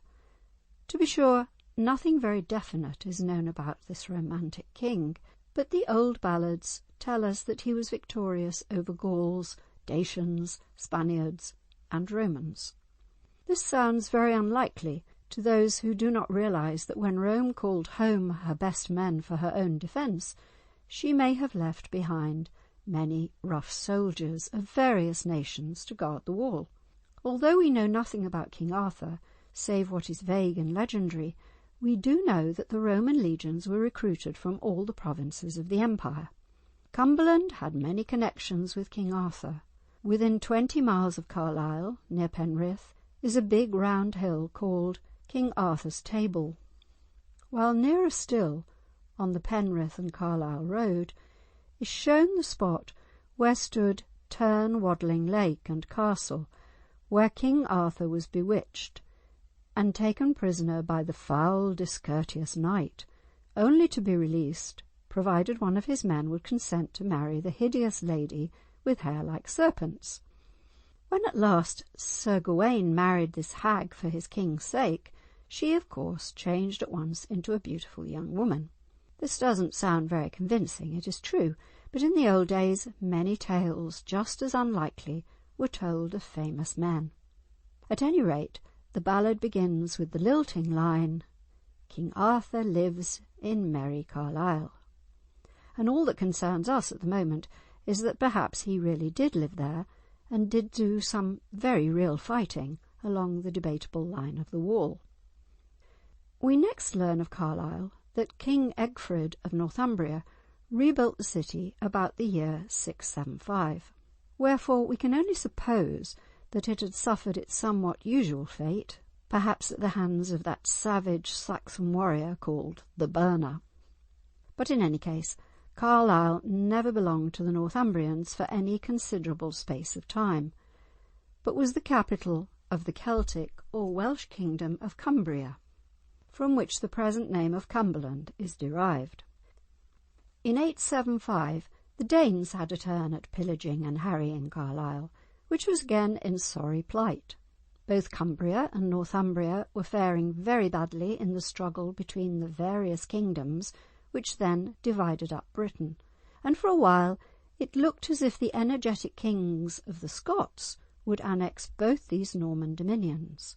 But the coming of the strong-handed Normans altered all this, and by far the most noteworthy event in the history of Carlisle was the fact that during 1092 and 1093 William Rufus seized Cumberland, and for the first time added it definitely to England. Recognising at once the strength and value of Carlisle, Rufus caused a strong Norman castle to be built where the old Roman fort used to stand. Today, despite the many rough adventures which have befallen this northern city, there yet remain portions of William Rufus's castle, side by side with fragments of the old Roman walls. Many of the modern buildings put up in King George's day are crumbling, but the old Norman and Roman remains are firm as a rock. The castle was strengthened by King Henry I, but this did not prevent its seizure in 1135 by King David of Scotland, who added to it in turn. The Scots held the keep till 1157, when it was retaken by Henry II. But a few years later, in 1173, William the Lion, King of Scotland, besieged it, and for the next 50 years it changed hands several times, according to the fortunes of war. It is significant that a main street in the northern part of Carlisle is called Scotch Street, while another in the southern part is called English Street. Edward I held a parliament here after defeating Wallace at Falkirk, and it was from Carlisle that this English king conducted his later operations against Scotland. It is a pathetic picture, that of this stern warrior in his old age, on his last march, trying to carry out his pet scheme of uniting the entire island under one rule. He was so ill that he had to be carried in a litter as far as Carlisle. Finding himself again so near the border, he felt the old fire glow within him, and sprang upon his horse. But at Burgh-on-Sands, on the shore of the Solway, whence he could view the goal of his ambition, the brave king died. During the next 30 years, Carlisle was frequently attacked by the Scots, but they were usually defeated. In 1337, however, they partly, and in 1345 almost entirely burnt it down. Again, in 1380, they burnt part of what had been rebuilt. Had there been fire insurance in these wild days, the premiums in Carlisle would have been heavy. After the Wars of the Roses, the city seemed to settle down somewhat, and was chiefly known on the Border as the place where Scottish freebooters were hanged if caught. In one of the Border villages there is a famous churchyard where of old only the graves of women and children were to be seen. The explanation was given to a passing traveller by an old woman, who said that the men were all buried in Merry Carlisle, meaning, that is, that they had all been hanged there. In 1537 there was a rising in England in opposition to the savage policy of Henry's minister, Thomas Cromwell, and no less than 80,000 insurgents are said to have attacked Carlisle. But after much fighting the rebels were defeated, and 74 of their leaders were executed on the city walls. When Mary Queen of Scots was imprisoned in Carlisle in 1568, it was vainly besieged by a force that sought to rescue her, but less than 30 years afterwards, in 1596, by a bold stroke of daring, Lord Scott of Buccleuch succeeded in surprising the castle and in liberating the well-known freebooter Kinmont Willie. When King James united England and Scotland, the troubles of Carlisle might have been thought to be over. But in the civil war between King and Parliament, it was again a storm centre, and was held alternately by each of the parties. The last warlike operations against this much besieged city were undertaken in 1745, when it was first taken by Prince Charlie, who made a triumphal entry without any serious fighting, and afterwards retaken almost as easily by the cruel Duke of Cumberland, whose entry into the place was followed, as usual, by a series of executions. Among those who suffered was Sir A. Primrose, a gallant ancestor of the present Lord Rosebery. The victims were executed with the cruelties of the old law against treason on the celebrated Gallows Hill at Harrowby, and were buried in nameless graves in the kirkyard of St Cuthbert's. Passing down the Botchergate, the London road, past the site of the old Roman cemetery, the wayfarer may see Gallows Hill rise where a deep cut has been made to avoid a steep rise in the road. It was just outside the boundary of Old Carlisle, and executions were witnessed from the walls by men and women alike. Climb the hill, it is worth while. The little river Petteril sparkles at our feet. The view, fresh and green, stretches away nobly to the Pennines and the Border hills. Keep a warm thought in your heart for all the gallant fellows who met death bravely in this place. No history of Carlisle could omit to mention the cathedral. English cathedrals are shaped like a cross lying on the ground. The long stem of the cross is the nave of the cathedral, the two arms are the transepts, and the upper end that continues the main stem is the choir. Where choir, nave and transepts meet, the tower rises. But unlike every other English cathedral, that of Carlisle has height and width, but is too short in length, 2/3 of the nave having been hurled down by the Scots. Every cathedral has its history written in its stones, for those who know how to read it. That of Carlisle shows a stormy history, stormier than any other. It is not a peaceful building, carried out very much in one style and undisturbed. It is a building full of signs and disturbance, the builders of which were interrupted in their plans by war, and frequently had their buildings seriously damaged by their enemies. It is a mixture of styles, a mass of rebuildings and afterthoughts, but for that very reason it is a fitting symbol of the much harassed city. With all its signs of storm and stress, it has much beauty, and possesses the finest window in all England, one of the finest in the world. Just outside the cathedral is a noble stretch of the old west wall of the city, which gives a vivid idea of its strength in the old days. The bishops of Carlisle live at Rose Castle, 5 miles south of the cathedral. This has been their residence for over 600 years. No doubt they thought it advisable not to live in the merry city. In this castle King Edward I stayed. It was once partly burnt by Bruce, and again partly by the Puritans, but this is a comparatively clean record for such a district. In 1745, Captain MacDonald and his Scots came down to besiege it, but hearing that the bishop's baby daughter was about to be christened, the gallant captain would not let warfare spoil so peaceful a ceremony, and not only withdrew his men, but also left a white cockade behind him as a sign that the place was not to be molested. In all this he showed that true courtesy that always marks the real Highland gentleman. Standing today in this bustling, breezy, pleasant little city, it is not easy to realise the wild scenes it has witnessed. The charming rivers that hem it in show no traces of the bloodshed of the past, yet here have contended painted Pict and war-trained Roman. Here the most skilful leaders of the Celts, Saxons and Danes have led their brave and sturdy men to battle. Here Norman knight has fought with hardy Scot, and fierce border factions have wrangled and sought speedy justice. Puritan has fought Cavalier, and Jacobite has faced Hanoverian. Kings, generals and warriors of many centuries have found a fitting meeting place before or behind the walls of Carlisle.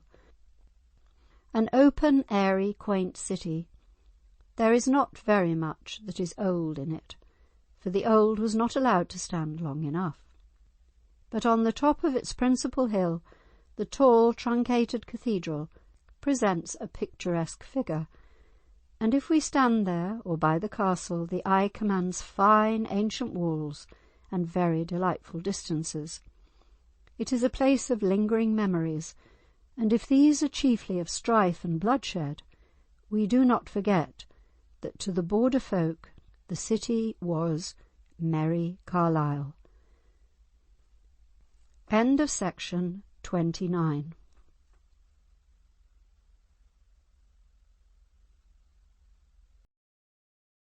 Of the keen Lord Scroope, how they have taken bold Kinmont Willie on Haribee to hang him up.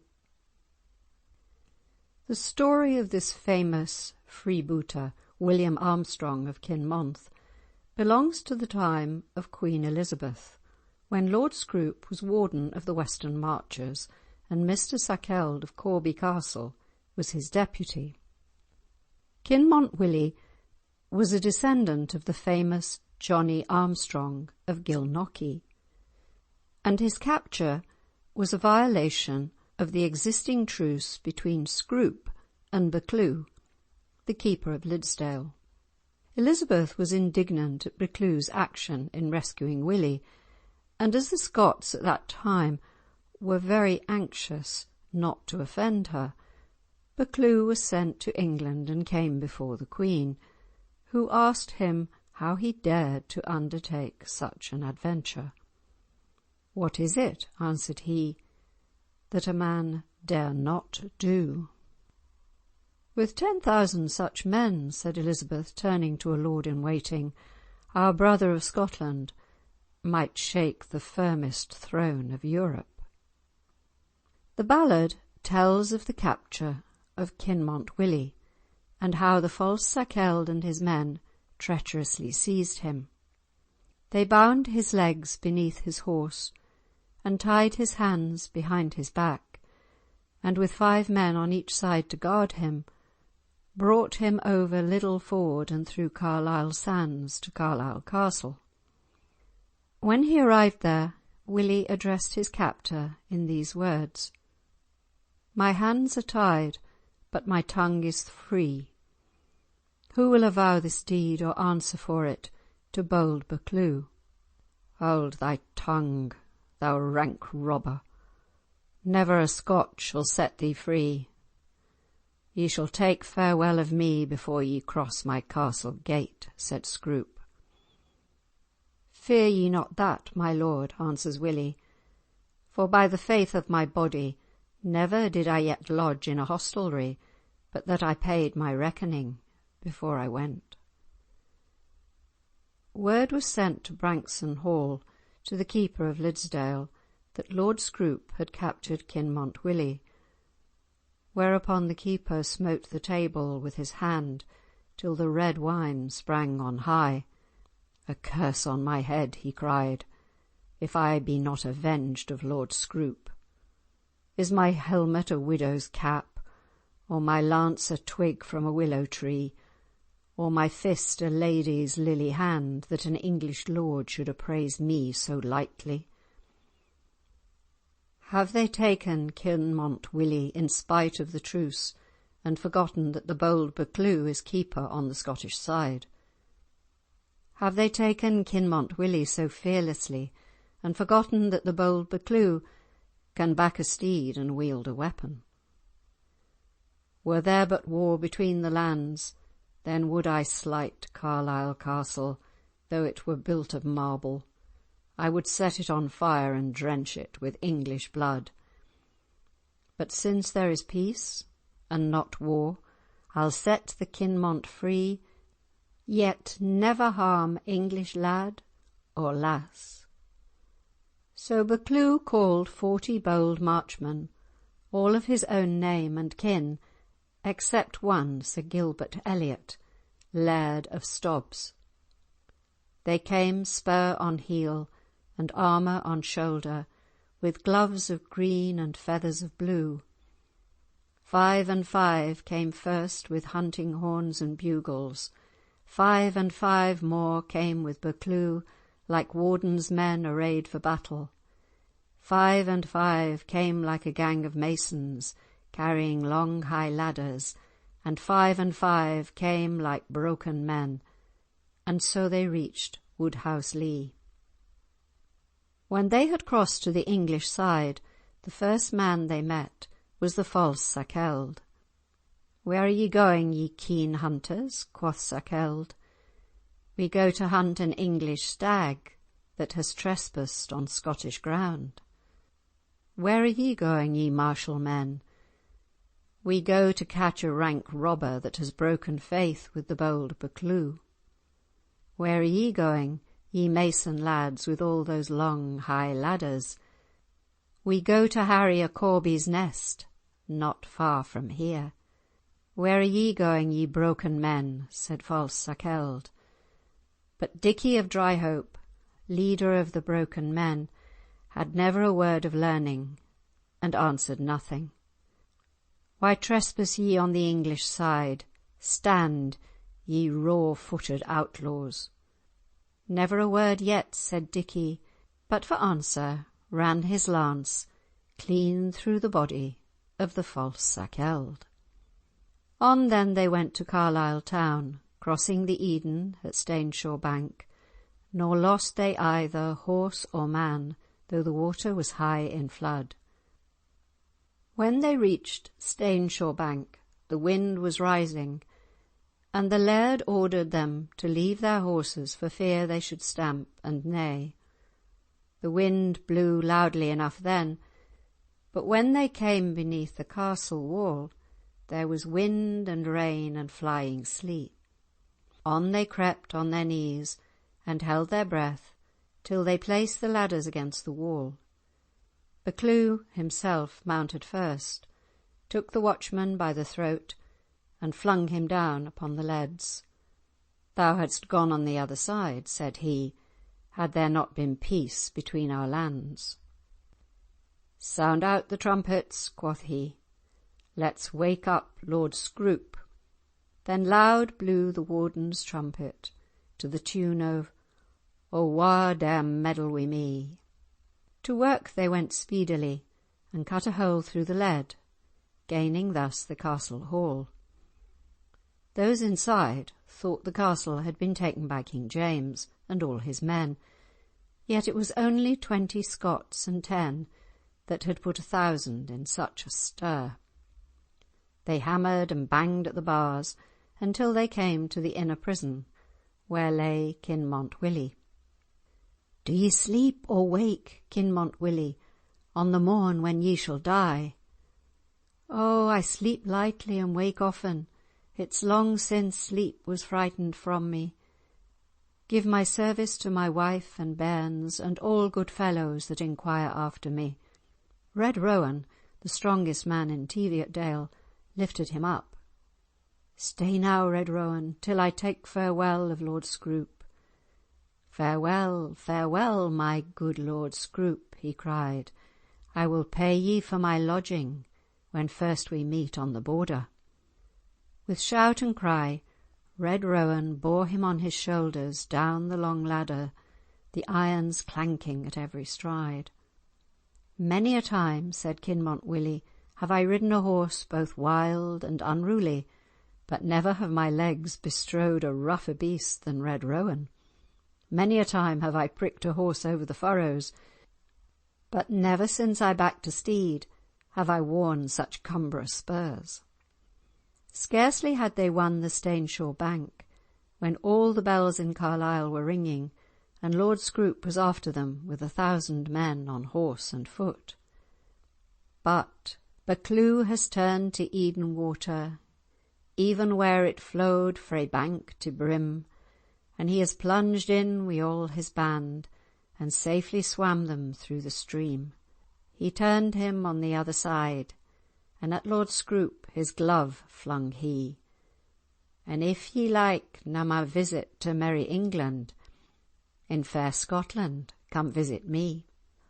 All sore astonished stood Lord Scroope, he stood as still as rock o' stane. He scarcely dared to true his eyes when through the water they had gane. "He is either himsel' a devil frae hell, or else his mother a witch maun be. I wouldna hae ridden that one water for all the gold in Christentie." End of section 30.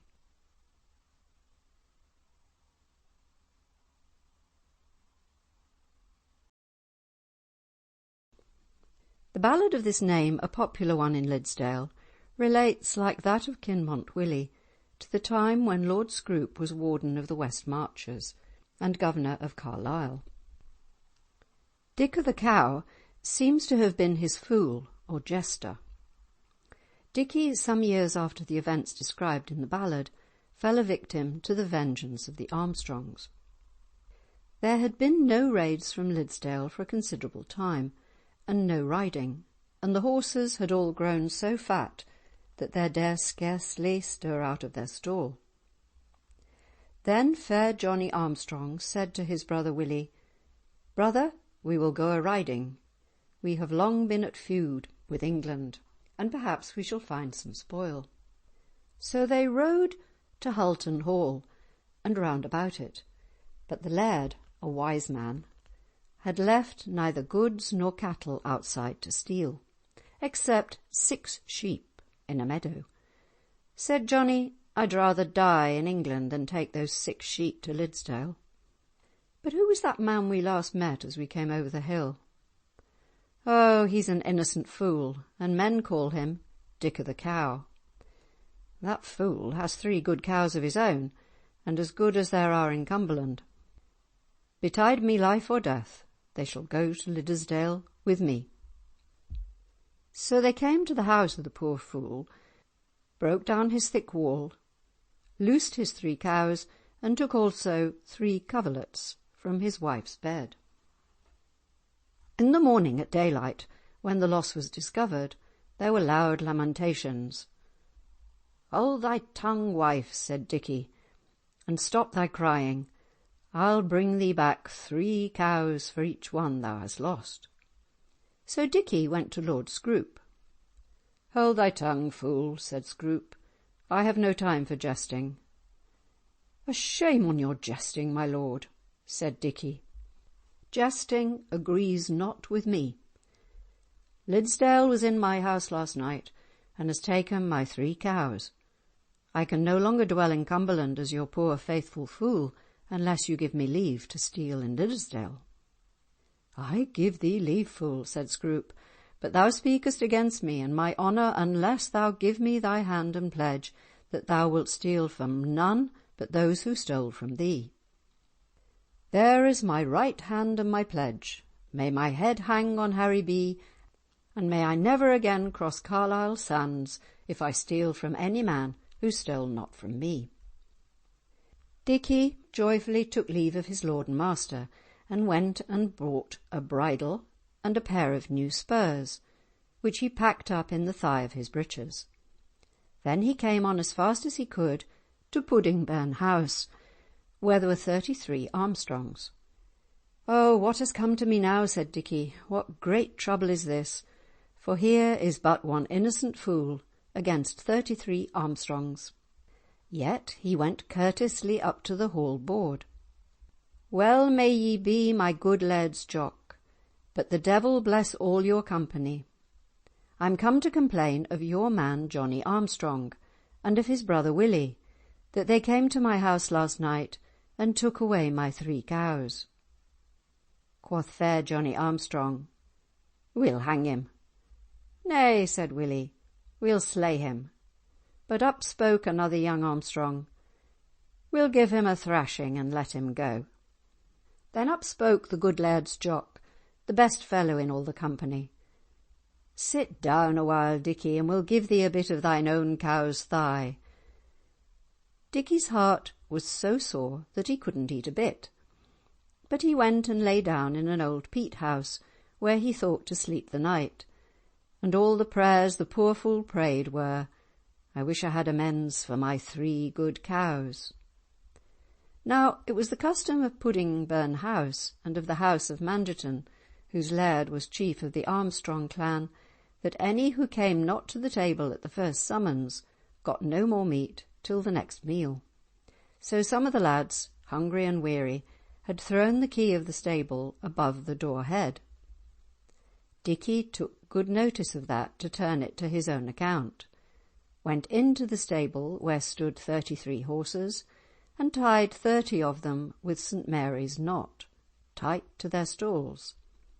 Of the remaining 3, Dickie took 2, which belonged to Johnie and Willie Armstrong, and the one belonging to the laird's jock he left loose in the stable. Leaping on one, he took the other along with him and rode off as fast as he could. When day came, there were great shouts and cries. "Who has done this?" quoth the good laird's jock. "See that ye tell me the truth." "It is Dickie that has been in the stable last night and has taken the horses." "Ye never would listen to me," said the good laird's jock, "though I told ye true tales. Ye would never stay out of England, but would steal everything, till ye were crooked and blind." "Lend me thy bay," said fair Johnie. "He's the only horse loose in the stable, and I'll either fetch back Dickie o' the cow, or he shall die." "Lend thee my bay," said Jock. "He's worth gold and good money. Dick o' the cow has taken 2 horses. I would not ye make them 3. Johnie, however, took the laird's steel jacket on his back, and a 2-handed sword by his side, and a steel cap on his head, and galloped after Dickie, who was barely 3 miles from the town when Johnie overtook him on Cannoby Lee, on the borders of Liddesdale. "Abide, abide, thou traitor thief!" cried Armstrong. "The day is come that thou shalt die." Dickie looked over his left shoulder and said, "Johnie, hast thou no more in thy company? There is a preacher in our chapel who teaches all the livelong day, and when day is gone and night has come, there are only 3 words I remember. The first and second are faith and conscience. The third is, ne'er let a traitor free. What faith and conscience was thine, Johnie, when thou tookst away my 3 cows? And when thou hadst taken them away, thou wast not satisfied. Thou sentest thy brother Willie and took away 3 coverlets off my wife's bed." Then Johnie let his spear fall low by his side, and thought he would have killed Dickie, but the powers above were stronger than he, and he only succeeded in running through the fool's jerkin. Dickie out with his sword and ran after him, and when he couldn't get at him with the blade, he felled him with the butt end over the eye. Fell Johnie Armstrong, the finest man in the south country. "Gramercy," said Dickie, "I had but 2 horses, thou hast made them 3." And he took Johnie's steel jacket off his back, and his 2-handed sword, and his steel cap. "Farewell, Johnie," said he, "I'll tell my master I met thee." When Johnie wakened out of his swoon, he was a sad man. "Art thou gone, Dickie?" he said. "Then the shame and woe are left with me. Art thou gone? Then, Dickie, the devil go in thy company, for if I live to be 100, I'll never again fight with a fool." Dickie came home to the good Lord Scroope as fast as he could. "Now, Dickie, I'll neither eat nor drink till thou art hanged on high." "Shame speed the liars, my lord," said Dickie. "This is not the promise ye made me, for I would never have gone to Liddesdale to steal if I had not got leave from thee. But why did ye steal the Laird's jock's horse? Ye might have lived long in Cumberland before the Laird's jock had stolen from thee." "Indeed, I knew ye lied, my lord. I won the horse from fair Johnie Armstrong, hand to hand on Cannobie Lee.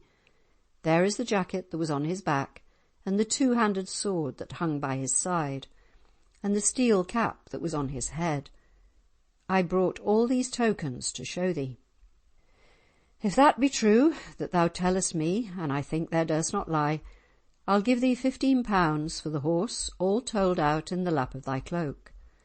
I'll give thee one of my best milk cows to maintain thy wife and 3 children, and they will be as good as any 2 of thine would be." "Shame speed the liars, my lord," said Dickie. "Do you think I to make a fool of me? I'll either have 20 pounds for the horse, or else I'll take him to Morton Fair." So Scroope gave him 20 pounds for the horse, all in gold and good money, and one of his best milk cows to maintain his wife and 3 children. Then Dickie rode as fast as he could through Carlisle town, and the first man he met was my lord's brother, Ralph Scroope, bailiff of Glozenbury. "Well be ye met, Ralph Scroope," said Dickie. "Welcome, my brother's fool," said Ralph. "Where did you get Johnie Armstrong's horse?" "Where did I get him? I stole him," said Dickie. "Wilt thou sell me the bonny horse?" "Ay, if thou count out the money in the lap of my cloak, for never a penny will I trust thee." "I'll give thee 10 pounds for the horse, and count it into the lap of thy cloak, and one of my best milk cows to maintain thy wife and 3 children." "Shame speed the liars, my lord. Do you think I to make a fool of me? I'll either have 20 pounds for the horse, or I'll take him to Morton Fair." So Ralph gave him 20 pounds for the horse, all in gold and good money, and one of his milk cows to maintain his wife and 3 children. Then Dickie leaped and laughed and cried, "May the neck of the 3rd horse be broken if either of the 2 were better than he." So he came home to his wife, and ye may judge how the poor fool had succeeded. For her 3 stolen coverlets he gave her 20 English pounds, and 2 cows as good as her own 3. "And here," said he, "is a white-footed nag that I reckon will carry us both. But if I stay longer in Cumberland, the Armstrongs will hang me." So Dickie took leave of his lord, and went to live at Burgh under Stanmuir. End of section 31.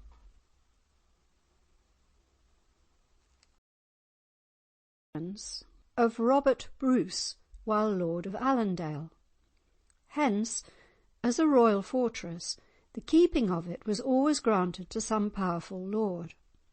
There is extant a grant giving to one of these, Robert Lauder, the office of captain and keeper of Lochmaben Castle for 7 years, and among his perquisites were lands stolen from the king.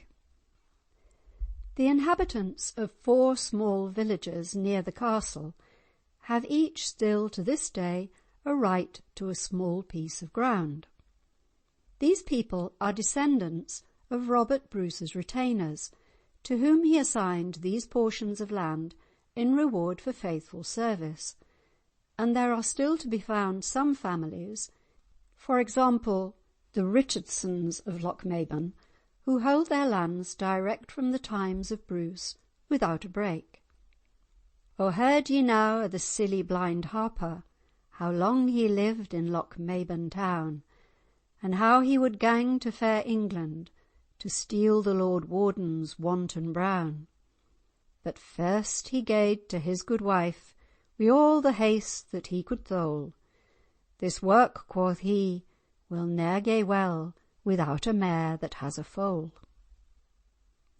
Quoth his wife, thou hast a good grey mare that can jump both high and low, so set thee on her back and leave the foal at home with me.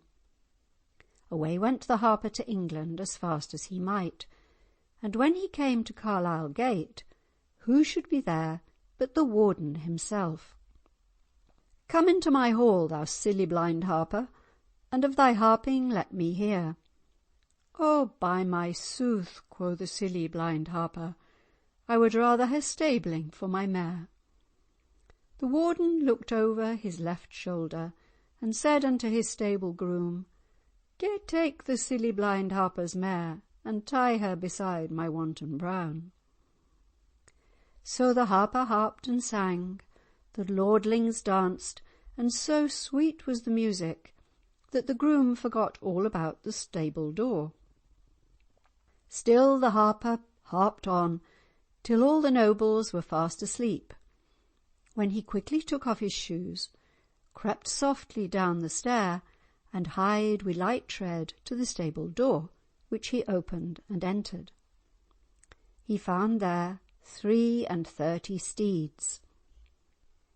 He took a colt's halter, which he had hidden in his hose, slipped it over wanton brown, tied it to the grey mare's tail, and turned them both loose at the castle gate.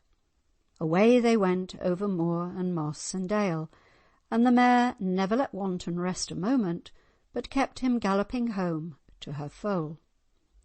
So swift of foot was she, and knew her way so well, that she reached Loch a good 3 hours before daybreak. When she came to the harper's door, she neighed and snorted. "Rise up," shouted the harper's wife, "thou lazy lass, and let in thy master and his mare." The lass rose up, put on her clothes, and looked through the lock-hole. "By my sooth," cried she, "our mare has got a fine brown foal." "Hold thy tongue, thou foolish wench. The light is dazzling thine eyes. I'll wager all I have against a groat that it's bigger than ever our foal will be." "Alas, alas!" cried the cunning old harper. "Alas that I came here. In Scotland I have lost a brown colt foal, and in England they have stolen my good grey mare." "Cease thou lamenting, thou silly blind harper, and go on harping. We'll pay thee well for the loss of thy colt foal, and thou shalt have a far better mare." So the harper harped and sang, and so sweet were his harpings that he was paid for the foal he never had lost, and 3 times over for the grey mare. End of section 32.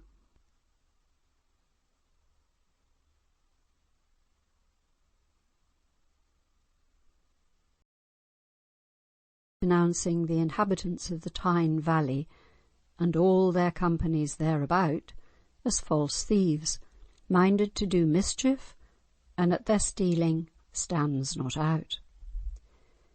It must be confessed that the Tynedale men had an unenviable reputation.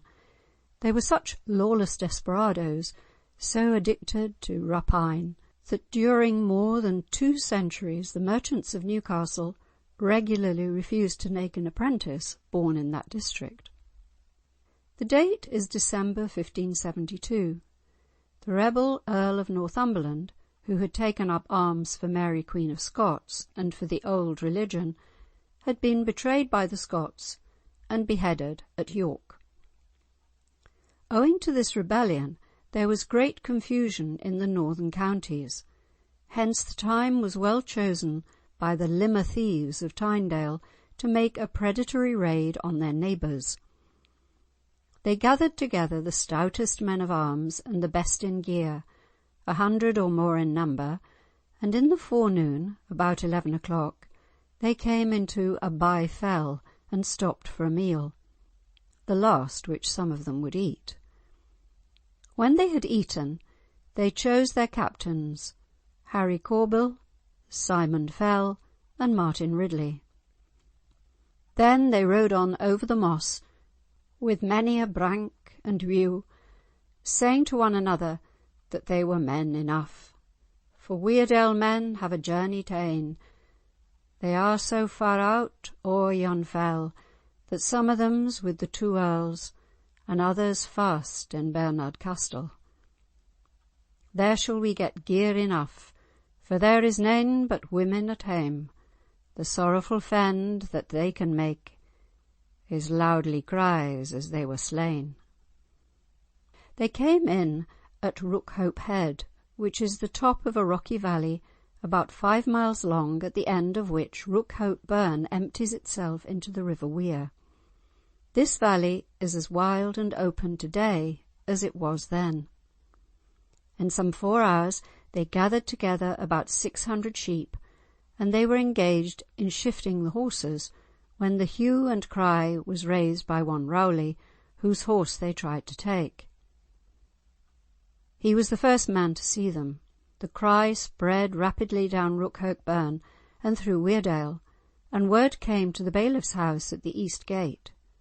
He was out, but his wife had his horse saddled and sent it to him, together with his sword, spear, and jacket quilted with iron plates, the sort of harness worn by the moss troopers and other light horsemen of the time.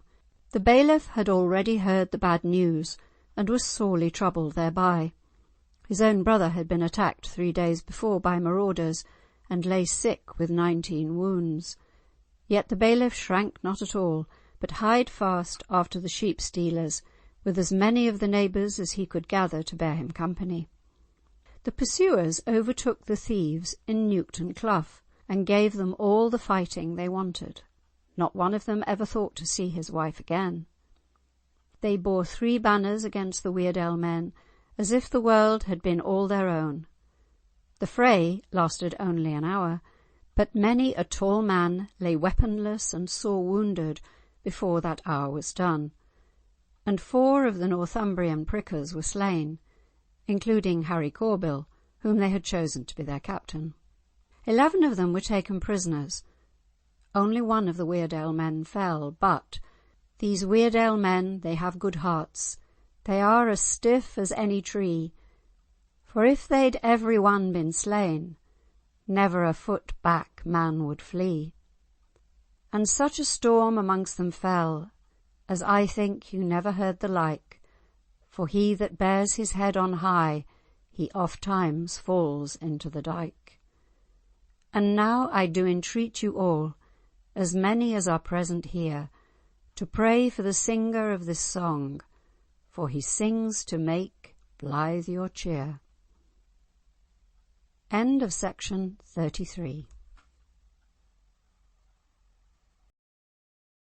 It's a very interesting one. A Mr. Surtees, who was very interested in the old ballads, used to give work to a poor old Scotswoman to weed in his garden. Finding that she had learnt ballads in her young days, he encouraged her to talk about them, and this was amongst those which she recited to him. She told him that it referred to a young man named Bertram or Barthram, who made love to a young lady against the wish of her brothers. The cruel brothers slew him, but the lady had him buried at the very spot where he was wont to come to visit her in the days of their love. Sir Walter Scott thinks that perhaps Barthram was an Englishman and the lady was Scottish, and that the anger of the lady's brothers against him was partly on that account. It must be remembered that in those stormy days when border rivalry was keen, and all the border chiefs on both sides were men of warlike mould, intermarriage between the 2 races was punishable by border law. Each side felt equally that such mixed marriages would sooner or later produce a race that was neither loyal English nor loyal Scotch. A spirit of aloofness and rivalry was deliberately encouraged right up to the time of the union of the two countries under one king. Barthram's dirge. They shot him dead at the 9-stone rig, beside the headless cross, and they left him lying in his blood upon the moor and moss. They made a bier of the broken bough, the soch and the aspen grey, and they bore him to the Lady Chapel and waked him there all day. A lady came to that lonely bower, and threw her robes aside, she tore her long yellow hair and knelt at Barthram's side. She bathed him in the Lady Well, his wounds so deep and sair, and she plaited a garland for his breast and a garland for his hair. They rode him in a lily sheet and bare him to his earth, and the grey friars sung the dead man's mass as they passed the chapel garth. They buried him at the mirk midnight, when the dew fell cold and still, when the aspen grey forgot to play and the mist clung to the hill. They dug his grave but a barefoot deep by the edge of the 9-stone burn, and they covered him o'er with the heather flower, the moss and the lady fern. The grey friar stayed upon the grave and sang till the morning tide, and a friar shall sing for Barthram's soul while the headless cross shall bide. Mr. Surtees observes on this passage that in the return made by the commissioners on the dissolution of Newminster Abbey, there is an item of a chauntery for one priest to sing daily ad crucem lapideam.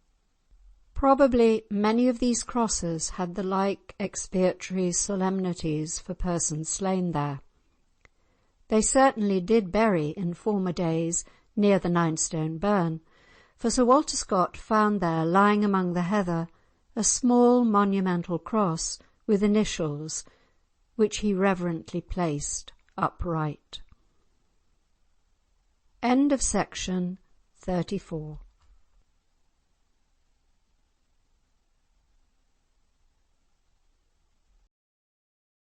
So crowded with incident that she was left with little time to visit the disturbed borderland of her kingdom. Nonetheless, her few visits to this district were fraught with important consequences. In 1565, when she married her cousin, Lord Darnley, the head of the Douglas faction and a Roman Catholic, the Protestant nobles took up arms.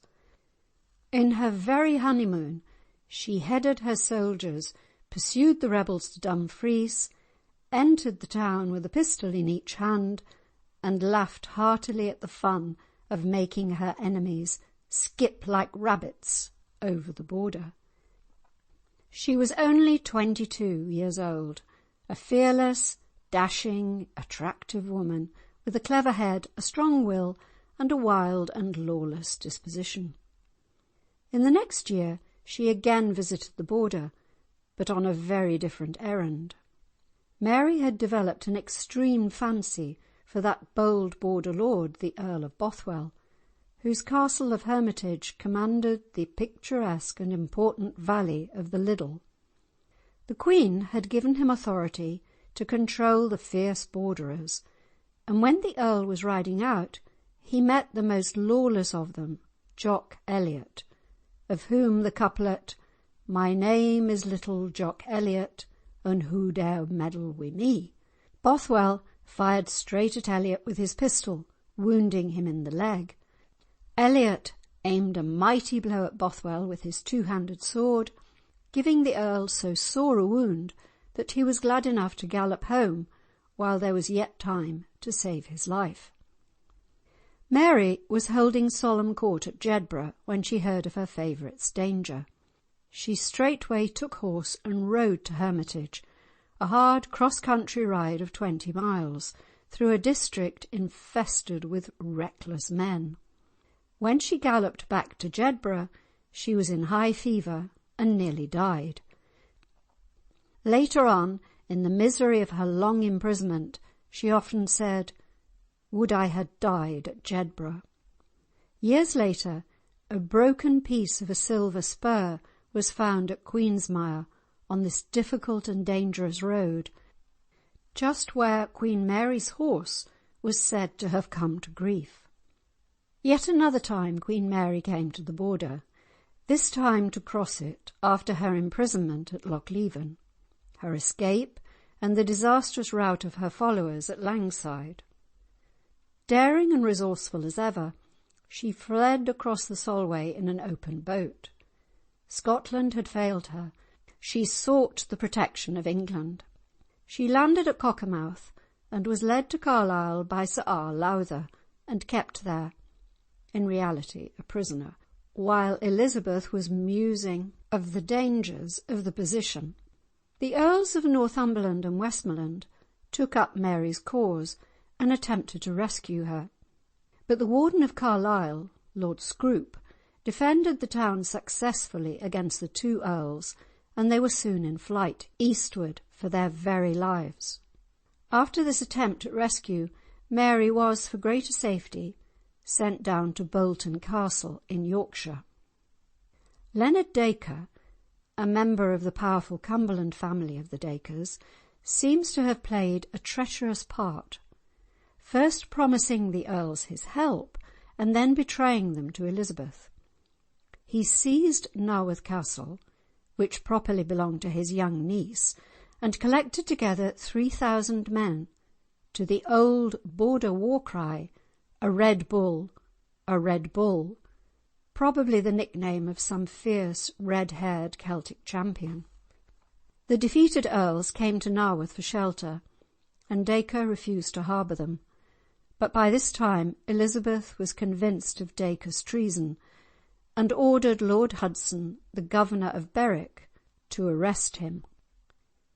Hudson appears to have marched by rather a roundabout way, for Dacre met him at Geltbridge on the west of Naworth. A bridge is always a good point of vantage for meeting an enemy, especially when the river runs, as the Gelt does, through a deep and wooded gorge.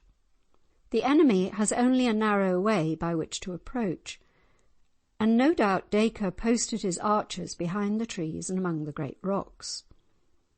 The fight was a desperate one, but Hudson's men prevailed and pursued their foes far up the hill of Gelt, scuffling fiercely among the forest trees and dyeing a deeper hue the red sandstone cliffs and quarries.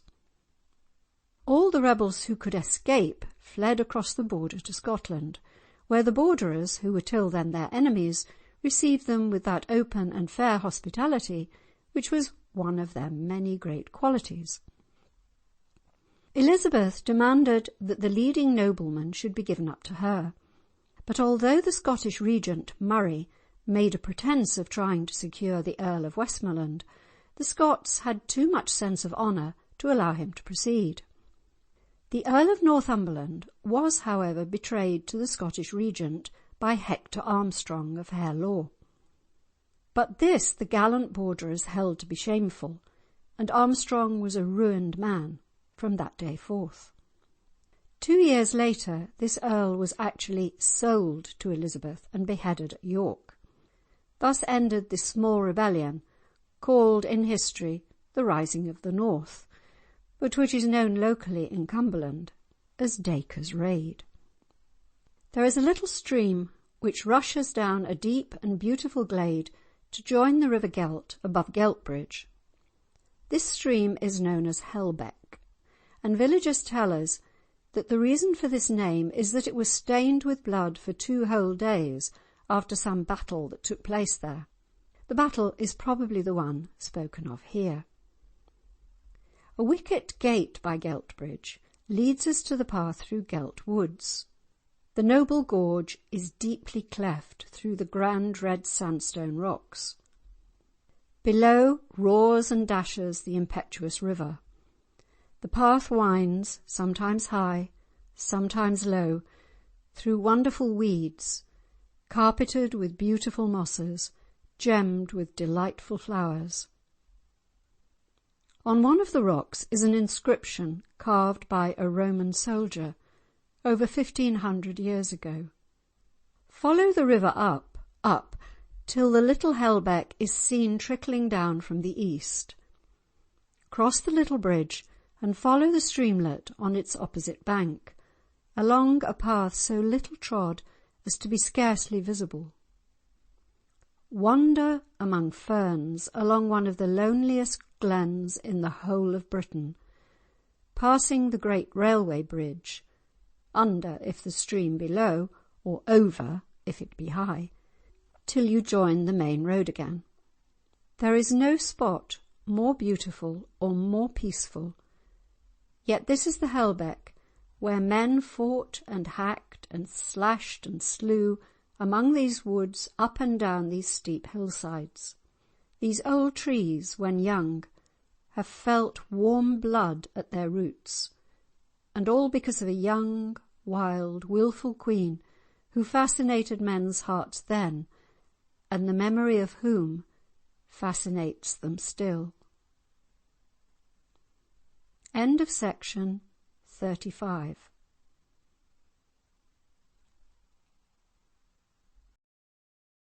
Plea. Or else no answer make again, but play the beast, and let them be. Reedswire, the name of a place about 10 miles from Jedburgh, means the red swire. Swire is an old northern term for the descent of a hill, and the epithet red may refer to the colour of the heath. The affair about which we are to tell took place on the 7th of July, 1575, at a meeting held on a day of truce by the wardens of the marches for redressing wrongs and adjusting difficulties which could not be prevented from arising upon the border. The Scottish warden was Sir John Carmichael, and among his followers were the Armstrongs and Elliots, Douglas of Cavers, a descendant of the Douglas who fell at Otterburn, Cranston, whose ferocious motto was "Ye shall want ere I want," Gladstane, good at need, and the ancient head of the Rutherfords, called in tradition the Cock of Hunt Hill, with his 9 sons him about. The English warden was the haughty Sir John Forster, and he had full 1,500 men with him, chiefly Northumbrians, Tynedale and Redesdale men, who looked with scorn upon the much smaller array of their hereditary foes. The meeting, however, began, meekly enough, with merriment and jests. Such border meetings of truce, though they might wind up in blood, as was to happen now, always began as occasions of marketing and revelry. Both parties came fully armed to such a tryst, yet intermixed in mutual sports and familiar intercourse. Some gaed to drink, and some stood still, and some to cards and dice them sped. The Scots planted their pavilions or tents and feared no ill, even when they saw 500 Fenwicks, a powerful Northumbrian clan, marching in a flock. The clerk began to call the rolls and to deal with one complaint after another for the loss of cows or ewes or other property. In the course of the proceedings, an accusation was raised against an English freebooter named Farnstein, at the insistence of a Scotch complainant. A true bill was found against the man, which means that he ought to be handed over to justice, but the English warden alleged that he had fled and could not be found. Carmichael, considering this as a pretext to avoid making compensation for the felony, bade the Northumbrians speak out plainly, and cloak no cause for ill nor good. Upon this, Sir John Forster, a proud and insolent man, began to reckon kin and blood, by which picturesque phrase the ballad probably means that he swiftly added up his forces. Then he drew himself up, backed by his dalesmen, all fingering their bows, and with insulting expressions against Carmichael's kin, he bade him match with his equals. The men of Tynedale, who only wanted a pretext for a quarrel, drew their bows and let off a flight of arrows among the Scots. The more moderate men on both sides at first tried to quell the tumult, but in vain. The fight was bound to come. Then there was naught but bow and spear, and every man pulled out a brand. The English showed their usual dexterity with the bow. The Scots, for some reason, never took to this weapon. They had firearms, pistolets, and the like. The terrible cloth-yard arrows from tackles flew, and the old proverb bade fair to justify itself that every English archer carried 24 Scots under his belt, an allusion to his bundle of shafts. Success seemed certain for the English side. Some of the foremost men among the Scots fell, and even Carmichael was thrown to the ground, and was within an ace of being made a prisoner. The air resounded with the rallying cries of the English, the names of their captains. "A shafto! A shafto! A fenwick! A fenwick!" The Scots had little harness among them. Only a few had the jack, which served them as a defence for the body. Nevertheless, they laid about them sturdily, with dints full dour, and there was many a cracked crown. Then suddenly a shout was heard. "Jedburgh's here!" A body of Jedburgh burgesses appear to have arrived just in the nick of time, to add to the outnumbered force of Scots. They probably wore armour and what were called white hats, that is, steel caps. Meanwhile the English, too confident of easy victory, instead of slaying more Scots and turning the repulse into a rout, thought only to plunder the unhappy merchants, who, trusting to the truce which had been proclaimed, had attached themselves to the meeting. Had it not been for the English greed, the Scots would have been defeated. As it was, the Tynedale men, throwing themselves on the merchants' packs, fell into disorder. Their adversaries recovered from their surprise, and the timely arrival of the Jedburgh men turned the tables. A short, sharp bout ended in the triumph of the Scots, and the Northumbrians fled, down o'er the brae like clogged bees. The Scots took many prisoners, amongst whom were the English warden and his son-in-law, Sir Francis Russell. But the most gallant soldier taken that day was that courteous knight, Sir Cuthbert Collingwood, to whose family Admiral Collingwood belonged. Several of those Fenwicks fierce, who had turned up 500 strong at the commencement of the fray, had the mortification of being carried off in triumph by their enemies. All these prisoners were sent to the Earl of Morton, Regent of Scotland, who detained them at Dalkeith for some days, until the bitter feeling natural after such an affair had died down, at any rate in part, and by this prudent precaution the Regent is thought to have probably averted a war between the two kingdoms. He ultimately permitted them to return to their own country, parting from them with great expressions of regard. The interest taken in the matter by Queen Elizabeth and the representations of her ambassador at Edinburgh no doubt had something to do with this happy issue. It will probably occur to the careful reader of this book as somewhat strange to find the ruling powers of England and Scotland both set upon peace. But it must be remembered that at this period in the reign of Queen Elizabeth, the heir apparent to the English throne was the young James VI, King of Scotland, who would naturally not wish for any quarrel with the country which he hoped later on to rule. Elizabeth, on the other hand, had Mary, Queen of Scots, as her prisoner, and did not wish in any further way to strain the already delicate relations between the two countries.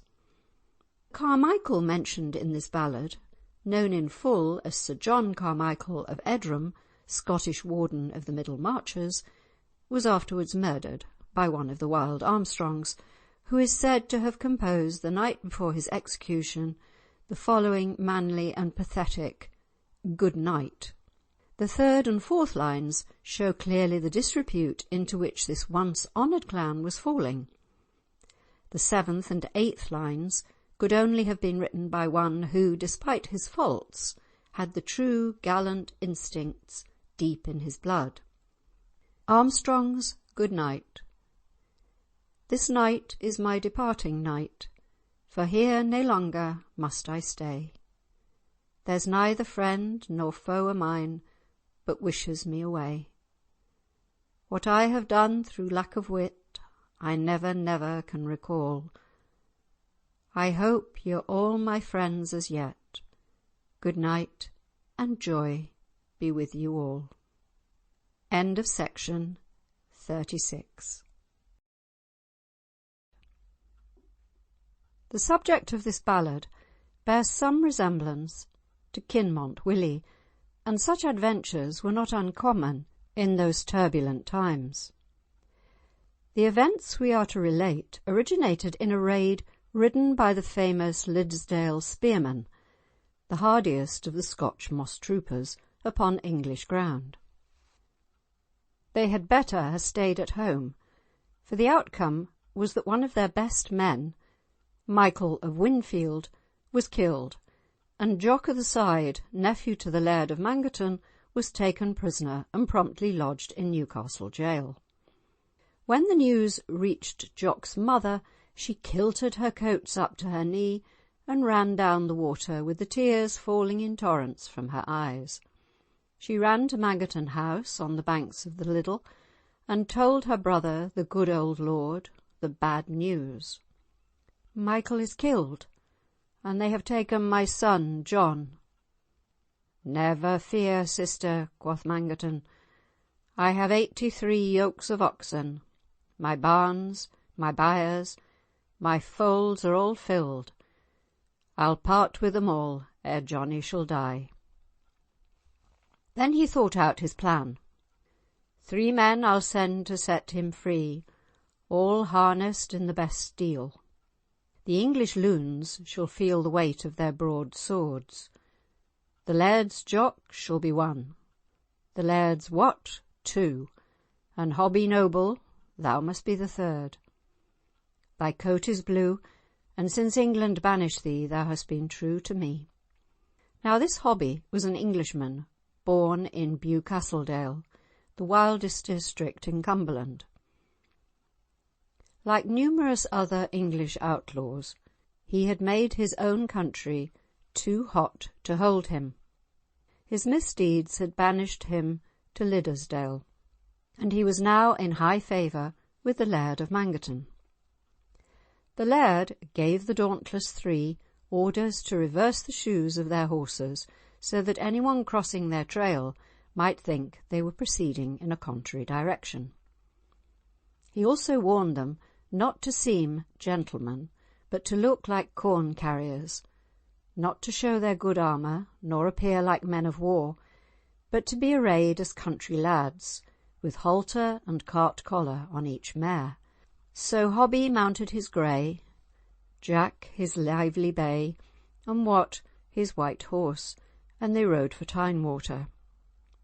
When they reached the Tyne, they lighted down at a ford, and by the moonlight they cut a tree, with 15 nogs on each side, to serve them as a scaling ladder to climb Newcastle wall with. However, when they came to Newcastle town and alighted at the wall, their tree proved 3 ells too short, and there was nothing for it but to force the gates. At the gate a proud porter attempted to withstand them.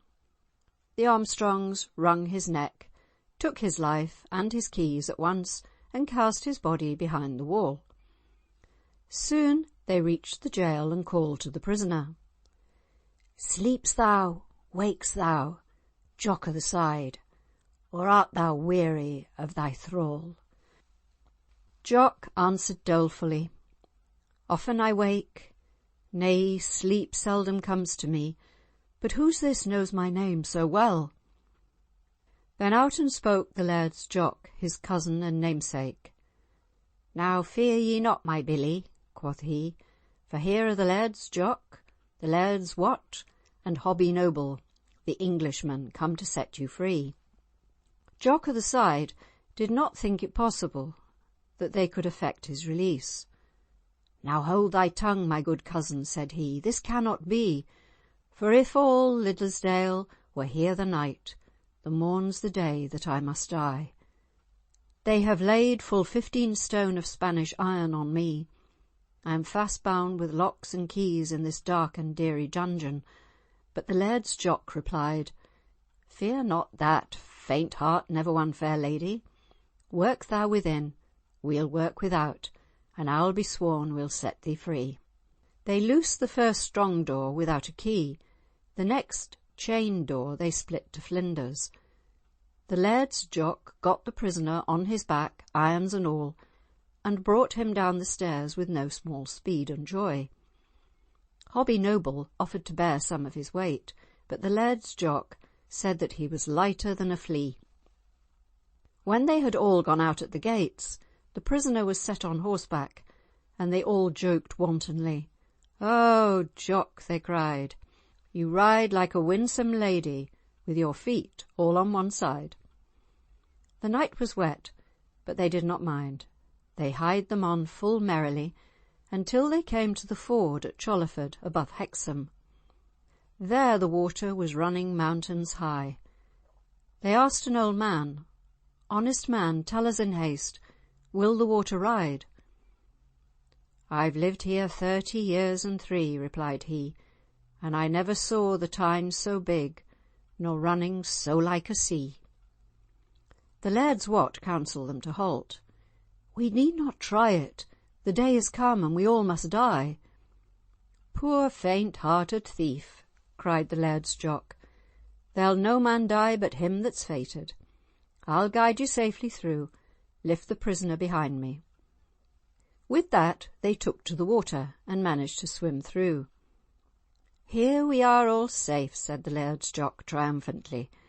"Poor faint Wat, what think ye now?" They now saw 20 men pursuing them, sent from Newcastle, all English lads, stout and true. But when their leader saw the water, he shook his head. "It won't ride, my lads," said he. Then he cried to the party of Scots, "Take the prisoner, but leave me my fetters." But the Laird's Jock was not a Scot for nothing. "I wot weel no," he shouted back, "I'll keep them. They'll make horseshoes for my mare, for I am sure she bought them right dear from thee." Then they went on their way to Liddesdale as fast as they could, and did not rest until they had brought the rescued prisoner to his own fireside and made him free of his irons. End of section 37.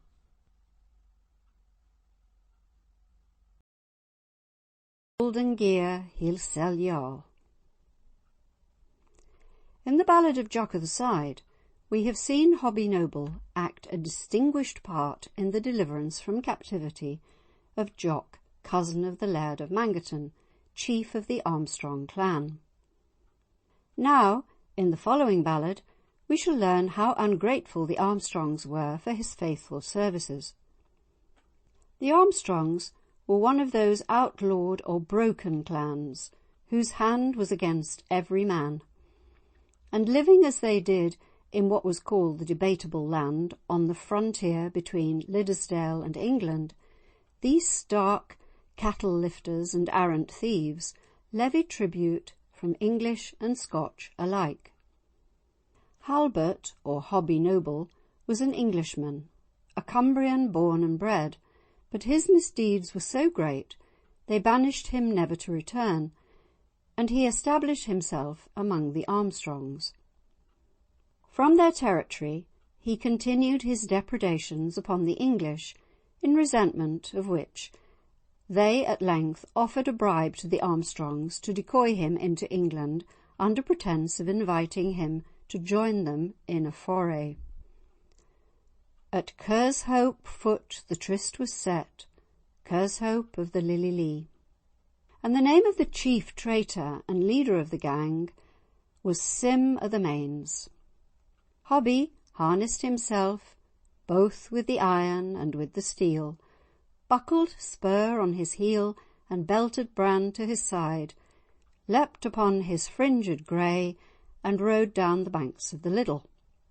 As soon as he saw the others, "Well be ye met, my comrades 5," he cried. "Now what is your will with me?" They all answered with one consent, "Thou art welcome here, brave noble. Wilt thou ride with us into England, and we will be thy safe warrant? If we get a horse worth £100, thou shalt soon be upon its back." But Hobbie said that he dared not ride into England by day, as he had a feud with the land sergeant, an officer under the warden, to whom was entrusted the arrest of delinquents. "But will ye stay till the day gae down, and till the night come o'er the ground, and I'll be a guide worth any two that may in Liddesdale be found.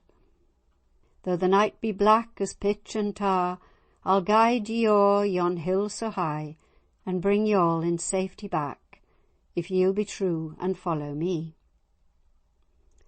They let him guide them over moss and moor, over hill and hope, and over many a down, until they came to the Fool Bog Shiel. But meanwhile word was gone to the land sergeant in Askerton, about 17 miles from Carlisle. "The deer that you have hunted so long is in Bewcastle Waste this day." The sergeant understood at once. Quoth he, "Hobbie Noble is that deer. He carries the style full high. He has often driven our bloodhounds back. Now, go warn the bows of Hartley Burn. See, they sharpen their arrows on the wall. Warn Williver and Spear Edom. Take word to them that they meet me on the Roderick Haugh at break of day. We will on to Conscourtart Green, for there, I think, we'll get our quarry." In the meantime Hobbie had alighted and was sleeping in the Fool Bog Shiel. He dreamed that his horse was shot beneath him, and he himself was hard put to it to get away. The cocks crowed, the day dawned, and if Hobbie had not wakened, he would have been taken or slain in his sleep. "Awake, awake, my comrades five! I trow here makes a full ill day, yet the worst cloak o' this company I hope shall cross the waste this day." Thus cried he to his companions, thinking the gates were clear. But alas, it was not so. They were beset by the land sergeant's men, cruel and keen, and while the Englishmen came before, the traitor Sim o' the Mains came behind. Had Noble been as masterful a champion as Wallace himself, he could not have won under such untoward circumstances.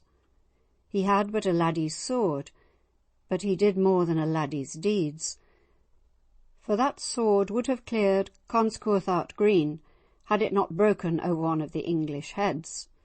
So his treacherous companions delivered Hobbie up to the officers of justice. They bound him with his own bowstring, but what made his heart feel sorest of all was that it was his own five who bound him. They took him on to Carlisle. They asked him mockingly if he knew the way. He thought much but said little, though he knew it as well as they did.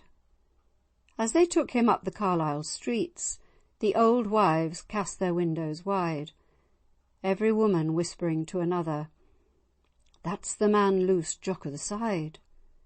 The poor fellow cried out, "Fie on ye women, why call ye me man? It's no like a man that I'm used, but like a beaten hound that's been fighting in the gutter." They had him up through Carlisle town, and set him by a chimney fire, where they gave him a wheaten loaf to eat and a can of beer. "Confess my lord's horse, Hobbie," they said, "and tomorrow in Carlisle thou shalt not die." "How can I confess them," says the poor man, "when I never saw them?" And he swore a great oath by the day that he was born that he had never had anything of my lord's. He had but short shrift, and they hung him the next morning. According to the ballad, his last words were of manly pride. "Yet would I rather be called Hobbie Noble in Carlisle, where he suffers for his fault, than I'd be called the traitor Mains that eats and drinks of meal and malt."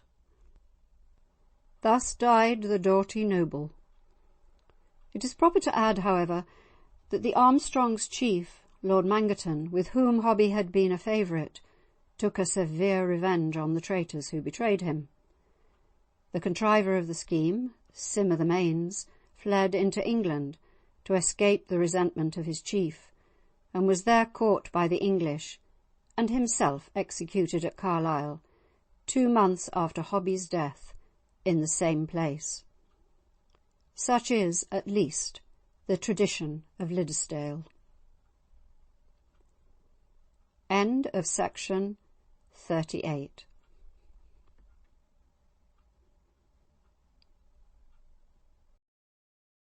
Attempt against King James VI, whom he tried to surprise in the palace of Falkland. Among his adherents, whom he sought about the king's person, was the hero of this ballad, the Laird of Logie, who was taken prisoner and laid in Edinburgh Chapel in the keeping of Sir John Carmichael, the hero of the ballad called The Raid of Reidswire. Carmichael was at this time captain of the King's Guard, and had the keeping of state criminals. "I will sing, if ye will hearken unto me. The king has ta'en a poor prisoner, the wanton laird o' young Logie. Young Logie's laid in Edinburgh Chapel, Carmichael's the keeper o' the key, and May Margaret's lamenting sair, all for the love o' young Logie. Lament, lament na, May Margaret, and of your weeping let me be, for you maun to the king himself to seek the life of young Logie. May Margaret has kilted her green clothing, and she has curled back her yellow hair. If I canna get young Logie's life, farewell to Scotland for evermair." When she came before the king, she kneelet lowly on her knee. "Oh, what's the matter, May Margaret, and what needs all this courtesy?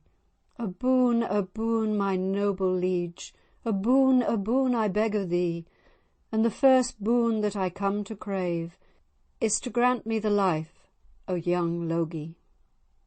Oh na, May Margaret, forsooth, and so it maunna be, for all the gold of fair Scotland shall not save the life of young Logie. But she has stolen the king's redding kame, likewise the queen her wedding knife, and sent the tokens to Carmichael to cause young Logie get his life. She sent him a purse o' the red gold, another o' the white money. She sent him a pistol for each hand, and bade him shoot when he got free. When he came to the Tolbooth stair, there he let his volley flee. It made the king in his chamber start, e'en in the bed where he might be. Gae out, my merry men all, and bid Carmichael come speak to me, for I'll lay my life the pledge o' that yon's the shot o' young Logie." When Carmichael came before the king, he fell low down upon his knee. The very first word that the king spake was, "Where's the laird o' young Logie?" Carmichael turned him round about. I wot the tear blinded his ee. "There came a token frae your grace has ta'en away the laird frae me." "Hast thou played me that, Carmichael, and hast thou played me that?" quoth he. "The morn the justice court's to stand, and Logie's place ye maun supply." Carmichael's away to Margaret's bower, even as fast as he may dree. "Oh, if young Logie be within, tell him to come and speak with me." May Margaret turned her round about. I wot a loud laugh laughed she. "The egg is chipped, the bird is flown. Ye'll see nae mair o' young Logie." End of section 39.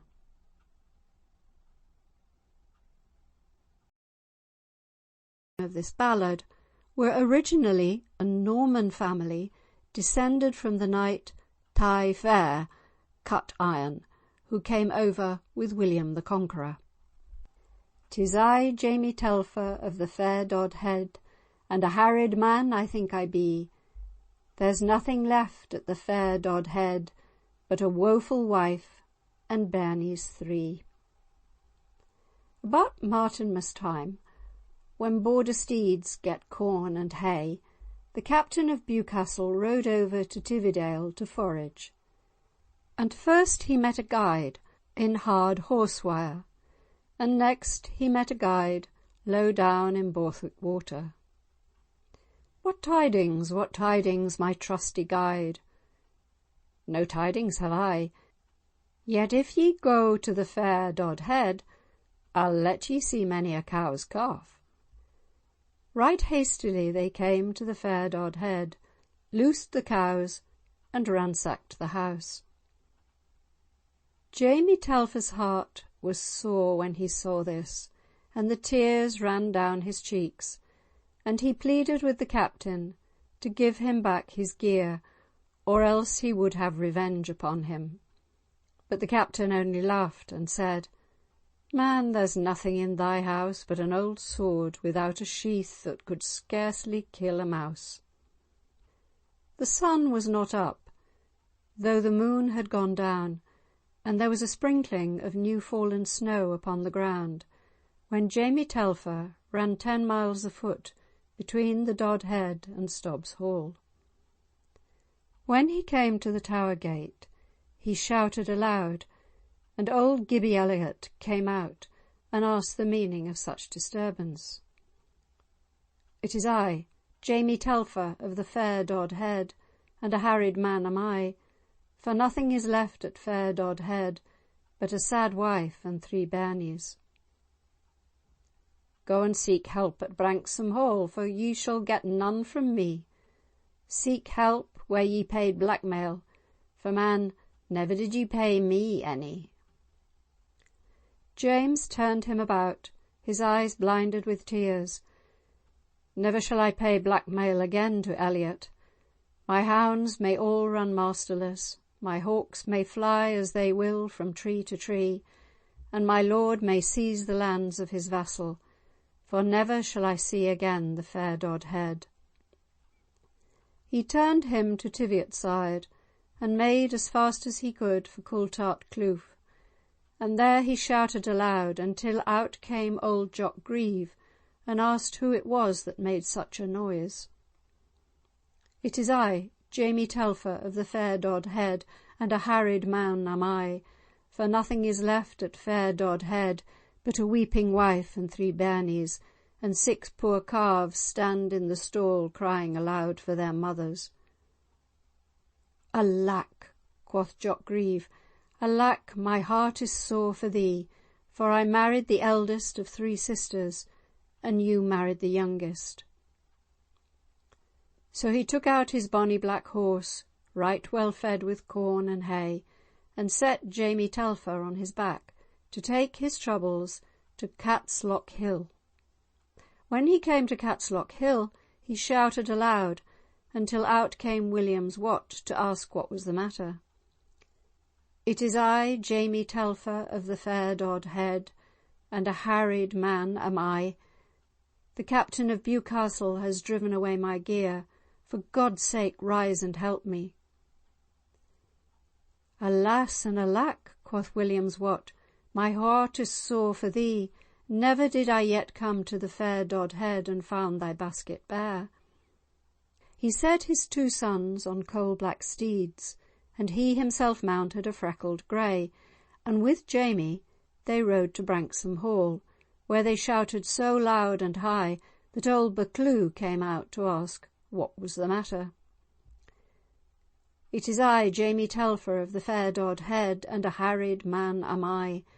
There's nought left at fair Dodhead but a weeping wife and 3 bairnies." "Alack," quoth the good old lord, "my heart is sorry for thee. Go call Willie, my son, to come speedily. Go call up hastily the men that live by the waterside. They who will not ride for Telfer's cattle, let them never again look me in the face. Call up Wat O'Harden and his sons. Call up Borthwick Water, Gaudylands and Allenhoch. Call Gilman's Kloof and Commonside. Ride by the gate at Priest Horsewire, and call the Currors of the Lee, and call brave Willie of Gorhamberry, as ye come down the Hermitage slack." So the Scots rode and ran bravely and steadily, shouting, "Ride for Branksome!" And when Willie looked ahead, he saw the cattle being driven fast up the Frostylee brook and to the plain. "Who drives yon cattle?" cried Willie Scott, "to make us a laughing stock?" "'Tis I, the captain of Bewcastle. I will not hide my name from thee." "Let Telfer's cattle go back, or by the faith of my body," said Willie, "I'll wear my dame's calf skin on thee." "I will not let the cattle go back, neither for thy love nor fear. I will drive Jamie Telfer's cattle in spite of all your company of Scots." "Set on them, lads," cried Willie. "Set on them cruelly. There will be many an empty saddle before they come to Ritterford." So they set to with heart and hand, and blows fell like hail, until many were slain, and many a horse ran masterless. But Willie was struck by a sword through the headpiece and fell to the ground, and old Wat of Harden wept for rage when he saw that his son was slain. He took off his steel cap and waved it thrice, and the snow on Dinley mountain was never whiter than the locks of his hair. "Revenge! Revenge!" he cried. "Lay on them, lads! Willie's death shall be revenged, or we will never see Teviotside again." The lances flew into splinters, and many another brave rider fell, and before the Kershope ford was reached, the Scots had got the victory. John of Brigham was slain, and John of Barlow, and 30 more of the captain's men lay bleeding on the ground. The captain himself was run through the right thigh, and the bone broken, and never would woman love him again if he should live 100 years. "Take back the kye," said he. "They are dear kye to some of us. Never will a fair lady smile on me, if I should live to be 100. Word came to the captain's bride in her bower that her lord had been taken prisoner. "I would rather have had a winding sheet," said she, "and helped to put it over his head, than that he should have been disgraced by the Border Scot when he led his men over Liddel." There was a wild gallant there, named Watty Woodspurs, or Madspurs, who cried, "Let us on to his house in Staingirthside, if any man will ride with us." So they came to Staingirthside, pulled down the trees, burst open the door, and drove out all the captain's kye before them. An old woman of the captain's kin cried, "Who dare loose the captain's kye, or answer to him and his men?" "It is I, Watty Woodspurs, that loose the kye. I will not hide my name from thee, and I will loose them in spite of him and his men." When they came to the fair Dod head, they were a welcome sight, for instead of his own 10 milk kye, Jamie Telfer now had got 33. He paid the rescue shot in gold and silver, and at Willie Scott's burial there were many weeping eyes. End of section 40.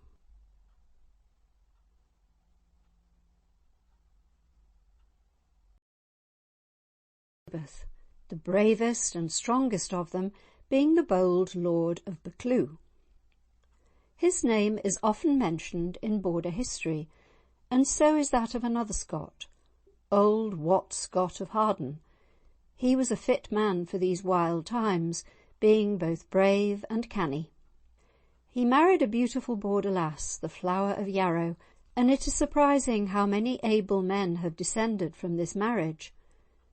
Not only did Sir Walter Scott and Robert Louis Stevenson claim descent from this fine old freebooter, his daughter Maggie married Gilbert Elliot of Stobbs, nicknamed Gibbie with the Golden Garters, and from them were descended George Augustus Elliot, Lord Heathfield, famous for his splendid defence of Gibraltar, worthy of the best Border traditions, and also the Elliots of Minto, who have twice been Viceroys of India, once late in the 18th century and once early in the 20th century. One of the sons of Scott of Harden came perilously near to finding out how far his neck was capable of carrying the weight of his body. It was late in Queen Elizabeth's reign, and King James VI of Scotland was extra anxious to live at peace with England, for he expected now very soon to be king over both countries. So he told his warden, the bold Buccleuch, to restrain the wild Scotch freebooters, and you may imagine that the order was little to their liking. Young Willie Scott, Scott of Harden's son, quickly determined that cattle he must steal anyhow. He was his father's son, and did not his father once say, as he gazed longingly at a fine English haystack, "If only ye'd got 4 legs, haystack, ye would not be standing there." So, as Willie Scott was forbidden to steal English cattle, he decided to steal Scotch. Sir Gideon Murray of Elibank Castle was an old enemy of the Scott family, having once been told off to punish them for some audacious act of theirs. And Sir Gideon had some cattle that would make any borderer's mouth water, and his arm itch to drive them home. So Willie and a few boon companions started off one night for Elibank. But a warning voice had reached Sir Gideon, and Willie received a warm reception and was taken prisoner. He lay in the castle dungeon all night, reflecting on the folly of being caught, and fully expecting to be hanged very early next morning, perhaps without even his breakfast to comfort him. But early on the fatal morning, Lady Murray startled her husband by asking him if he really meant to hang Willie Scott. He looked at her as if she were mad. Of course, what else was there to do? Then she unfolded her scheme. She had a very plain-looking daughter, known as Muckle Mou'd Meg, or Margaret with the extremely large mouth. Young Scott was handsome and of good family, and poor Meg would never again have such a chance of getting a good husband. Why not release Willie Scott if only he would marry Muckle Mou'd Meg? They were men of action in those days, and the priest was instantly sent for. Then, all being ready, the prisoner was brought forth. He was shown, on the one hand, the priest and the girl, and on the other hand, the tree and the noose, and was asked to take his choice. His first proud feeling was that he would be mocked at if he married such a girl on such terms, and he walked bravely towards the rope. But the nearer he got to it, the uglier it looked. He had to confess to himself that it was not at all a comfortable-looking rope. He had a nasty feeling round his neck from merely looking at it, and thought it would probably feel worse when it got round his throat. Then he looked at the girl.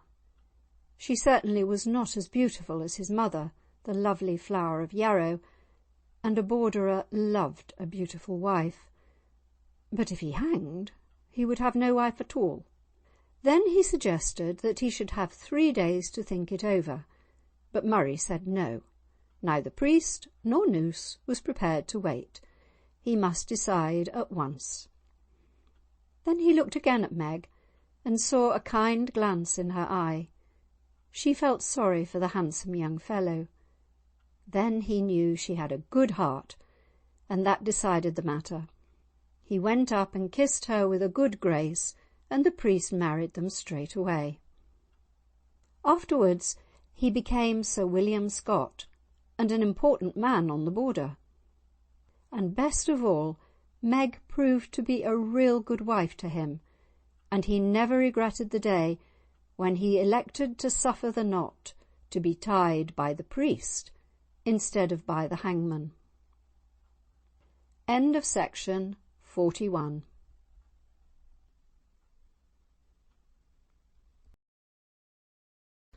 And has proved a source of inspiration to several poets, including Wordsworth, who wrote 3 poems upon the subject. The bard does not relate the full particulars, but gives only the barest outlines of facts, which were well known in his day and still live in tradition. The story tells of a duel between two brothers-in-law. The very spot where it took place is still pointed out, a low muir on the Yarrow banks.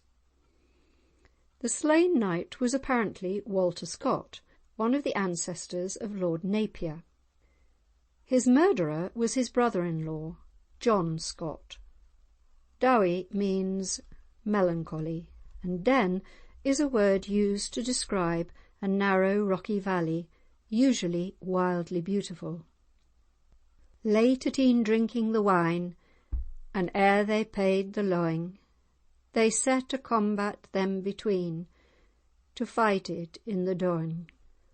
O stay at home, my noble lord, O stay at home, my marrow, my cruel brother will you betray, on the dowie houms of Yarrow.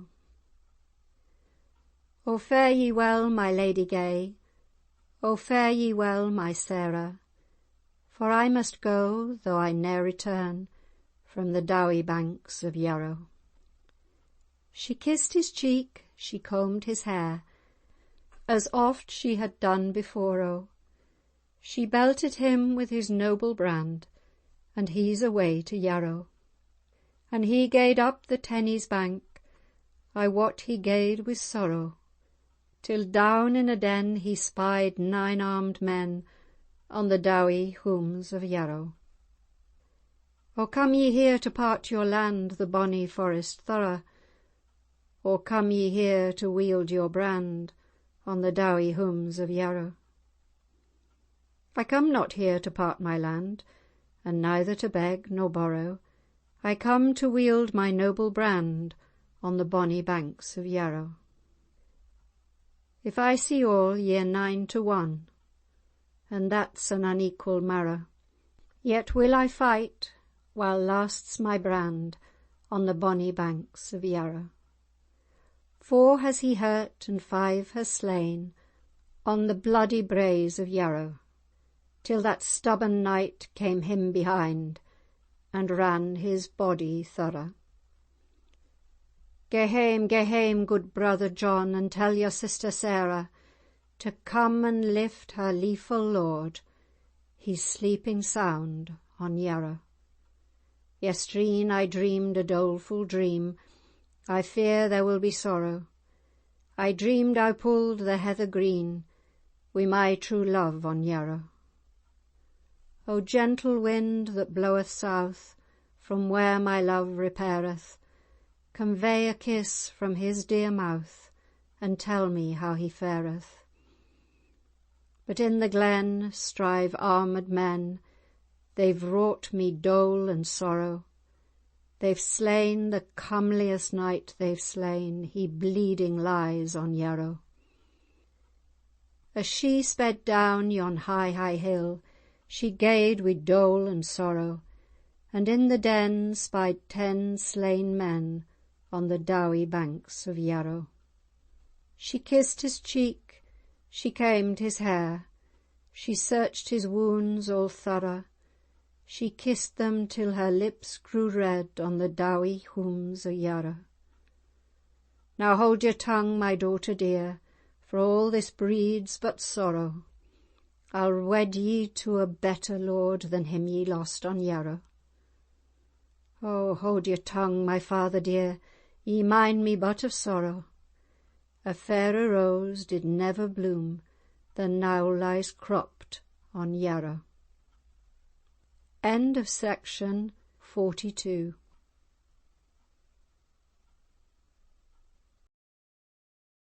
Did noble Howard hold.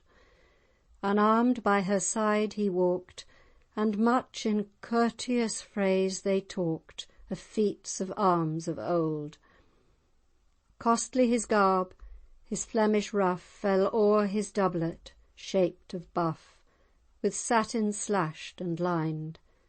Tawny his boot and gold his spur, his cloak was all of Poland fur, his hose with silver twined.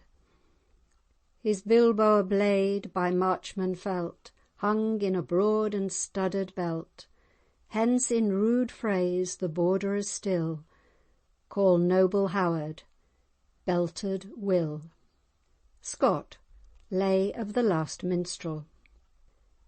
One of the many picturesque figures of Border history was belted Will, or to call him by his proper name and title, Lord William Howard, a younger son of the powerful Duke of Norfolk. His mother had died when he was an infant, and his father, the foremost Roman Catholic nobleman in England, took up the cause of Mary Queen of Scots, whom he wished to marry. For this treason against Queen Elizabeth he was beheaded in 1572, when young Lord William was only 9 years old. At the age of 14, the young lord's guardians arranged for him a marriage with Elizabeth Dacre, a member of a powerful Border family and heiress to the baronry of Gilsland. As the bride was even younger than her boy husband, let us hope that they both went to school again immediately after the marriage. When he grew to manhood, Lord William warmly supported the Roman Catholic cause and was imprisoned by Elizabeth. But when James became king, he was released and restored to his estates on the Border. Throughout the remainder of his career, he was the most notable man of his district. He knew how to make himself respected by his wild neighbours. His fame and power were great. He founded the fortunes of his family so surely that he it is who is usually thought of as the ancestor of the Earls of Carlisle, though his great-grandson was the first to hold the title. Lord William had great energy and many interests, and was remarkable as being an all-round man.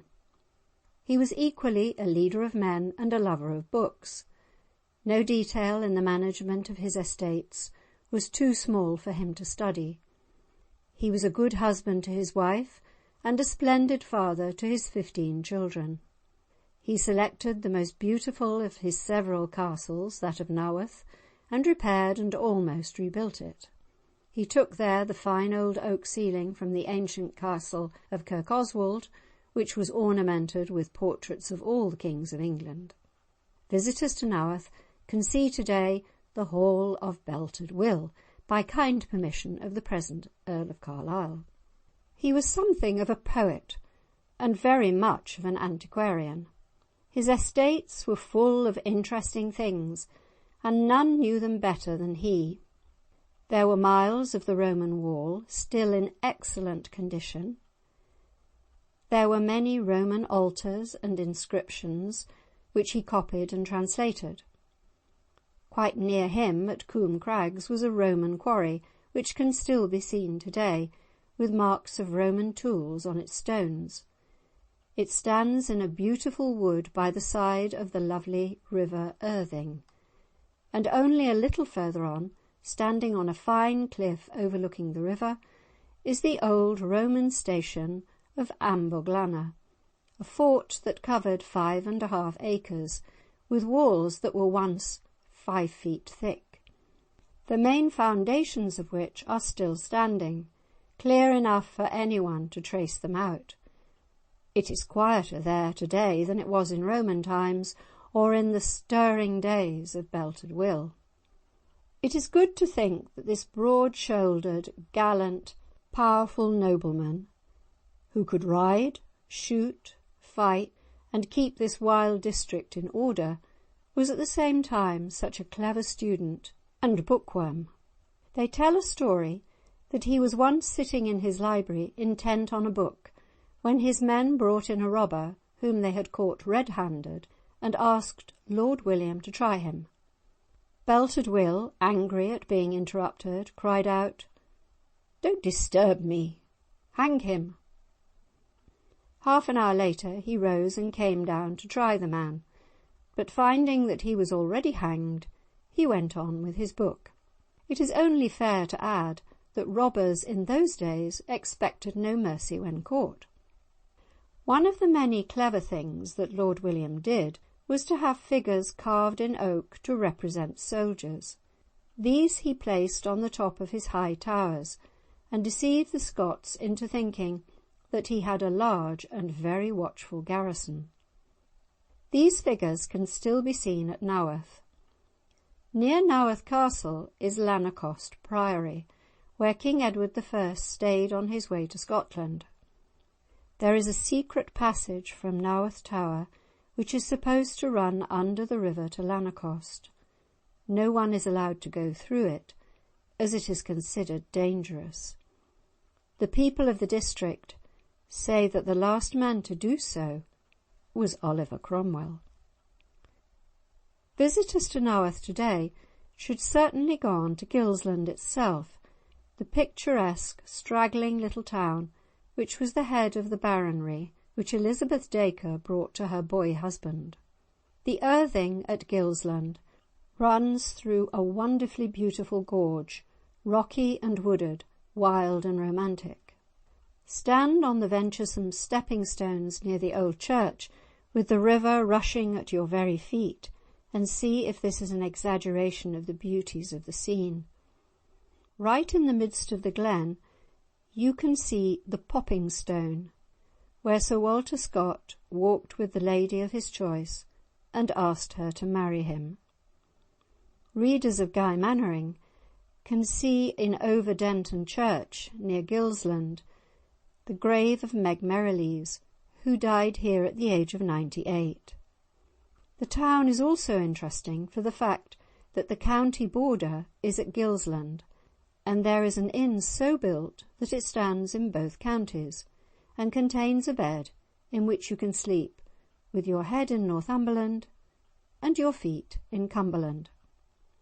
There is a story of Belted Will that tells eloquently of the strength of his character.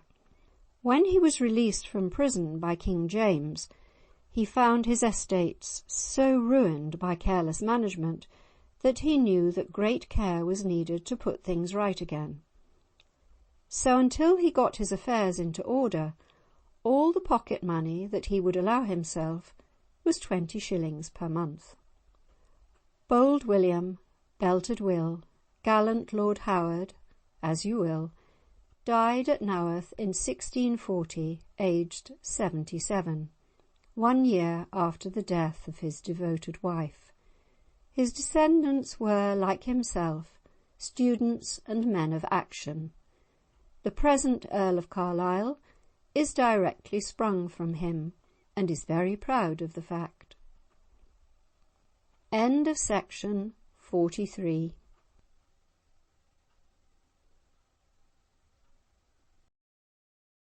Over Scotland, and indeed in London. His death inspired a very striking ballad, but this is hardly a border lowland ballad, but refers chiefly to another border district, namely that between the Lowlands and Highlands. Just as the Scottish Lowlanders thought the English their legitimate quarry, so the Highlanders in turn looked upon the Lowlanders as created to supply them with all they lacked. There is a story on record of a Highland chief who, finding his men had carelessly robbed another Highlander, returned the spoil with a handsome apology, and issued stringent orders that in future nothing was to be taken except in the Lowlands, where all men make their prey. Among the robber clans of the Highlands, the MacGregors stand easily in the first rank. In a long series of Scottish Acts of Parliament, they are habitually referred to as the wicked clan Gregor, so long continuing in blood, slaughter, theft and robbery. One of their most famous exploits was the Battle of Glenfruin, when they defeated their enemies, the Colquhouns, and slew 200 of them. The Colquhouns appeared before the king at Stirling, with the bloody shirts stripped off their dead, and the law was put in motion against the MacGregors more vigorously than ever. This was in 1603. The execution of Gilderoy, as described in our poem, took place in 1638. His real name was Patrick MacGregor, and the fact that he belonged to this Ishmaelite clan, whose hand was directed against every man and whose very name had been solemnly abolished, may well serve as an excuse for his career of crime. Gilderoy in Gaelic means the red-haired gillie or lad, and besides the name, there are many other points of similarity between him and Rob Roy, who was the head of the Clan MacGregor in the following century. Both Gilderoy and Rob Roy were professional blackmailers. That is, they could be relied on never to plunder anyone who was prudent enough to buy them off by paying a fixed contribution. This is what is meant in the following lines of the ballad.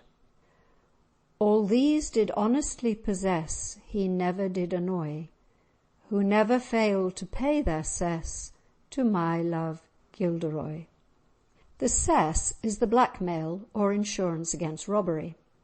The widespread reputation of Gilderoy is attested by the many legends of him which are printed in the old chapbooks and lives of the highwaymen. According to these authorities, Gilderoy once robbed Oliver Cromwell near Glasgow. But an even more romantic episode of his career was a roaming trip upon the continent, in the course of which he is said to have picked Cardinal Richelieu's pocket while he was celebrating Mass in the King's presence at the Church of Saint-Denis in Paris. He made his way even to Madrid, where he succeeded in carrying off the Duke of Medina Cell's plate. Altogether, a most notorious and dashing cateran. The ballad is supposed to be spoken by a young woman who had all her life been attached to him. Gilderoy was a bonny boy, had roses to his shoon. His stockings were of silk and soy, with garters hanging down. It was, I ween, a comely sight to see so trim a boy. He was my Joe and heart's delight, my handsome Gilderoy. My Gilderoy and I were born both in one town together. We scant were 7 years before we 'gan to love each other. Our daddies and our mammies they were filled with mickle joy to think upon the bridal day of me and Gilderoy. But there intervened the spirit of adventure which had ever been the birthright of all of his surname. Oh, that he still had been content with me to lead his life, but his manful heart was bent to stir in deeds of strife, and he in many a venturous deed his courage bold would try, and now this gars my heart to bleed for my dear Gilderoy. No doubt those who knew Gilderoy personally would have agreed, as was actually said of Rob Roy, that he was a benevolent and humane man in his way. My Gilderoy both far and near was feared in every toun, and boldly bore away the gear of many a Lowland loon. For man to man durst meet him none, he was so brave a boy. At length with numbers he was ta'en, my winsome Gilderoy. He was not so fortunate as Rob Roy, who ultimately died peacefully in his bed. Gilderoy had lost the game, and he had to pay the stakes. Of Gilderoy, so feared were they bound him fast and strong. To Edinburgh they led him there, and on a gallows hung. They hung him high above the rest, he was so trim a boy. There died the youth whom I loved best, my handsome Gilderoy. Thus perished one of the characteristic products of an age whose standards were so different from ours that we can hardly judge him fairly. He was banned before his birth, a scion of a race so indomitably and innately ferocious that the law attempted to extirpate them root and branch. The very name of Gregor could be given by no clergyman at baptism, under penalty of deprivation and banishment.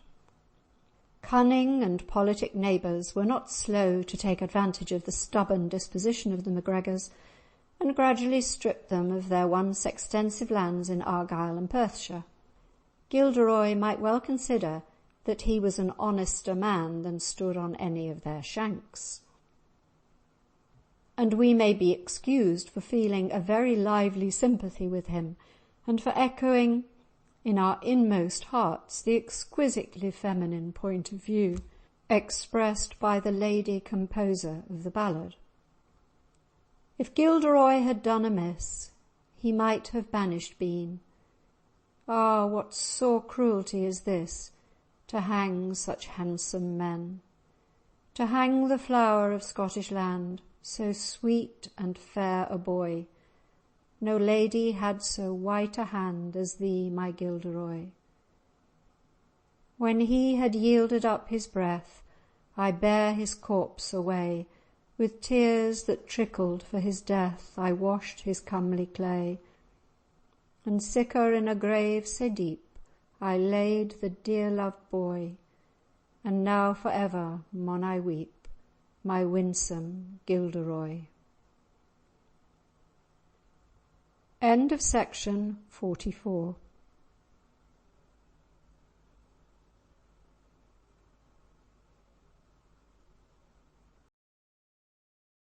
He has told, and I, when he gan rock and sing, Charlie his sides would hold. Archie Armstrong lived in Eskdale, where he did his best to keep up the grand reputation of his family as being among the very boldest sheep-stealers of the border.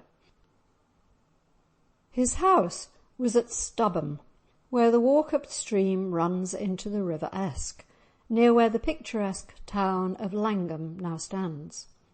Living in the reign of Charles I, after the Union of Crowns, the profession of freebooter was far less honourable than of old. He could not now plead that he was a border soldier fighting against his nation's enemy.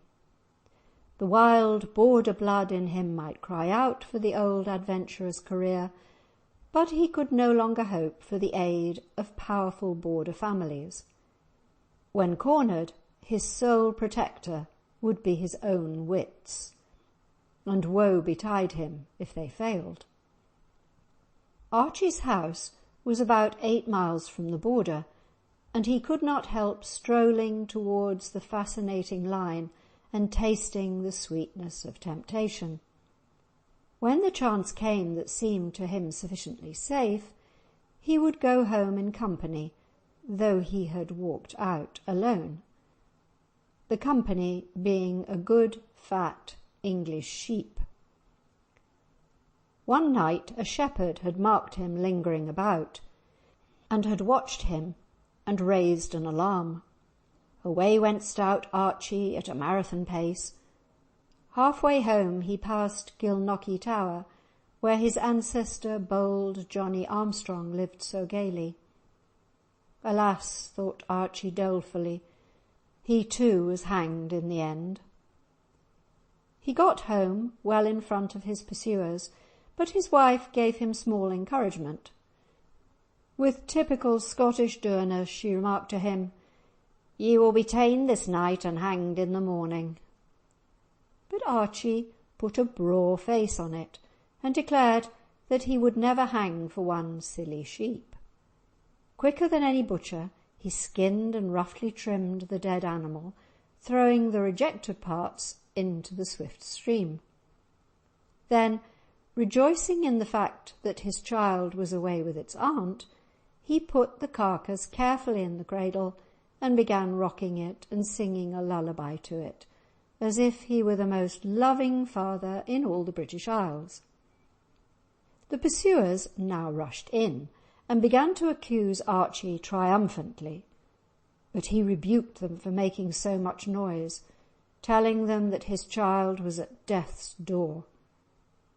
As for stealing their sheep, he took a solemn oath that if he had done such a thing, he would ask to be doomed to eat the flesh this very cradle holds. Such an oath on the borders was a very serious matter. They little knew that the only flesh in the cradle was sheep's flesh, which Archie asked nothing better than to devour. Impressed, but not convinced, his enemies carefully searched the whole of Archie's house and garden.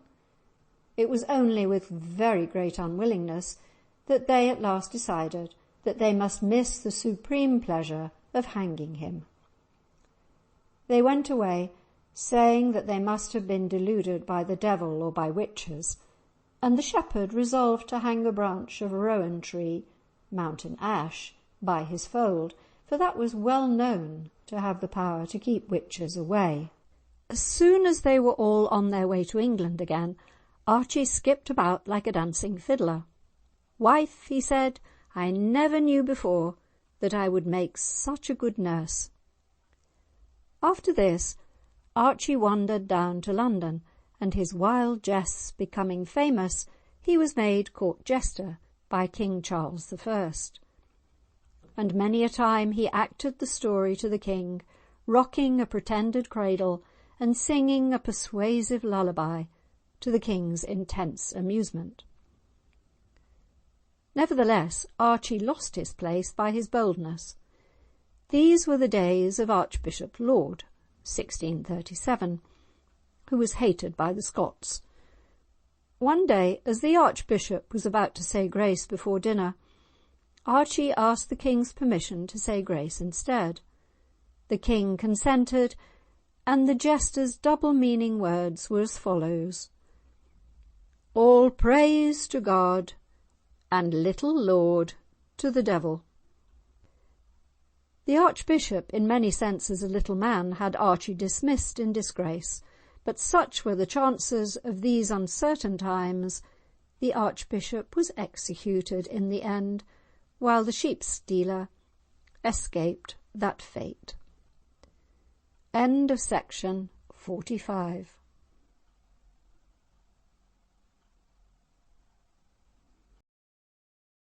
One of the reckless Armstrongs to keep up the old freebooting habits in the reign of Charles I.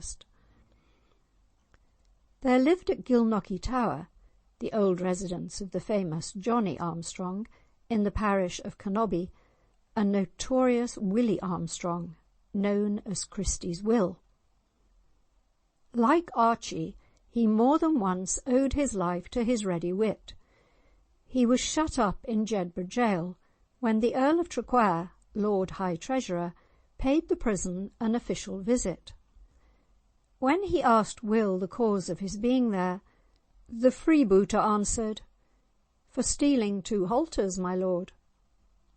Traquair was surprised, but Will afterwards owned that there was a fine colt at the end of each halter.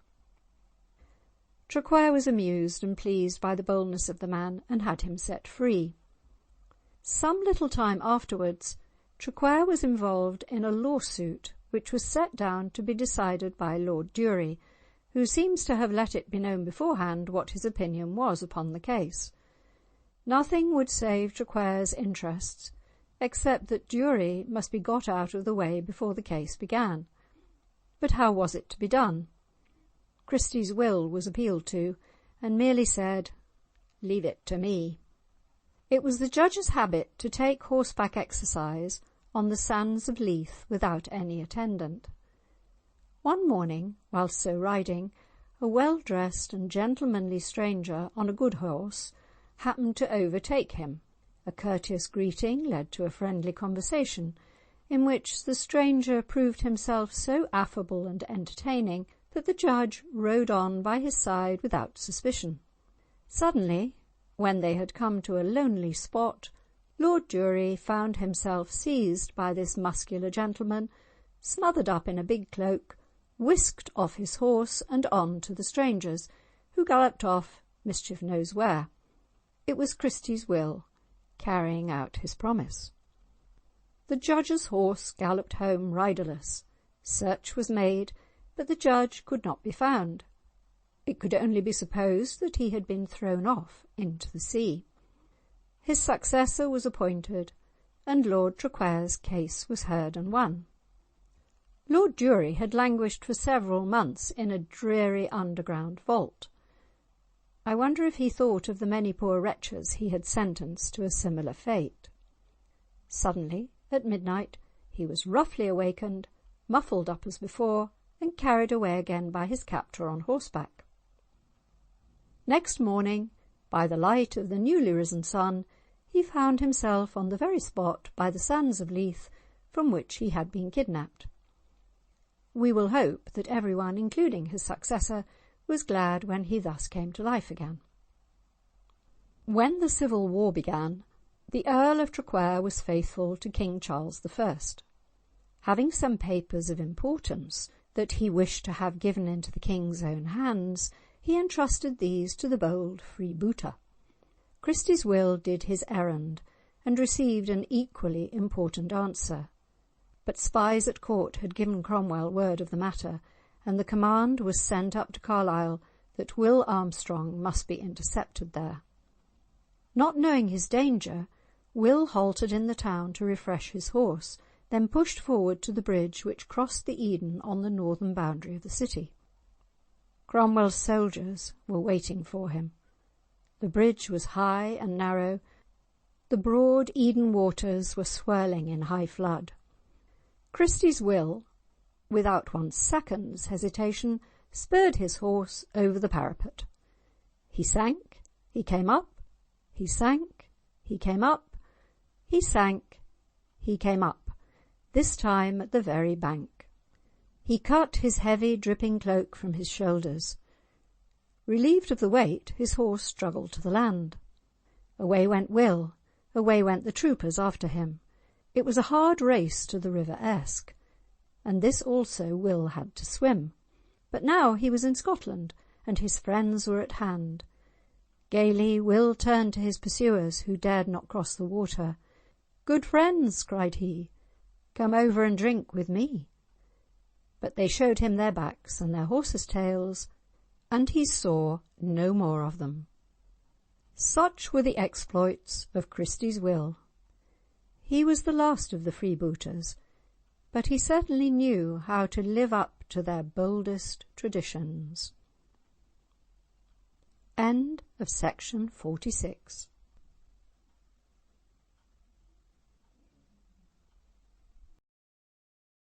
The Borders, and especially Northumberland, saw many stirring scenes. It must be remembered that shortly before the Long Parliament was elected, King Charles almost came to war with the Scottish Presbyterians because they would not obey the harsh rule of Archbishop Laud.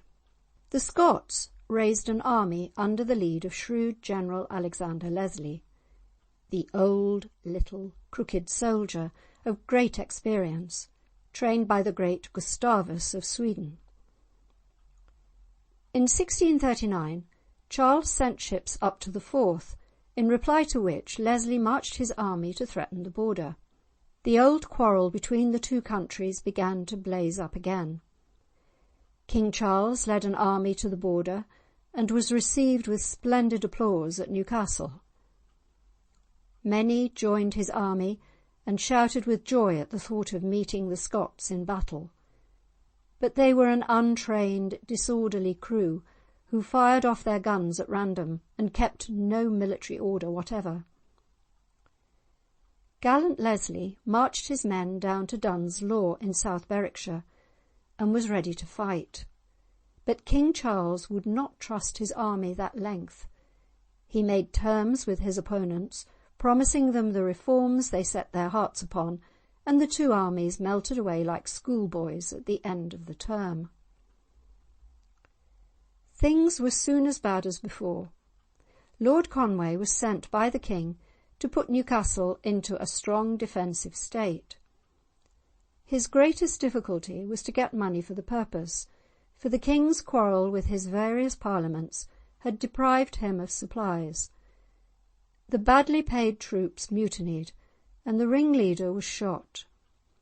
Very soon the Scottish army came across the Tweed, the Highlanders armed with bows and arrows. They pitched their camp on Heddon Law, and soon proved to the country folk that they had not come for plunder, but would pay for all they wanted to eat. This reassured the country people, who had no real quarrel with the Scots, and even became most friendly to them. With Lord Conway it was otherwise. He was the king's officer, and was bound to offer resistance. His opinion was that if once the Scots crossed the Tyne and attacked Newcastle from the south or Gateshead side, they were sure of victory. Accordingly, leaving a strong garrison to protect the town, he marched out with 2,000 or more foot and fully 1,000 horse to command the important ford across the Tyne at Newburn, a place 5 or 6 miles due west of Newcastle. It is interesting to remember that here also the Romans had had fortifications along the line of the wall, and the very spot where the Scots and English fought may well have been the scene of contests between the Roman legions and the wild Picts. The English arrived first on the south bank of the river and threw up earthworks hastily. Very soon they saw the Scots march into Newburn village on the north bank, where they employed themselves by hauling their cannon up to the church tower. Remarkable cannon they were, made out of bar iron hooped together with cord and wet raw hides. But they were not required to carry any distance. The foe was only on the other side of the Tyne. All the morning the enemies looked at one another across the river, each hesitating to fire the first shot of the war. At last an English officer shot a Scotch officer, and the fight began. The Scots were on the higher ground, and their cannon, rough as they were, sent heavy shot onto the English. Then, when the river tide went down, the Scots rushed across the ford, and the battle was soon won, the royal standard being taken. English runaways rushed through the woods and into Newcastle, crying, "Fly for your lives! Naked devils have destroyed us." Whether they referred to kilted Highlanders is uncertain. Anyway, Leslie and his Scots entered Newcastle in triumph, but were afterwards bought off with a payment of £60,000 and recrossed the Tweed into Scotland. This was in 1641, a year in which King Charles was quarrelling bitterly with his Long Parliament, though the actual civil war in England did not begin until 1642. Early in 1642 it was decided that so important a town as Newcastle ought to be put in a stronger state of defence. William Cavendish, Earl of Newcastle, was made governor of the town, but he was much hindered in his plans by lack of money. King Charles, however, promoted him from Earl to Marquis of Newcastle, and the lack of funds he made up as best he was able. However, the governor of Holy Island, off the Northumberland shore, found himself left for 16 months without any pay.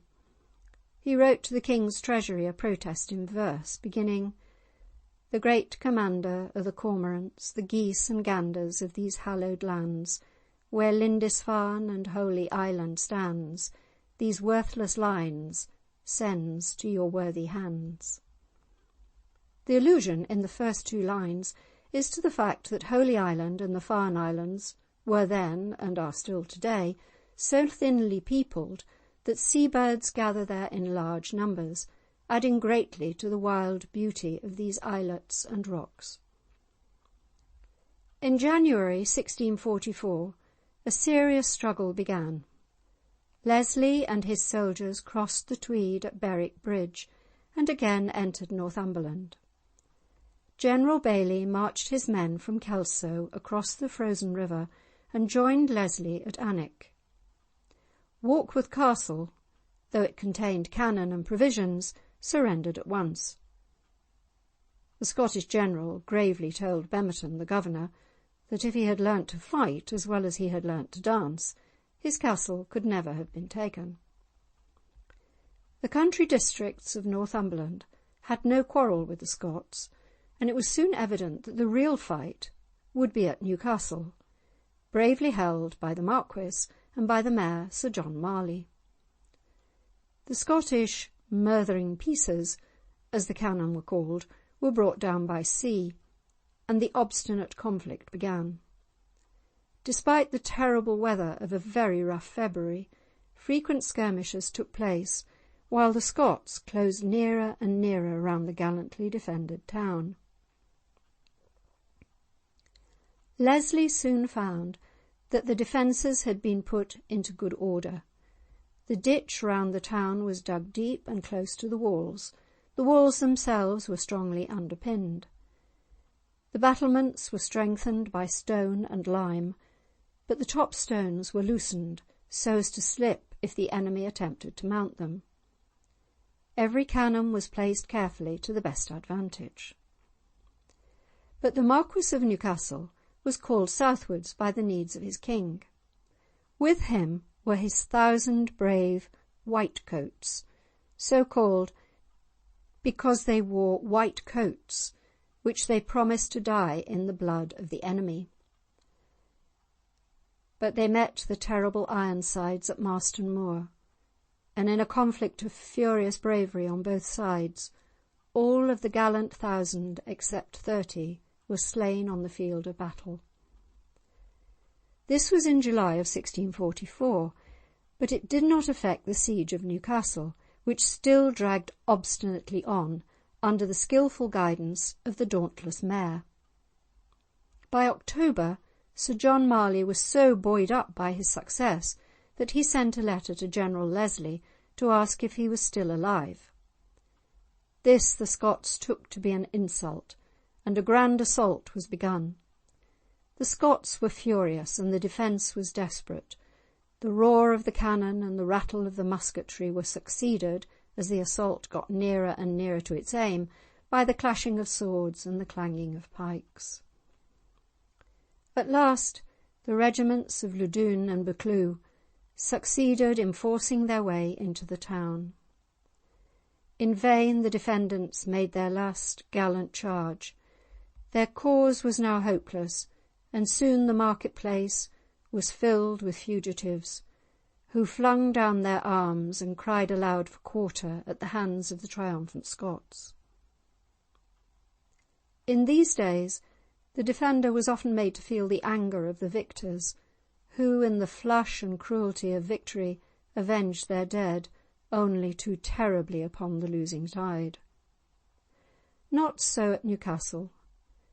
Prominent in its day, it stands out because of the mercy of the Scottish conquerors as much as for the heroism of its defence.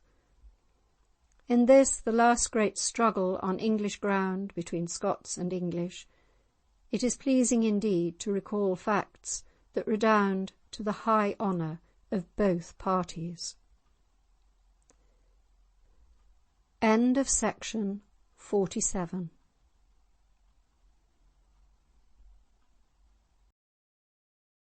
Montrose, who at first sided with the Scottish Covenanters against Charles I, was so out of sympathy with the extreme turn which affairs took later against that unhappy monarch that he went over to the king's side. Gathering the Highland clans under his standard, he marched southward and defeated the Covenanters in a series of brilliantly fought battles. He occupied Edinburgh and laid great plans to complete the conquest of Scotland by subduing the borderland. If the borders had remained in their old fighting state, no doubt many a border chief would have joined Montrose's army and aided his bold plans. But, unfortunately for King Charles, the borders had been tamed and disarmed since the union of England and Scotland under James I. Only a few adventurous spirits, like Christie's Will, remained as examples of the old wild days. The remnant of the army of the Covenanters was commanded by the stern General David Leslie, not the Alexander Leslie who figures in the preceding chapter, and was somewhere in the border district. Gay gallant Montrose did not bother as to exactly where this army was. He despised it too heartily. He himself was at Selkirk, while his army was encamped on the neighbouring plain of Philiphaugh. Montrose was busy writing a cheering message to King Charles to the effect that he had now no enemy left in Scotland who could offer an effective resistance to his arms. Little did he think that General Leslie was gradually creeping nearer, nearer, and was now actually within 4 miles of his army. With the advantage of a thick Scotch mist, Leslie's army actually burst upon Montrose's infantry without a single scout having seen them to give warning of their approach. In such confusion, Montrose's men had no chance whatever. The Marquis galloped up, only to find his soldiers hopelessly defeated and great numbers slain. There was nothing left but for those to escape who could. The Marquis succeeded in cutting his way through and gathered his troops to fight again later on, but his efforts were doomed to failure. A popular ditty of these days, sung to a stirring tune, was called Leslie's March. Sir Walter Scott seems to regard this as wholly serious and ranks it as a Covenanter song. It appears to me, however, that many of the lines have a very sarcastic flavour. No doubt the Covenanters did really think that "there's none in the right but we of the old Scottish nation," but they would probably have phrased it a little less baldly. To me it appears as if this song were the work of an onlooker and not a partisan, one ready to see the faults of both sides and very much inclined to hold back his final opinion till he saw which was going to win. But let the march speak for itself. Leslie's March. March, march. Why the deil d'ye now march? Stand to your arms, my lads, fight in good order. Front about, ye musketeers all, till you come to the English border. Stand dilt and fight like men, true gospel to maintain. The Parliament's blithe to see us a-coming, when to the kirk we come, we'll purge it ilka room, frae popish relics and a sick innovation, that all the world may see there's none in the right but we of the old Scottish nation. A truly partisan ballad of the day describes the Battle of Philiphaugh and exults in the defeat of Montrose, our cruel enemy it calls him. As a ballad it has no great poetic merit. The very sober Covenanters probably regarded ballad-making as a frivolity, but it describes rather graphically how an aged father from the countryside led Leslie's army very cautiously and wisely to the very tents of the foe. These details are no doubt accurate, though the ballad writer, whoever he was, displays his ignorance of other matters by making the old soldier say that he was at the Battle of Solway Moss, which took place 100 years before, and at that of Dunbar, which was not fought till 5 years later. The following are the opening verses of the ballad, giving an idea of its plain, straightforward style. On Philiphaugh a fray began, at Hare Head Wood it ended. The Scots out o'er the Grahams they ran, sae merrily they bended. Sir David frae the border came, wi' heart and hand came he, wi' him 3,000 bonny Scots to bear him company.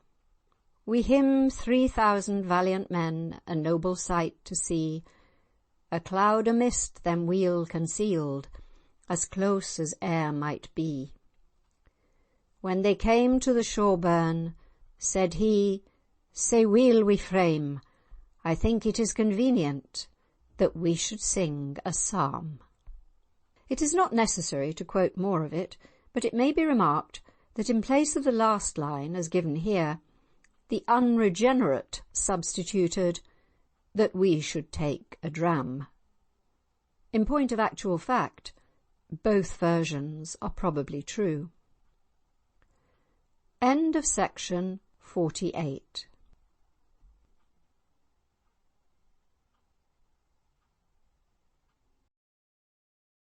On his behalf might do the unhappy monarch more harm than good, the gallant Montrose had retired to France.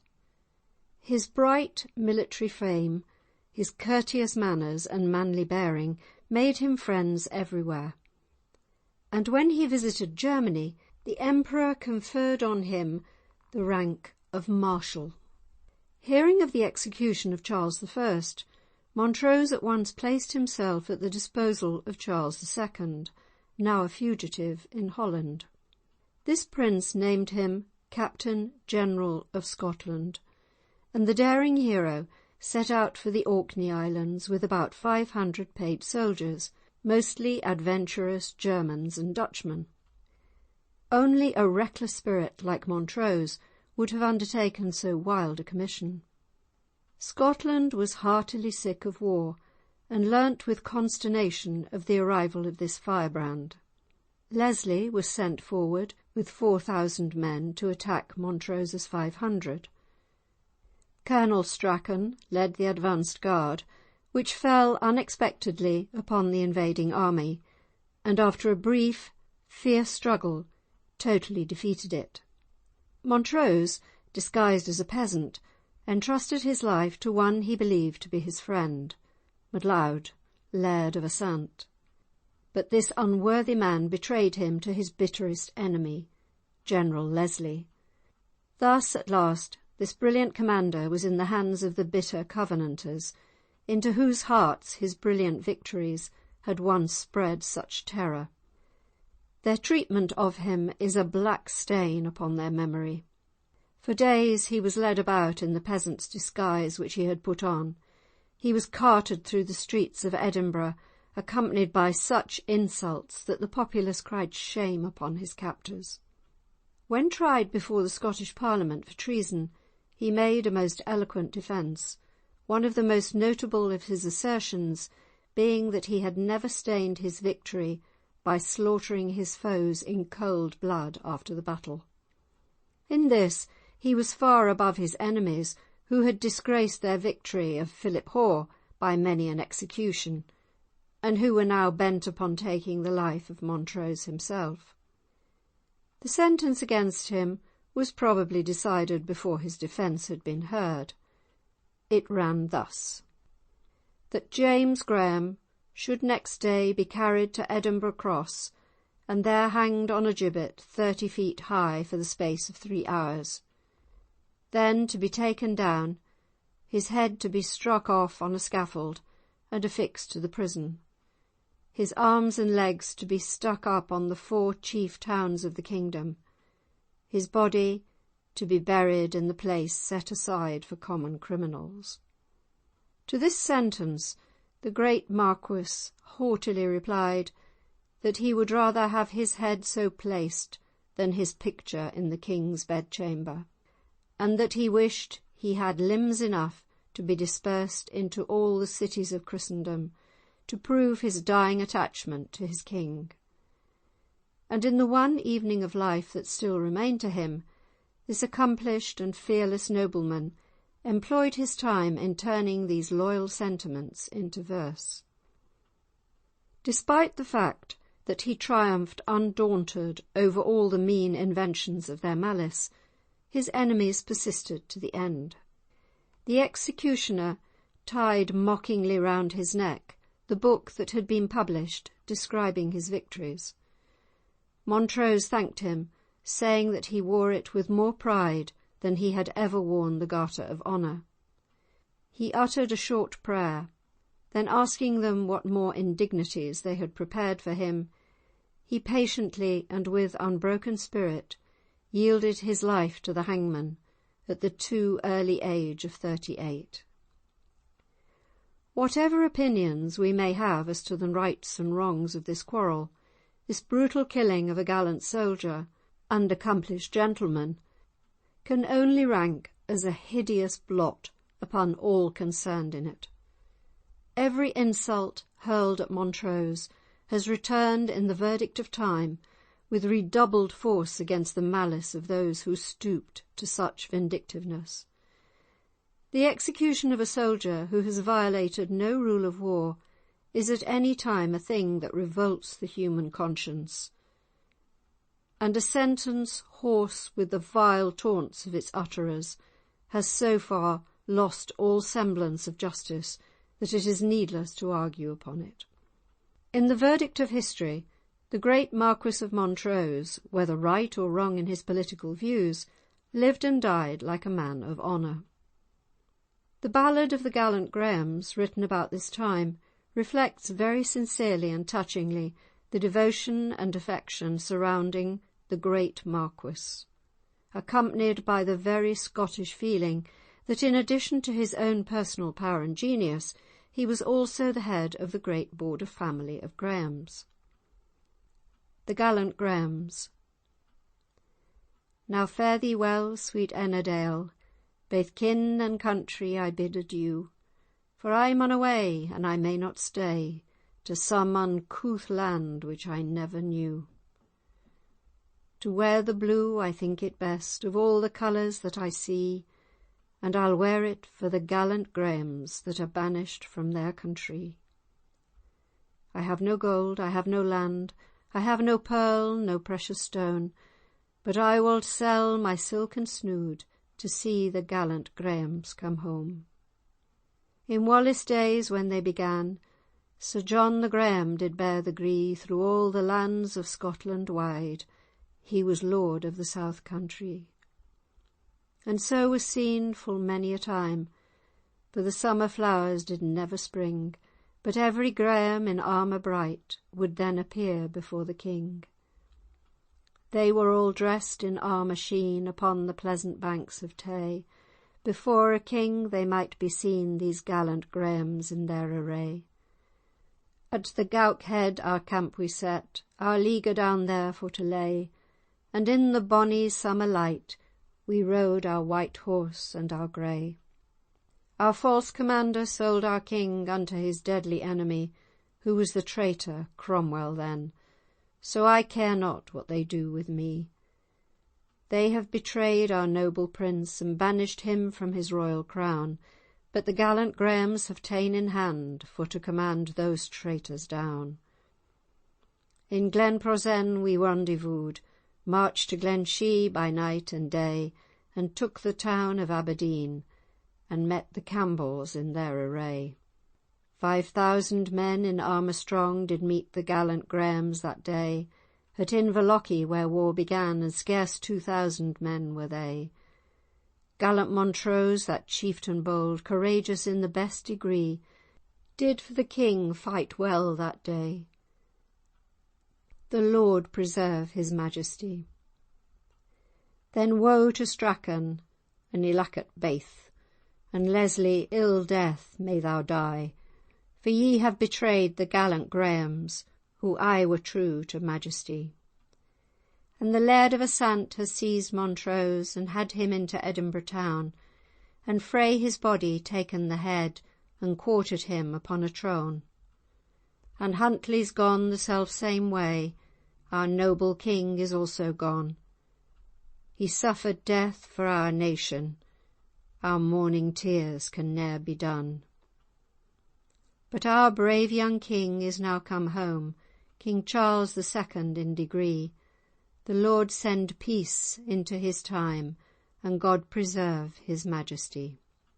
The ballad writer's reference to the coming home of Charles II probably means his signing of the covenant and placing himself entirely at the mercy of the violent bigots who had killed his most faithful servant, Montrose. To this was Charles reduced by the desperate nature of his fortunes, but this course of action entirely severed the Scottish Covenanters from the English Puritans, and admirers of the gallant Montrose can take a grim pleasure in the fact that his arch-enemy, General Leslie, was most disastrously defeated by Cromwell at the Battle of Dunbar. End of section 49.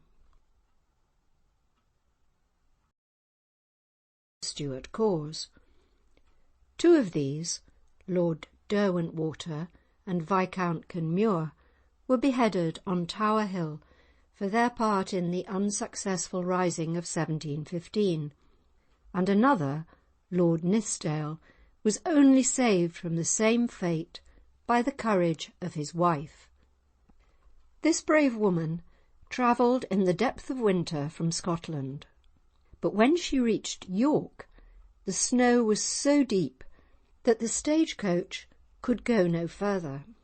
She continued her journey alone, though the snow was above the horses' knees, and by good luck she reached London and the Tower in safety, where, by bribing the guards, she managed to see her husband.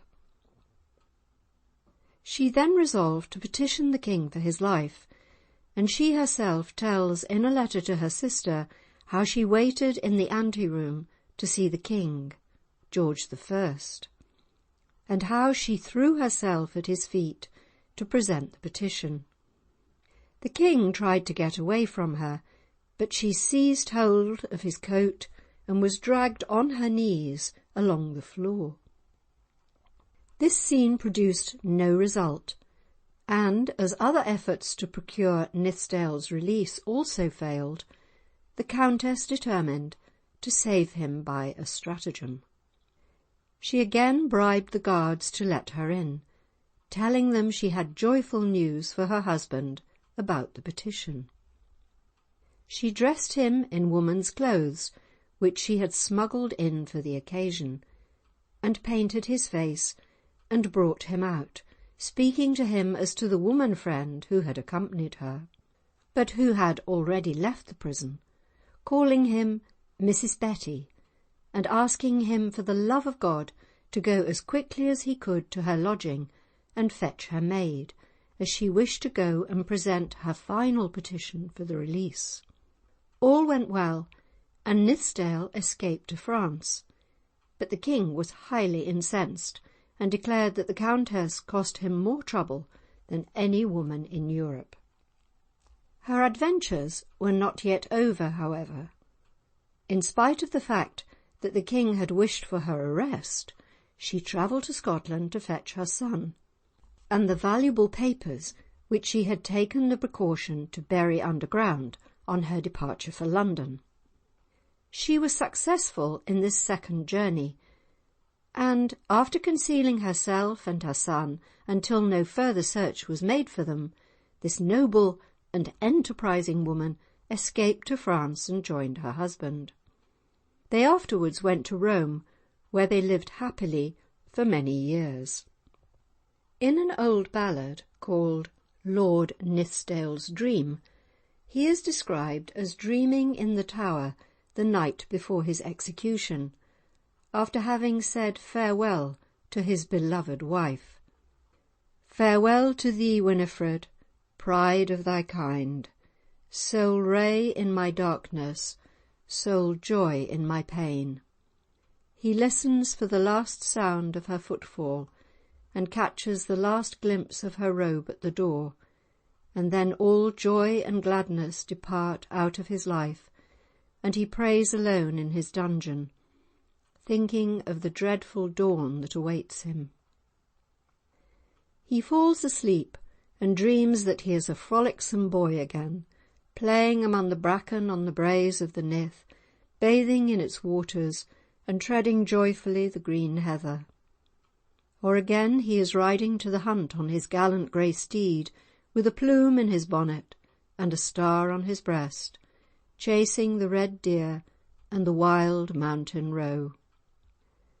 The vision changes, and he dreams that he is telling his love to Winifred and swearing to be faithful to her, watching the red blushes rise on her cheeks at his words of love, and hearing her sweet voice replying.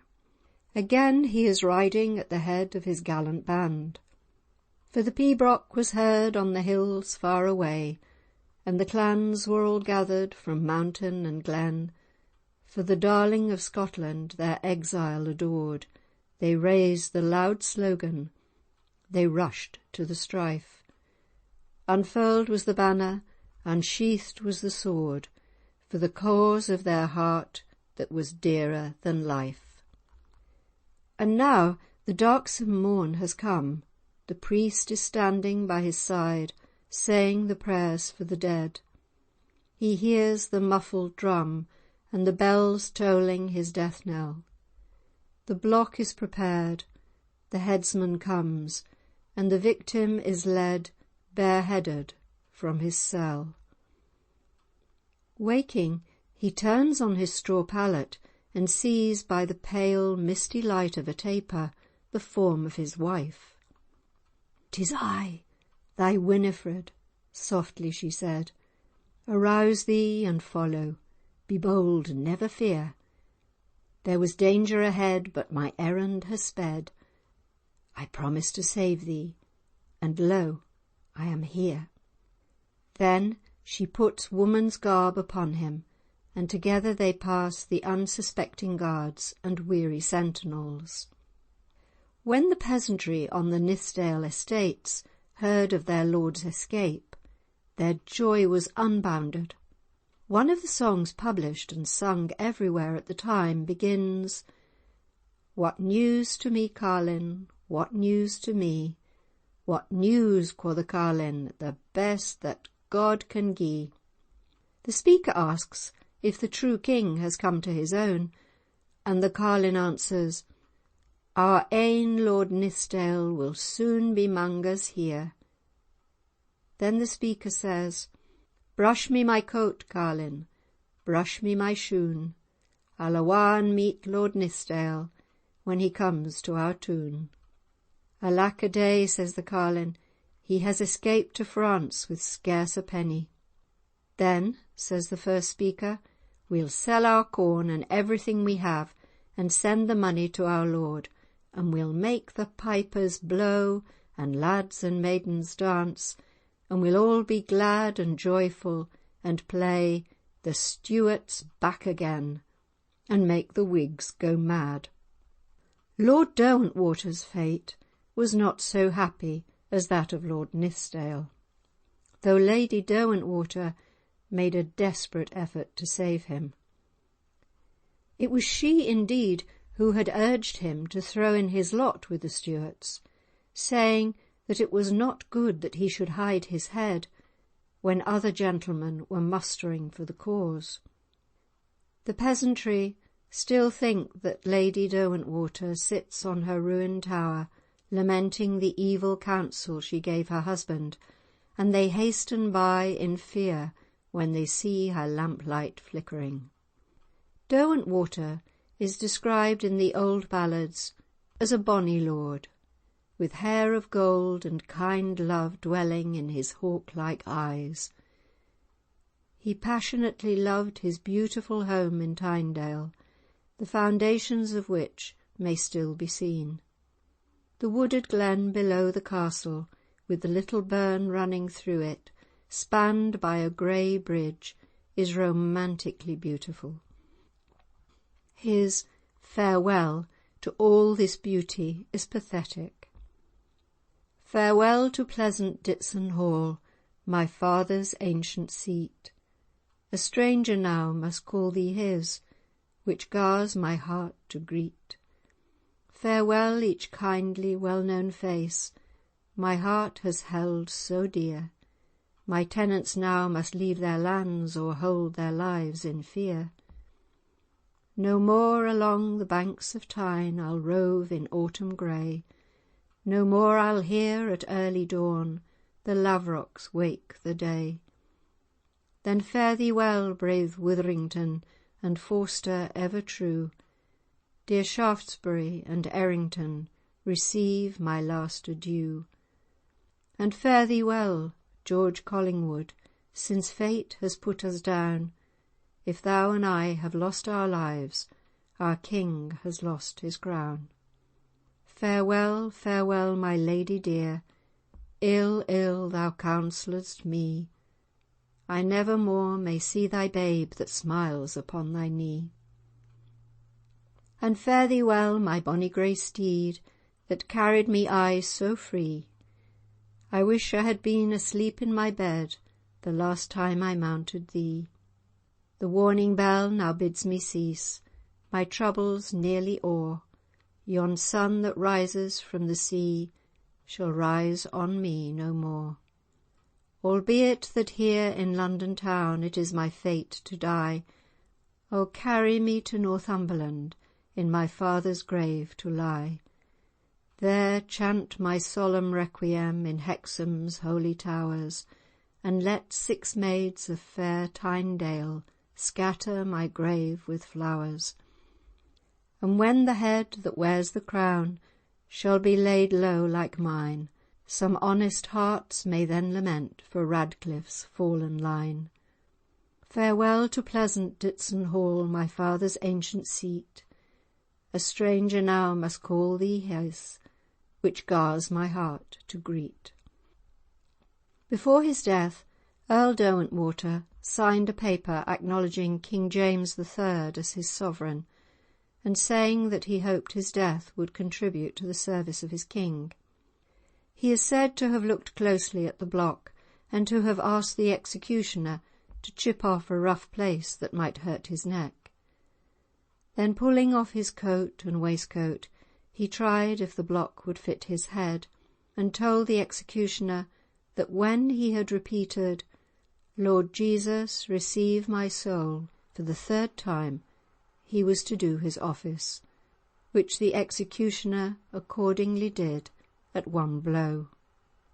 History tells that Derwentwater was brave and open-hearted and generous, and that his fate drew tears from the spectators and was a great misfortune to his country. He was kind to the people on his estates, to the poor, the widow, and the orphan. His request to be buried with his ancestors was refused, and he was interred at St Giles, Holborn, but his corpse was afterwards removed and carried secretly to Northumberland, where it was deposited in Dilston Chapel. The aurora borealis, which appeared remarkably vivid on the night of his execution, was long called in that part of the country Lord Derwentwater's lights. Immediately after Derwentwater's execution, Lord Kenmure also suffered death. After his execution, a letter was found in his pocket addressed to the Pretender by the title of King James, saying that he died in his faithful service and asking him to provide for his wife and children. The following ballad describes his rising in the Stuart cause. O Kenmure's on and awa, Willie, O Kenmure's on and awa, and Kenmure's lord's the bravest lord that ever Galloway saw. Success to Kenmure's band, Willie, success to Kenmure's band. There's no a heart that fears a Whig that rides by Kenmure's hand. His lady's cheek was red, Willie, his lady's cheek was red, when she saw his steely jupes put on, which smelled a deadly feud. Here's Kenmure's health in wine, Willie, here's Kenmure's health in wine. There ne'er was a coward o' Kenmure's blood, nor yet a Gordon's line. There's a rose in Kenmure's cap, Willie, there's a rose in Kenmure's cap. He'll steep it red in ruddy heart's bled, afore the battle drap. Here's him that's far awa, Willie, here's him that's far awa, and here's the flower that I love best, the rose that's like the snow. O Kenmure's lads are men, Willie, O Kenmure's lads are men. Their hearts and swords are metal true, and that their foes shall ken. They'll live or die wi' fame, Willie, they'll live or die wi' fame, and soon wi' sound of victory may Kenmure's lord come hame. End of section 50. Where Northumberland meets Cumberland, you have lying around you one of the finest wild prospects in the United Kingdom. Hills to the north stretching away into Scotland, hills to the east broken into picturesque valleys, especially the great gap through which rushes the young Tyne, hills to the south dominated by the powerful head of Cross Fell, a great sprawling mountain, not a peaked one, the highest stretch of which is nearly 3,000 feet above sea level. But while drinking in the glories of the distances, the eye will note with curiosity a strange-looking but picturesque hill only a couple of miles to the southeast, with a long rocky ridge at its top, deeply cut into or nicked in 9 different places, this giving it a very wild appearance. It is one of these hills which tempts the keen observer to go on and explore it. If we cut direct to it over the fields, it is rough going, but the view is good all the way, and there are 4 special objects of interest, all close together: the rushing Tipalt River, Thirlwall Castle, the Roman Wall, and the 9 Nicks. Thirlwall Castle rises tall, square and stern, with a dark fir wood behind it at the foot of the hill, where a bend in the river makes a natural moat. Approaching it from Rose Hill, it looks as if the building were still nearly complete, but the south side has almost entirely fallen away, and all the floors and the roof are out. Edward I slept in this castle when it was newly built in 1306, but now it is grass-grown and moss-grown, and its 3 bare walls rise gaunt and grim to the sky. It is entirely built out of stones with Roman chisel marks, taken from the great Roman wall, which, unfortunately, was once regarded as a handy stone quarry for anyone to take from. The name Thirlwall means drill wall, and marks the spot as that at which the wild northern tribes first drilled or broke through the wall. The name was, of course, given to the place long before this castle was built. To mount from Thirlwall Castle to the top of the 9 Nicks is an easy enough task for any vigorous person. It is just a fine, healthy scramble. When at the top, it becomes evident that some sort of fortification once existed there. In point of fact, this was the most important Roman station, called Magna, which stood at about the middle of the Roman wall. The wall ran from sea to sea, that is to say, from the mouth of the Tyne to the Solway. Thus it was nearly 80 miles long, and a very elaborate structure indeed. It consisted of 3 distinct portions. 1. The main stone wall, with a ditch to the north of it. 2.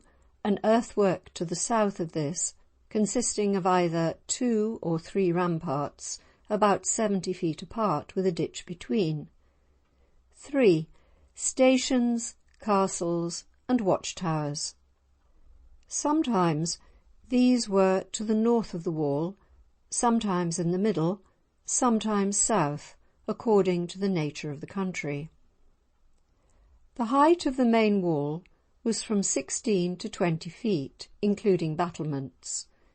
It was 6 to 9 feet thick. Fancy a powerful military wall of about 18 feet high, stretching nearly 80 miles right across England. It hardly seems possible that the Romans could undertake such a work. The square, strong stones were carefully selected and often brought from quarries at a distance. These stones flanked the outsides of the wall, and in between was strong concrete, which was poured in while in liquid. The second wall was of earth and stones, and of course lower than the first. Then there was a castle every mile, some of which can still be clearly traced, and a station about every 4 miles, of which several interesting ruins remain. There was a road 18 feet wide between the 2 walls. Those who have the energy to toil on for a full dozen miles of rough walking along the wall eastward from Thirlwall will be rewarded by some of the most romantic scenes in Britain. They will see the wall at its best. They will pass Windshields, the highest point in the wall, 1,230 feet above sea level. The wild Northumbrian lakes will lie at their feet. If the day is fine, the Solway will be seen glistening 30 miles to the west, and on the east the eye follows the Tyne almost to the sea. The Pennine Ridge bars the view 20 miles to the south, while on the north the high Cheviot is clear and strong 30 miles away. Passing Windshields, it is not far to Borcovicus, often called Housesteads, where lie the remains of a large Roman station, wonderful remains showing the whole outline with startling clearness. This station covered 5 acres, and here was quartered a cohort of the Tongrian infantry, consisting of 1,000 brave soldiers, servants of Imperial Rome. But, after all, nothing is so impressive as the remains of the wall itself. Stand at the top, either of Windshields or of the 9 Nicks, and try to imagine what it looked like in Roman days.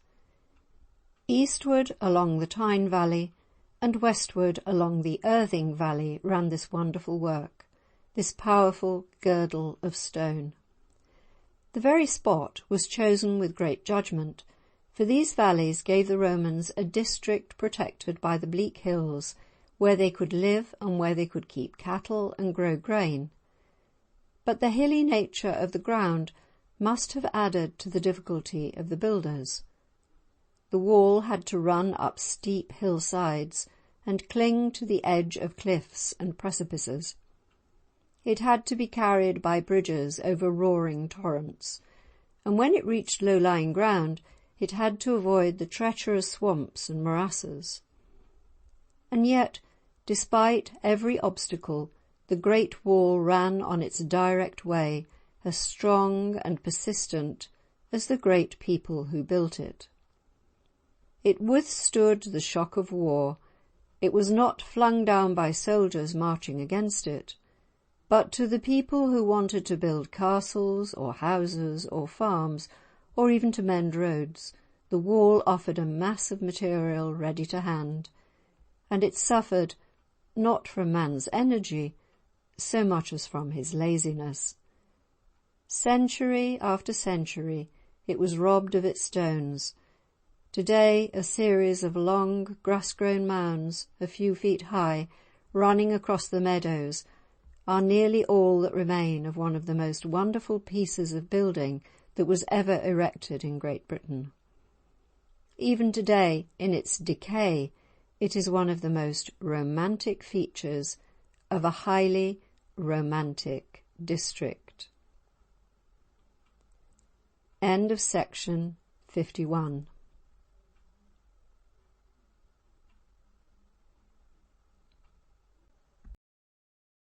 Few concluding words about the great romantic charm which still invests the borderline.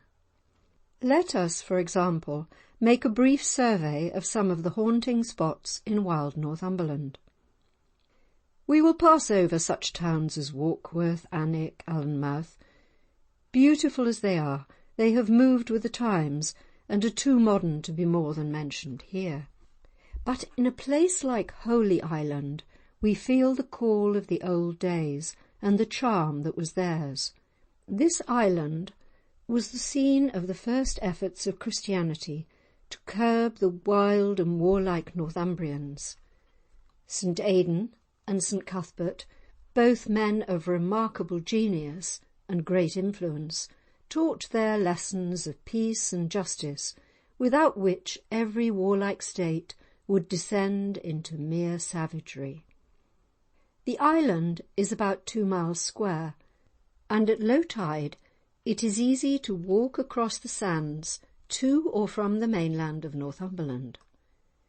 The distance is 2.5 miles, and it is necessary to take off shoes and stockings, for the water on the sands will often be 6 inches deep. A row of posts marks the way, and some of them have ladders reaching up to a barrel on the top, so that any caught by the tide can find a safe harbour wherein they will suffer nothing more serious than a long wait. The island is inhabited by fishing folk, living simple, healthy lives. There are fine rocks and splendid sands, beautiful flowers and lovely shells. The seabirds are wonderful. The ruins of the old cathedral and castle are very interesting. It is a delightful old-world place, out of the rush and hurry of modern life. Retracing our steps to the mainland and proceeding westward for a dozen or so miles as the crow flies, we reach the river Till and the field of Flodden. Here we are near to the big wild wall of the Cheviot Hills, and to keep on the English side of the border we need to turn due south. It is then about 30 miles of rough walking through these grandly rugged hills before we come to the field of Otterburn. But we realise in that walk how it was that the district produced, and still produces, a hardy race of hunters and sheep farmers, and why it is that the towns and farms nestle in the valleys, so that the borderers, when they meant to say rouse the neighbourhood, used the phrase raise the water, meaning, of course, the houses along the waterside. Further south, still going among splendid shaggy hills, we reach the North Tyne River, and soon afterwards some highly interesting Roman remains, including the arches of a fine bridge over the river at the Roman station of Chilernum, near Cholerford. This is on the Roman wall, which has already been described, under the heading of Thirlwall. A few miles to the west would bring us to the picturesque but little-known Northumberland Lakes, where the wild swans nest. If we continue south and southwest, we can follow the beautiful valleys of the Allen or the South Tyne. This is a district of hills, roads and castles. The domain of the fated Lord Derwentwater was near here. For beauty, the whole of this neighbourhood would be hard to beat, yet it is too little known. If we still go south, the scenery grows wilder and wilder as we approach the huge mountain of Cross Fell. We may cross into southeast Cumberland and visit the quaint old town of Alston, one of the highest towns in England. Here were once the royal silver mines, when English coins were made from Alston silver. Lead is chiefly mined there now, and the mines are worth a visit. Near Cross Fell, also, is a rough road called the Maiden Way, and an old legend says it was made by women who carried the stones in their aprons. The western slope of the fell is famous for a specially violent wind called the Helm wind, which rages there at certain seasons. It is just as if it were rushing fiercely down the hill with a roaring noise and strength enough to overturn a horse and cart, and to beat the grass and grain till it is black. But though it does a deal of damage, it is very exhilarating, making people feel merry in spite of themselves. And on Cross Fell slopes can be seen the beautiful River Tees, which can be followed to its grand waterfalls of the Cauldron and the High Force. In the first, the water dashes onto huge rocks and is thrown back on itself, roaring, foaming and fighting. In the second, it tumbles sheer down a dark and noble cliff, and everywhere on the heights there are splendid views. In making any such excursions as the ones here outlined into the out-of-way parts of Northumberland and the borders, we find an added pleasure in the character of the people. The borderers are still a grand race, big men, vigorous, honest, courteous, hospitable, free from all that is mean and small. In some districts you can hear thou and thee still used, and meet old men who have never seen a railway. One dear old farmer, a real picture of a simple, honest man, hearing I had come from London, asked me if the London men had got their hay crop in yet. One typical Northumbrian of great natural intelligence, bearing a name famous on the borders, is station master at a local station that stands in a wood, and between trains studies bird and wild flower till he has made himself a most interesting naturalist. A stranger who has lost his way will find these courteous folk ready to walk a mile or two with him out of their own way, just to set him right. And he who is tired and hungry will be invited to step in and eat, and perhaps find himself introduced to all the family and treated like an honoured guest. Then, not a penny of payment taken, they will set him on his way with a bunch of the best flowers from the garden. For hearts on the border are very human and warm, so that in due time he who knows the borderers will delight to hear the unmistakable Northumbrian or the pronounced border accent, and he will say to himself, "Splendid is the border scenery, and stirring are the border ballads, but best of all are the border men." End of section 52. End of Stories of the Scottish Border by Mr. and Mrs. William Platt.